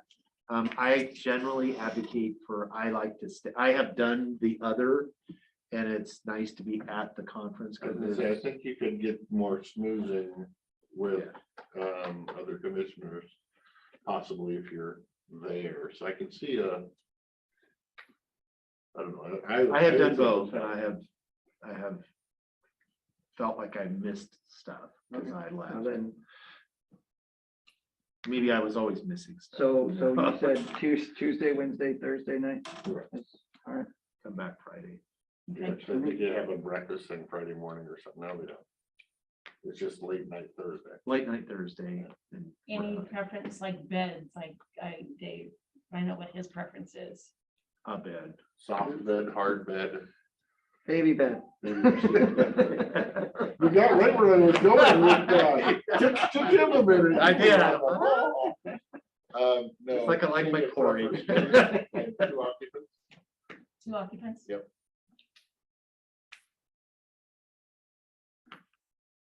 Okay. I was looking for permission. was No, I know. Looking for everybody else to answer the questions. No, it's a school week, so. They don't have vacation days. They're called summer. Does it work with, how does it work up there with their food? Because they supply you food, but if you have a spouse, are you paying for that individually through them, or how? I'm sure They they'll tell me when I get They there. typically do not, if it is conference provided, it's not provided to the spouse. Right, you just run your own tab. You just run, right, and you can do that. I would not, you could check, I've not done it at our local conference before. They'll have, because sometimes it's a better deal if you can just pay the extra for your spouse to get it's like basically they'll get anything you would The get. all-inclusive. The all-inclusive thing. It usually is not, I didn't know that was an option. I don't know, as far as I don't know. if Maybe it is, maybe it we is. I do won't that. worry about it. We'll go this way and figure out next year if I go that Stuff that's not like the receptions, the stuff that's, they don't differentiate between that. And so your spouse can come, it's fine. route. I think the last one you can get spousal massages, so. That was just your, good Lord. Now I see why. Rex loved it. Rex loved that committee. You do next week, you have your other insurance pool coming in to give you. We gotta see what their benefits. I are. want to Yeah. see. I've heard What's massage. their and- treat? Yeah, what's their treat? I chose golf originally. Did you? Okay. Then found out you can have spa too. Well, I think you can have anything you want. I That use was pretty the- much. Yeah. So anyway, that's, yeah, Okay. that's the law side. Okay. And you're gonna arrange hotels for us, so we don't have to, right? Just Correct. I have a snitch. Okay. So you saw the Mylan Walling was on the request for today and now he's not. Yeah, what? I don't know why he's not. I would assume part of the Goldendale Reds is a Stonehenge piece. So I don't know why he was going to be asking for money when we're going to hopefully get that somewhere else. Maybe he was advised that, And that's why. and that's why, but yeah, even if he wasn't, we need to wait until that piece is over before anything else. The RV that we saw at lunch. Oh, yes. So with our nuisance and code compliance, part of that is structures or dwellings that are, I guess I would say, not meeting current code. And some of that are vehicles that are being brought into this county from other counties because we have a very lax code on those vehicles going back to as long as it's something after 1976. So you can imagine what a 1977 trailer is rated for. Are you talking single wides? Anything. Some of them can be office spaces. That's the mobile home ordinance that, you know, we got. There's two issues there, and we need to, I think we need to look into that. Because I think they're being brought in and used and adding to our nuisance issues. So I think we as a county can fix that by creating an ordinance that if you're bringing something into this county, it has to meet current code or current energy code or something to make some restrictions on moving some of that older junk out of Skamania County and bringing it to Klickitat County. Either through making sure it has to have current energy code, like your house would if you were building it. But you can move a trailer in from 1976 that doesn't meet the snow load and doesn't meet the energy requirements. And then 5 years later, you get to pay the nuisance debt all the way. So those are considered single. If you're looking at energy codes, that's manufactured homes. And that's after 1977. It's no longer mobile homes, they're manufactured homes. And they have their own, if Lynn's on here, she can. I already talked to her about it, so. I was just gaining the original, I guess, information from her to see if you guys might be interested in diving deeper into this topic to see if there's something we can actually do. Because I'm getting complaints essentially of people bringing them in. Are you talking about manufactured homes? Are you talking about the RV? Or both? No, the RV just reminded me of the manufacturer. Oh, Not all good. of them are manufactured. There There is no connection. So the RV with wheels on it. I I was wasn't gonna say, because that was a classic, right. in good shape. Runs and drives. No, this is trailers essentially coming in and maybe manufactured homes and maybe never even coming off the tires as it's sitting there and used for an office space or a storage bin or a chicken coop or whatever they're using for, or a home. That are, I'm getting a lot of complaints about. One of the people complaining even turned in an application. So it's something I think we need to address to keep our nuisances going down, going forward down. Are we aware have folks changed, like you But mentioned Skamania The County? problem is they're bringing it in and they're not permitting them. Some of them, like this recent complaint, has 2 permits. Right, but if it's being applications. used as a chicken coop or an office space, I doubt they're filing for permits through the building department. You're gonna spend as much money on the permit as you probably paid for the thing. Now, if you're bringing it in, you're setting it, you're living in it, you would hope they would be getting a building permit, if they're living in it, you know, but I mean, there's still some fairly, like, it all depends on how well it's kept up, you know, there's manufactured homes here in the county that are tear downs that are from the late 90s. There's also ones from the mid 80s that are in great shape. So how do you quantify the? Well, this would be the discussion, if there was interest in having this discussion. I didn't want to have a just giant 20-minute discussion during board pending. I wanted to see if there was any interest to bring Lynn in and have this discussion. If there isn't, then why spend everybody's time, and why bring Lynn in to have a discussion?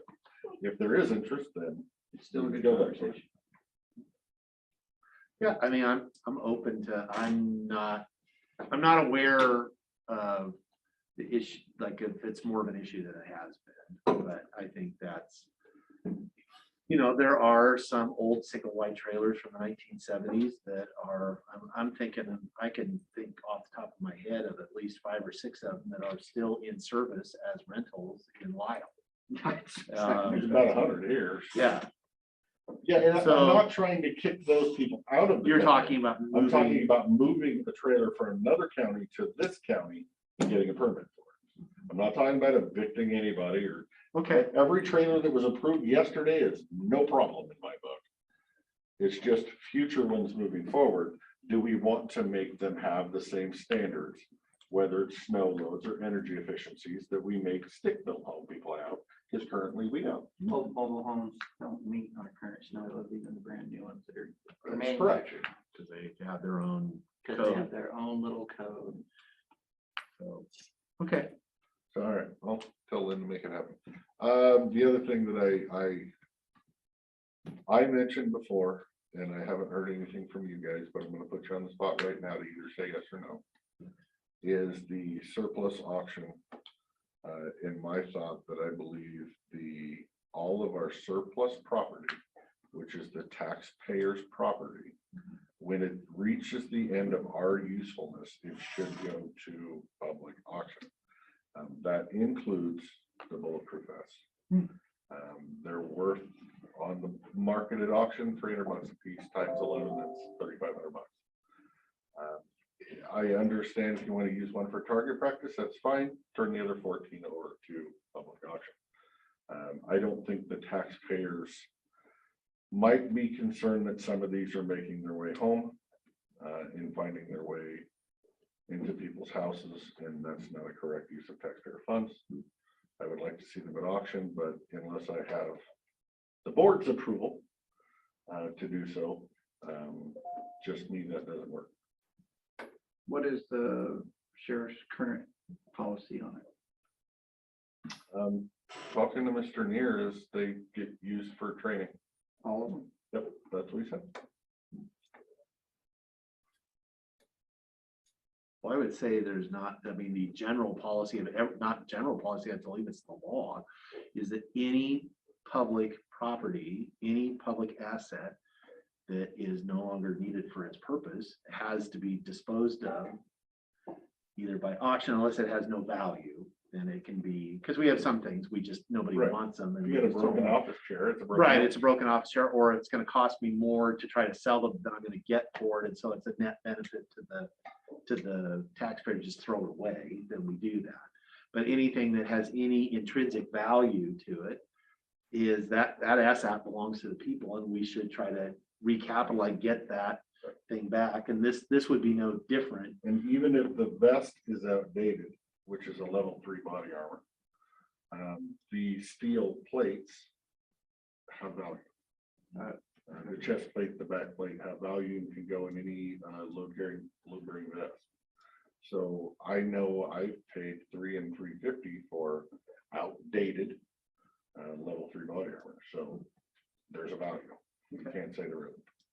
Like I said, I'm not taking it's not specific to the sheriff's office. It'd be any. It's everything. Well, it's It's just like everything. me saying with Jeff King with his office chair. It's right. It's broken. I want it in the auction.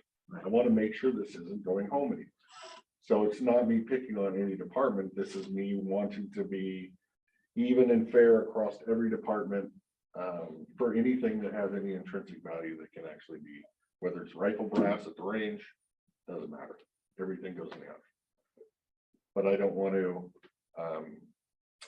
go down there and have that talk with them as one commissioner. I want to make sure that this is a board decision, or I'll drop it.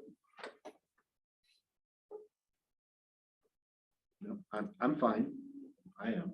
I mean, I'm fine. I know we're gonna get a little bit of blowback, from people saying, what are you doing selling armor into the private hands? It should only be for police officers and military equipment, but it's got value, it's got You value. can show me a law for that.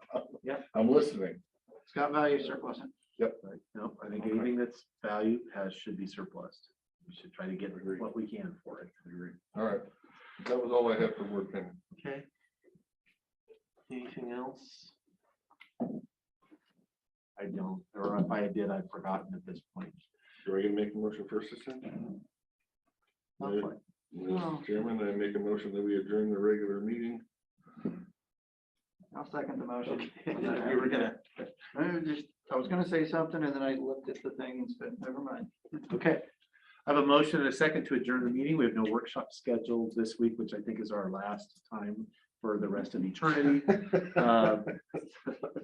You felt that too? I did. I'm gonna go buy a Winnebago and move up here and park it right here. On the grass. I'm gonna sleep in the new office building, I think. All those in favor, say aye. Aye. Aye, motion passes. Enjoy your last dawn. Your last, yeah. Your After last. Labor Day, don't wear white. Yeah. Everybody's zooming. There's only